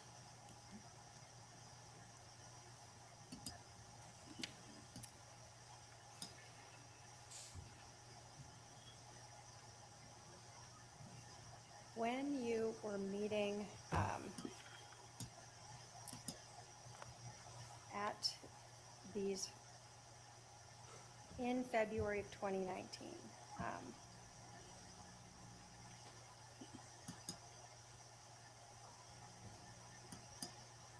do you recall telling police that Lori was talking about Charles being dark or having a dark spirit? Yes. And you recall saying that he was possessed and she had a name for who he was possessed by?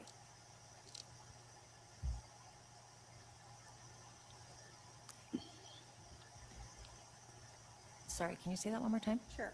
Do you recall telling the police that he was possessed and she had a name for who he was possessed by?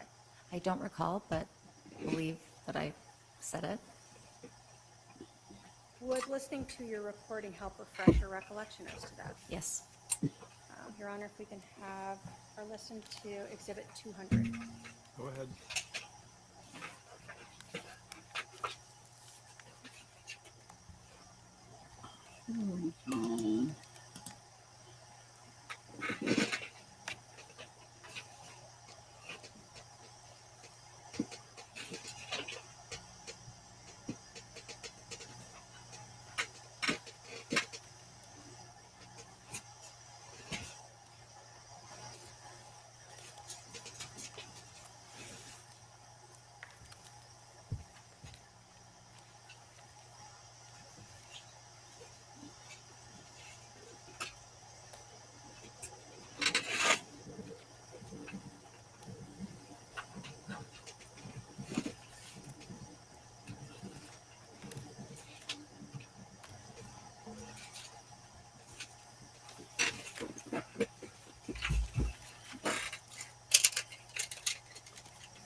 We want to hear shit. I wonder why they're not playing the I understand she got to listen to it first, but if she validates, why they don't play it?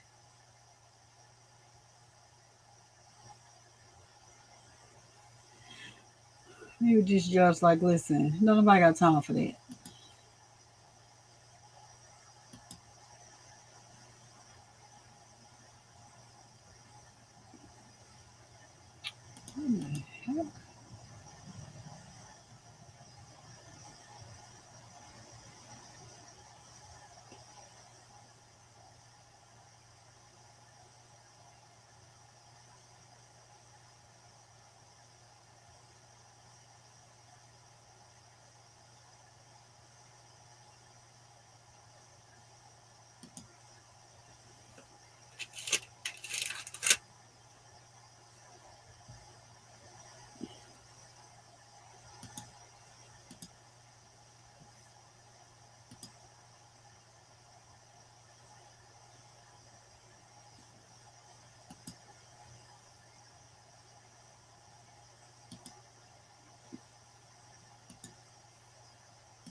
Wait a minute, why we can't hear?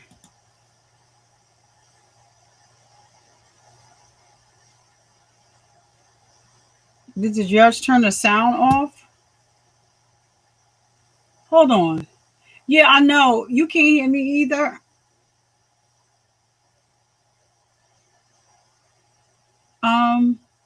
I don't know if the judge turned the sound off. Yeah, because why can't we hear? It's not on mute. It's on. The sound is on. What is going on?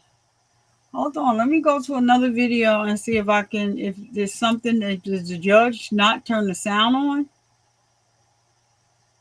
Because she was listening to. Hold on, y'all. She was listening to the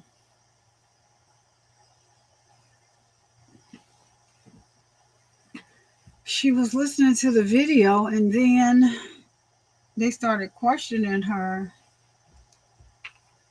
again. Hold on, y'all. Let me see what's going on. Yeah, I don't know what I don't know if that's the feed for. Let me see. Yeah, they're saying on the feed they have no sound. Let me go to court. Let me bring it up in another platform and see if they're having the same issues, because it's something on there, and in the feed that we are watching, they say that they cannot hear. Let me go to law and crime and see if they're having the same thing. If that's the case, the judge or whoever turned the. Oh yeah, everybody's on law and crime too. They're also saying put the sound on.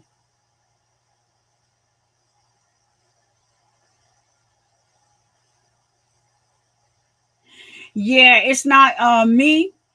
It's not. It is. They have the sound off. Everybody is typing in law and crime, no sound. We were watching court TV. Let me see if Idaho is having the same problem. If it is, then the judge got the white noise on and forgot to turn it back off. He has a. Oh, let me see. Yep, they're doing the same thing over here. It is the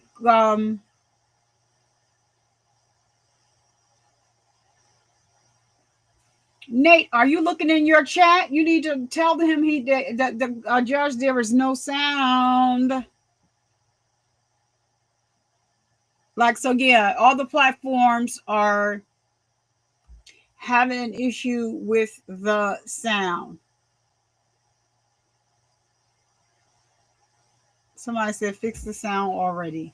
I know, I'm like, she moving her mouth. Well, why don't we, why can't we hear? But that's not me, y'all. That's all of the stations are having the same.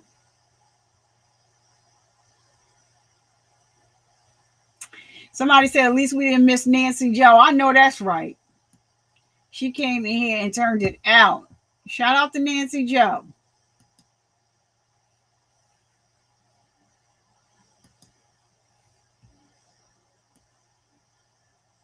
Yeah, I don't know. It's the feed. I don't know if the judge is not paying attention, and I don't know what they got going on, but nobody can hear anywhere.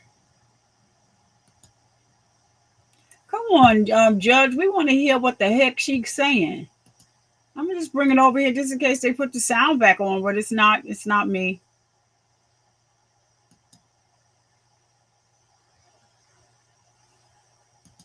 It is the court feeds.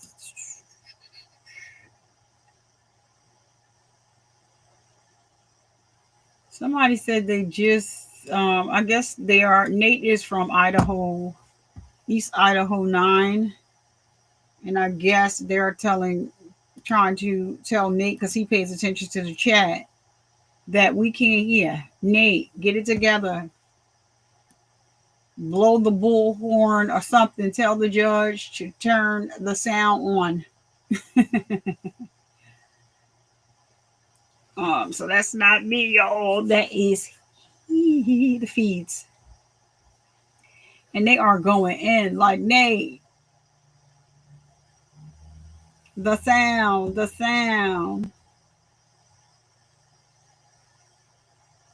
Come on now.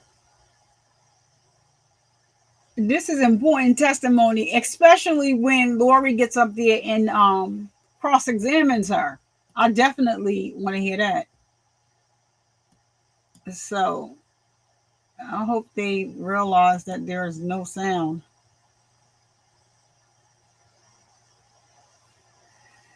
Dang it.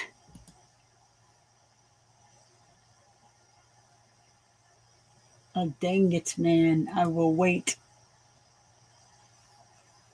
Let me put that in the chat.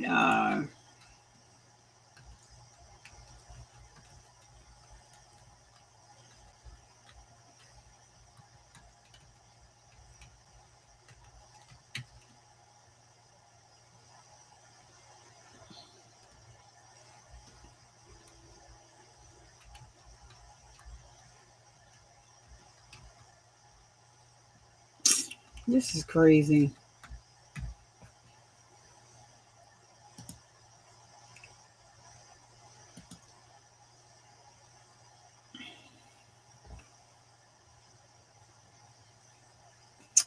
I got an extra oven soon. Don't judge me.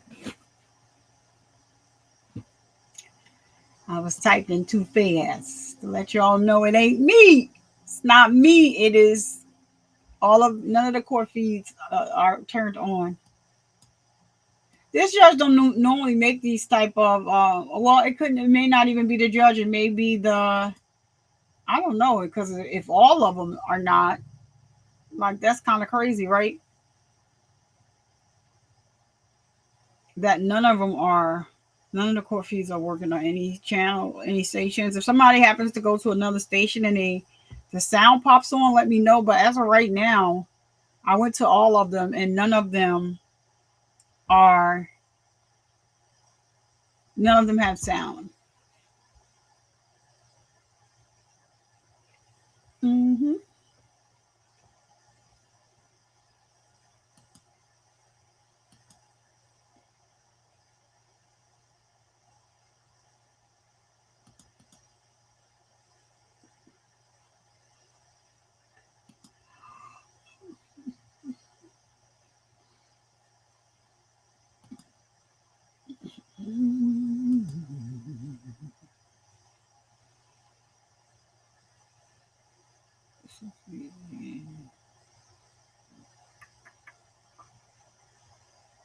Come on, Judge.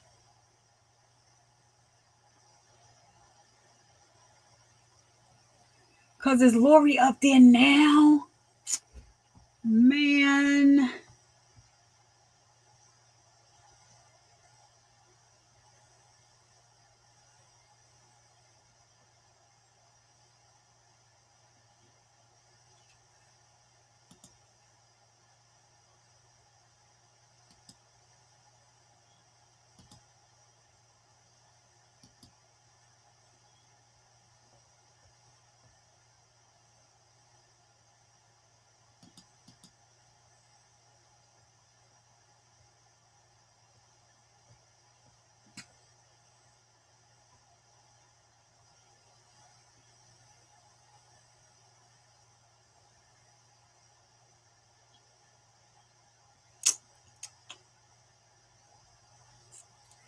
Come on, people. I don't know what's going on, but yeah, there is no sound. This is getting on my nerves. And she's still up there talking and looking stupid.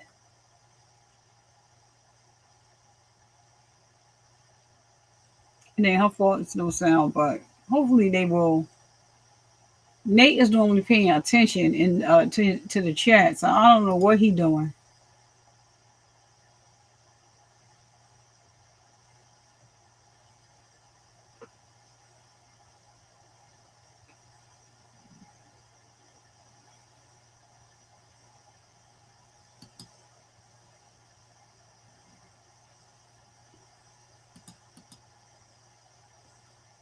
During that meeting, did All you right, we got overhear, sound, we got action, y'all. Lori talking about Serena in a way that also disturbed you? Yes. What do you recall of that? It was just very negative, and that she didn't believe that Serena was going to be good after all, something to that effect. Okay. So Yeah, what prior is she talking to about? that meeting, Serena had been at the meeting at Zulema's house, Yes, just the one. and she had been on a Zoom meeting, maybe? Yes. Okay. And then this meeting in June, she was not. She was not. And at that point, Lori seemed to be talking negative of her. Correct. Oh, well, she is not scared, huh? I thought she was folding, y'all. When you talked to Lori about these statements that you had heard Alex say and her say on the 9th, did you continue to meet up with Lori after that? No. Did Lori ever invite you to any more of these gatherings or prayers? I was invited one time to go for lunch. When was that? I believe August. I wouldn't have went either. So between June and August, you did not receive any other invitations? No. Did you at some point learn that Charles had been killed? Yes. How did you learn that? I received a text message that he'd been killed. And who did you think had killed Charles? Originally, when I received the message, I believed it was a brother-in-law of his. And so it was some time before I realized that Alex had been involved. Okay. So initially, you had said when you met with Lori, that you would go to the police. But when you learned Charles was killed, your understanding was it was someone else. Correct. So when you learned it was Alex, what was going through your head then? I had somebody who had visited with Lori about it and had said that... Without going into their hearsay, let me just ask you this. Had you spoken to someone who was passing along information to you of what they understood had happened? Yes. Okay. The shooting of Charles by Alex was about a month after you had heard him say he wanted to kill Charles, correct? Yes. Did you feel like after you confronted Lori that she distanced herself from you? Yes. Did that seem to be the same as what you heard and saw happening with Serena? I don't know. Okay. On the 9th, you had heard Lori talking negative about Serena, correct? Yes. And she hadn't been invited to that meeting. She lived out of state, so it wasn't surprised that she wasn't invited. Had she flown in for a previous meeting, though? Yes. So just the one, the initial one.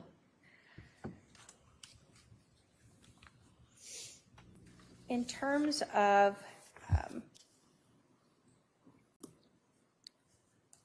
your interactions with Lori, did she ever tell you that she was joking about her husband being possessed? No. Did she ever tell you she was joking about him having this dark spirit inhabiting him? No. And did she ever, you told us that she told you there was a name for this spirit that you don't recall now, correct? Yes. Did she ever tell you she was joking about that? No. No other questions. Thank you. All right, Cross. No questions, Your Honor. Are there any questions for this witness from the jury? Not seeing any. Ma'am, you can step down. Thank you. That is a telltale sign, y'all. No questions, child. She got something to hide, y'all. Oh, let me take this down because we got action. She had no questions. Suspicious. That's suspicious. It's my earphones. Oh, no, they put on the white nose. It's my earphones. What's going on?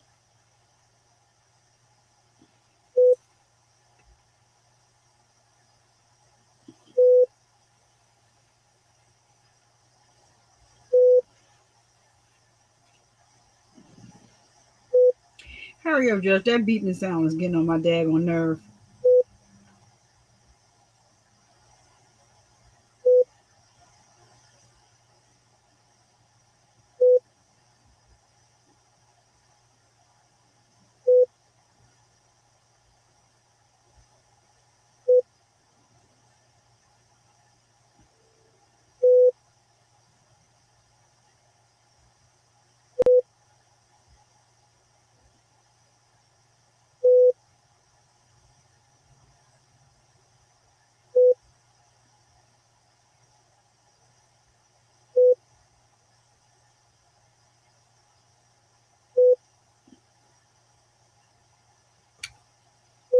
Please show love and support. Thank you so much, Allie.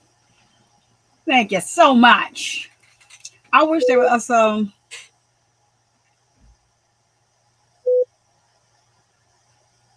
Thank you, Allie. Thank you, Allie. Thank you, Allie. You hit the like button if you came in, and you may have to run back out really quick. They're on the sidebar, so the judge got on the white noise, some other noise in my ear beeping. I don't know if y'all can hear that beeping, but you know the news stations are being responsible, and when they go to like the sidebar, they at least go to the seal. No, it's not you. That's something that the judge has that on.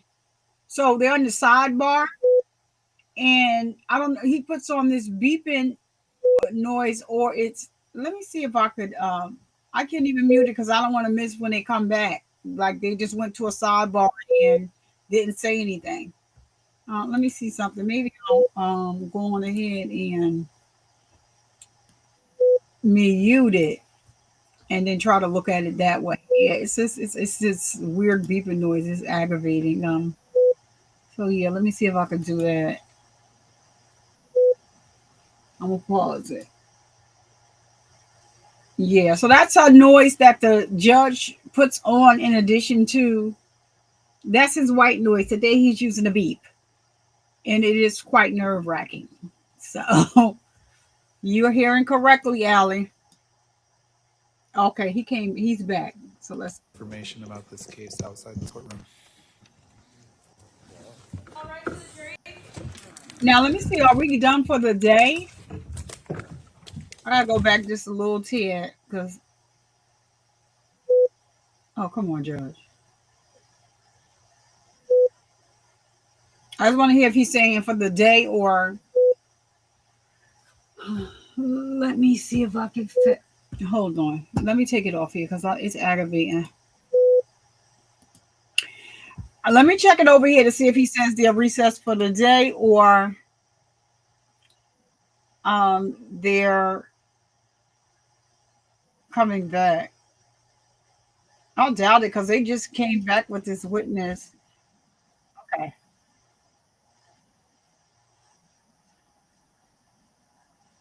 Oh, they recessed for the evening. Resume tomorrow. Okay. So they stopped like a little an hour and 15 minutes early.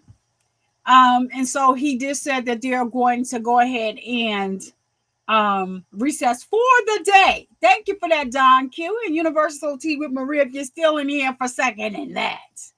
I thought earlier the day was just like recess. So I know that he's recessing for the day. And so this was interesting to say the least today. It was like the courtroom was on fire today. If y'all missed it and you came late, when they were on lunch, we reviewed the video of Charles Vallow contacting the police and advising them that Lori said that she was going to redrum him. He was scared for his children. He didn't know where they were. She stole his car from the airport, wiped out all the money out of his bank account. He only had $7 to his name. That you're going to have to go back and watch that video when they were on lunch. We also went over the video of Lori talking to her son, the video recording from jail, and him just basically confronting her, holding her accountable for unaliving his siblings, begging for her to tell him that, they believe they're supposed to be believers of the LDS faith. So he wanted her to tell him, look, just to say that, basically, I'm a paraphrase. Jesus is in agreement with what you did. She wouldn't say that. She just would say she did agree one time, but she didn't say what he wanted her to say, because I guess it's something that means, more to them that way. You're going to have to go back for that. We also looked at Lauren Crime's video where Jesse Weber put together 6 facts that show that Lori Vallow was guilty of unaliving the children, unaliving Chad Daybell's wife, Tammy, and Charles Vallow. That video speaks for itself, speaks volumes. Like I said, I wonder what the cop that came to the that was called to the scene that night, how he's feeling that Charles tried to tell you about all of this, and now all these people are unalived except the nephew Zach. There was an attempt made on him, but he's still with us unless he passed for some other reasons. Then also, did we look at I think we looked at another video. I'm just trying to remember. I think maybe it was just the 2. It was 3. I can't remember the other one. You have to go back in the video. You'll see where the courts recessed for lunch. And so those are the videos that I actually showed during the lunch, like kind of to bring everybody, because it's very confusing if you haven't really been keeping up with this trial. As we know, this is the trial. I like to call it justice for Charles Vallow. Everybody calls her the Doomsday Mom. Here we are, with this, nut. And so, I'm sure that there was a steamy interaction with a love interest of Charles Vallow and Lori Dable, and she did not come to play with her. Check that out. I have cut it up. I'm about to post the videos, part 1 and part 2, of just her testimony. She's everything that Lori wished she could be. But then AOBD wanted the website to where the LDS people are going and hooking up. And I got, wait a minute, what? No, that's a good one, Allie. Get to what? Yes, baby, yes. What? Okay, we're going to just pivot it a little bit. So my girl Allie in the chat is telling me that Yak Gotti is supposed to be walking out of the front doors of the jail anytime now. She said, sorry, that's a random sidebar of Allie sidebars, whatever. Allie, you know we love you over here. Thank you for that. You know I'm all wrapped up. I'm gang, you know, about that YSL trial. Now, is Cat Williams live? Let me see that. Let me go see if Cat Williams is live and she's covering that. That would be a great thing for us to go on over here and check that out on her stream. I know that she normally covers everything YSL. And so that will actually be kind of dope if we can go on over if Cat is live. I can redirect, to her channel. Let's see. No, I don't see where Cat is live or. No, I don't see. I'm pretty sure if he's going to be walking out, like the Cat is going to be going live about it. I'm sure Flesh of the Gods will be going live about that. So as of right now, I don't see them live. I'm sure they'll go live or video will be made. Or Cat will go live about it later. And I know Flesh of the Gods does reactions. I know he's working on his award show or whatever, but he may go do a reaction to Yak Gotti walking out. Allie, is there anybody that you see that is covering that? Is there any like news footage? She did a live this morning. Okay, so I'm gonna have to go over there and catch Cat on a replay. I was with my mom. Oh, one sec, Allie. Allie gonna tell us what Yak Gotti fled to. Allie, you want me to drop the link? I normally don't drag people up, but Allie, if you want me to drop the link, I can do that. If he did plea deals, which included. So Allie is in the chat here. I'm gonna go on and catch that replay with Cat. As a matter of fact, I think I can redirect to it. Let me see. No, I can't because it's not live. Oh wait, I may still be able to redirect to that. Hold on. That's my videos from other channels. Let me see. Cat. Oh, what was that? Why is they showing me all these cats? No, it's Cat Not Williams, please. So they're not showing me like the old video. They only show me what's coming, what's upcoming, and who's live that I follow. And I don't see anybody. So his plea deals included. What did his plea deals include, Alice? So we could go on ahead and get on up out of here. If you have it. I'm sure you know what? Maybe we could get I've texted you the paper. Oh, all right. You probably should have send it to the email. Probably would have been better, right? Yep. If you send it to the email address. Because I wanted to see what he pled to. And who was Yak's attorney again? Yeah, just send it over. I probably could have went to the Happily Angry Lawyers, or I probably could have went to Chow. I wasn't even thinking. I probably could have went to Zucka on X. I'm pretty sure Thugger has it. Okay, you sent it. Let me see if I can pull it up here. All right, y'all, hold on. We got breaking news. Allie in the building. All right, let me see if I could. I'm gonna bring this paperwork over really fast here and see if we can view it. Yeah, but will I be able to scroll if I save it like that? Let's see. I am so overjoyed right now when it comes to this because nobody should have to be found not guilty of all charges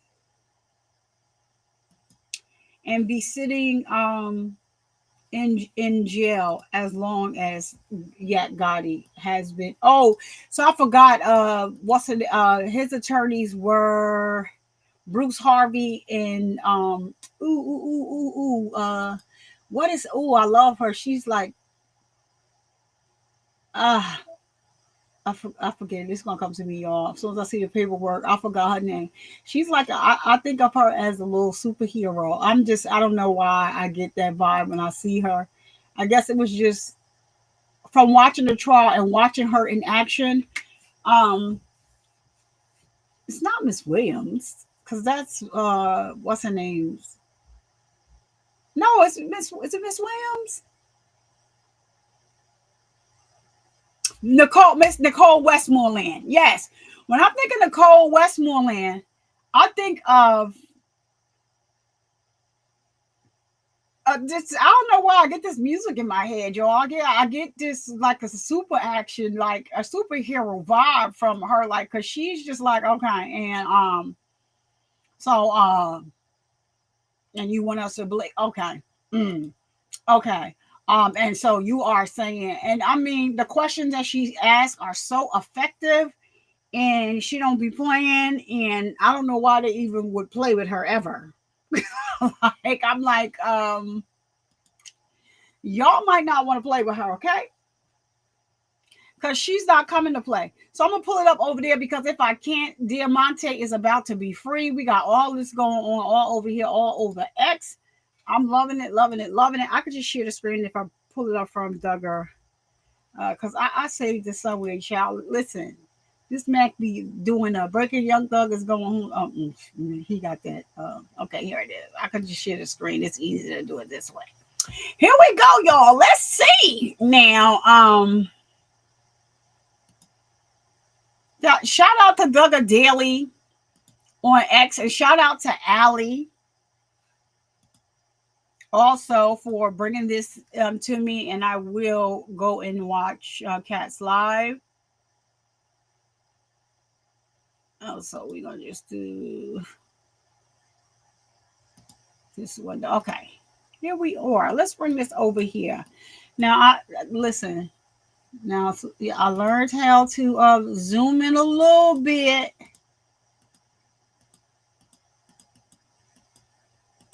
That's zooming out. No, that ain't. Chill. Listen. Anyhow, I don't know if y'all can see that or not, but I'll just read it. So, State of Georgia versus Diamante Kendrick. And it says felony confinement with probation. It was a negotiated plea.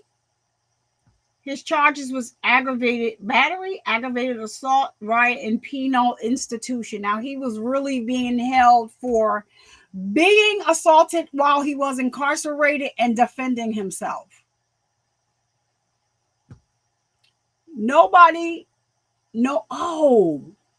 Bruce Harvey and Nicole Westmoreland. I need the goddamn on sound effects for this. So he pled guilty to the aggravated battery. He got 12 years, served 9 months, balance of 11 years and 3 months probated, right? So he's on probation for 11 years and 3 months. But listen here, y'all, for count 2 aggravated assault, they pled not pros. If y'all remember, Young Doug pled the same thing to the RICO charge, count 1. What? RICO. Okay, and so count 3, riot in a penal institution. He pled no pros. Okay. So, the defendant is adjudged guilty or sentenced on the first offender for the above stated offenses. So they charged him as a first on offender for the aggravated battery charge. Y'all know that means that. So the court sentences the defendant to confinement in such institution as Commissioner of the State Department of Corrections may direct, with the period of confinement to be computed as provided by the law. The sentence summary: the defendant is sentenced for a total of 12 years, with the first 9 months to be served in confinement and the remainder to be served on probation, or they didn't even check it, to be served on probation. They didn't even check it. Who filed this paperwork? Let me see. The Fulton County did. I could see. Because if you read, okay, so the 12 years and they left that empty. Let's see what the second page says. Hold on a minute. This is great news because this young man was found not guilty of all charges in the YSL case, and he was basically held up until today, which he's going to be released. Thank you for that, Allie.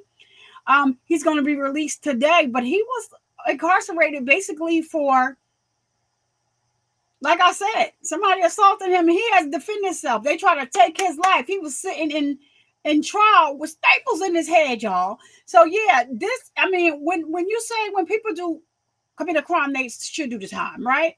But charge them for the crime they are committing. Don't charge them for all this extra stuff that y'all conjured and drummed up. And that's why y'all cases is going down the rabbit hole, right? So if you go to Happily Angry Lawyer, you can watch the shout out to Happily Angry Lawyer. You can watch the he did the a video on when they tried to revoke Jeffrey Williams' bail. It's very interesting. Very interesting. He's the one he breaks down all of the paperwork. And before he became co-counsel on Moontoon's case, like a long time ago, he had started breaking down Moontoon's paperwork. And he was like, what the? And so if y'all know, I did an interview with the Happily Angry Lawyer, which I have to repurpose and use the audio because when it was clear while we were doing the interview, that is one of my biggest, things up to date for me. And he kept his word. He came here. He's going to come back. As a matter of fact, I'm glad we're talking about this because I need to reach out to him. I really want to wait until they're finished with Moontoon's case. But a lot of the charges, he went back. He backdated way back to when Moontoon started getting arrested. And there is issues with every last case of his. He was charged with stuff that he had nothing to do with. Like, it's really interesting. That's why, you know what, maybe I'll work on this since we are done early. I need to make a video and I'm going to just put like pictures, of a Happily Angry Lawyer and, Moontoon on the screen. He's co-counsel with the fit lawyer ATL over there. Miss Tiffany's doing her thing, her 1-2. She has the law firm in her own private law firm in Atlanta. So shout out to her. So it says he has special conditions for this probation. So we're going back to Diamante Kendrick, right? The defendant is, it is, but I don't know if y'all can see it, but I'm going to read it. The defendant is advised that violation of any special condition of probation may subject the defendant to a revocation of probation, and the court may require the defendant to serve up to the balance of the sentence in confinement. The defendant shall comply with all special conditions of probation designated on the attached inventory of special conditions of probation as follows. After 2 years of successful probation may be on non-reporting status. After 3 more years of successful probation, the balance may be suspended. He is not to have a firearm. Please don't have no firearm. Please. We already got somebody incarcerated because of that. Reincarcerated because of that. No contact with and stay away from the victim. Not to promote gang activity by social media or in any other manner.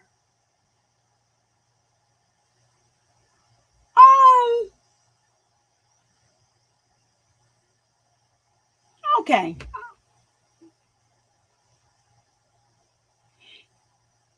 I mean, we don't want him to be promoting no gang activity, but he get found guilty of all of those charges. I don't think he's ever been found guilty of anything gang related.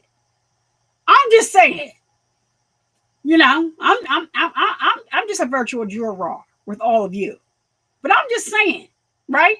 He's never been found guilty of anything gang related because he was found not guilty of all the charges in the YSL non-RICO case.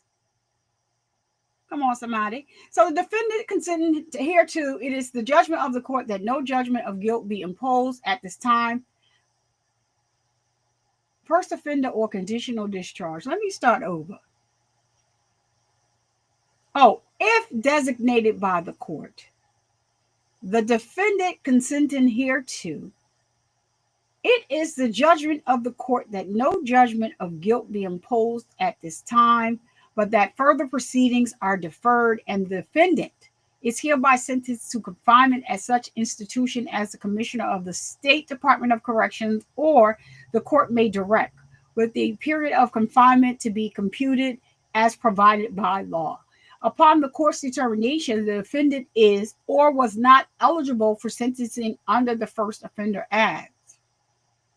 The court may enter an adjudication of guilty and proceed to sentence the defendant to the maximum sentence as provided by the law. Upon fulfillment of the terms of the terms. See, this is what I be talking about, of the terms of, and yet, Reese Whitaker, did you read this? The Honorable Paige Reese Whitaker. Sometimes I'm with us, sometimes I'm not. But you know, I want to say she's a decent judge because she came into this thing blindsided, and she had to take the veil off a little bit. Had to kind of like call them out. She had to, like, you know, y'all want me to go get my judge robe, but yeah, she had to kind of like, you know, take the veil off of her eyes a little bit and really see that she works with a bunch of people that are not truthful, not honest. Okay, so with the period of confinement to be computed as provided by law. So upon the court's determination, where were we with the double? Oh, yeah, okay. Upon fulfillment of the terms of this sentence, or upon release of the defendant by the court prior to the termination of the sentence, the defendant shall stand discharged of said offense without court adjudication of guilt and shall be completely exonerated of guilt of said offense charged. He doesn't have to do any of these things on the bottom because it's not checked. They need to check their paperwork. So the clerk of court shall mark the disposition of all FTA cases associated with this case as of this date as, in all caps, no further action anticipated. The Honorable Bruce Stephen Harvey. Oh, I love Mr. Harvey. You think they're going to lock me up? When he got on that court, when he educated us about the RICO and the conspiracy to commit RICO at the end of the news report, he was like, I said, Bruce, what we doing, Bruce? The Honorable Bruce Stephen Harvey, attorney at law, represented the defendant by employment. So, by employment, not by appointment, by employment. On some order on April 9, 2025, signed by Honorable Paige Reese Whitaker, Judge of Superior Court, Atlanta Judicial Circuit. Shout out to Bruce Stephen Harvey. Also, shout out, no matter what people say, I look at things from all sides, right? So, you know, people can say what they want to say about Caleb Bumpus. I'm not a Caleb Bumpus fan like that, but Kayla Bumpus did put some things in the works. Like, listen, we're dealing with Fulton County. According to her, nobody knew he had this warrant. And I saw that we were there at the hearing on Cat Not Williams' channel. That's where I saw it. We were there at the hearing and we saw like everybody's face was like, and they was like, well, Kayla, did you check? And some of her responses that, people weren't happy with. However, this was hitting. So, Kayla did what she could do, but she had set things in motions according to her that were going to set him out to get out way before this. But as we know, his mother, Miss Tasha, and I can understand how you feel. Your child was found not guilty and he's still behind the wall. So without telling her, we don't need you no more. We getting ready to come over here and hire them. They kind of like, so Kayla, like, I'm hanging on because nobody advised me anything. So as far as I know, I'm still his attorney. I cannot release myself from my duties until somebody tells me something. Something has to be filed.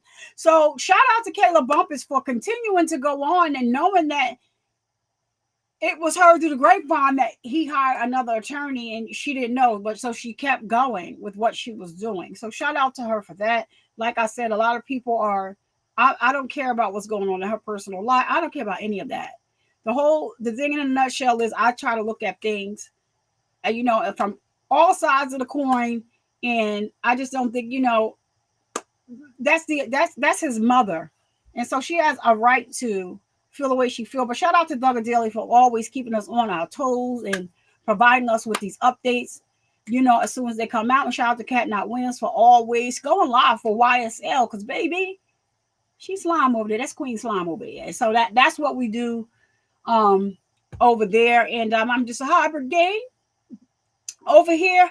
And I don't know when or if they're going to try to come. Oh, look at that. I don't know when or if they're going to try to come and, do that one. But thank you so much. Shout out to Allie. Allie, when I get off here, I need you to check your text message. And then from that, and I didn't get to say it today, but if you're still here looking on the YouTube, please drop some prayer hands in the chat for Ali. And don't ask why. Just drop some prayer hands in the chat for Ali. Shout out to everybody that came over here, hung out with me today regarding this crazy woman. And we will resume tomorrow, same time, same bat station. And so, it wouldn't be me. Although I'm trying to get my prayer hands in the chat. So anyway, it wouldn't be me if I didn't tell you and bring awareness to men, the fact that men get breast cancer too, because of the stigma around the word breast. We have changed the word over here to peck and or chest cancer. Shout out to Alex for being a sponsor of the show today. Thank you so much for always supporting the platform. Miss Westmoreland for always, forever, for life. Thank you for that information. Everybody else to put Miss Westmoreland's information in the chat. I'm like, wait a minute. Miss Williams is the other attorney for, I call her Little Youngin. She's such a beautiful spirit, Miss Williams. But so, bringing awareness that men get breast cancer too. So we use the term peck and or chest cancer over here on the Survivor Speaks channel. So we want to continue to spread awareness and, stop the stigma surrounding the word breast when it comes to men, because they do get breast cancer too. I need them to be aware of that. And to my ladies, please make sure that you're getting your mammograms, filling on your boobies to make sure that you are all right. All right. Should I give y'all a live performance on the way out? I don't think I feel like it. So anyway, and don't you dare let anybody come into your house and disturb the peace that passes all understanding. I'm Survivor Speaks. I'll see you guys tomorrow in the live stream. Unless something comes up, I'll let you know, or in the next video upload. Thank you so much for watching with me and putting up with my shenanigans. Peace. Thank you.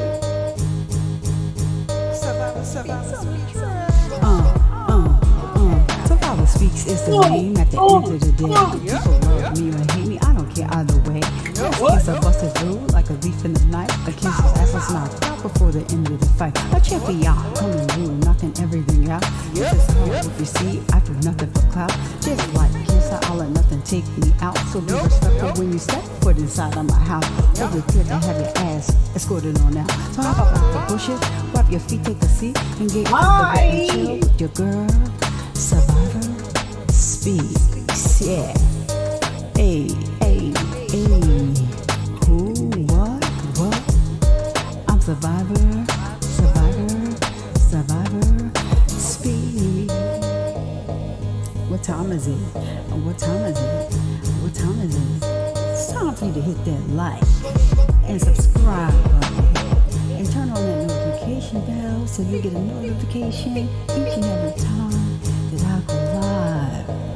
Yeah, it's Survivor Speaks and it's showtime, ladies and Bob Speaks and it's showtime, ladies and gentlemen.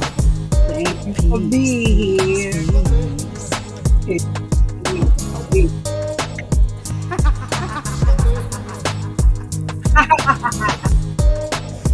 I had so much fun recording.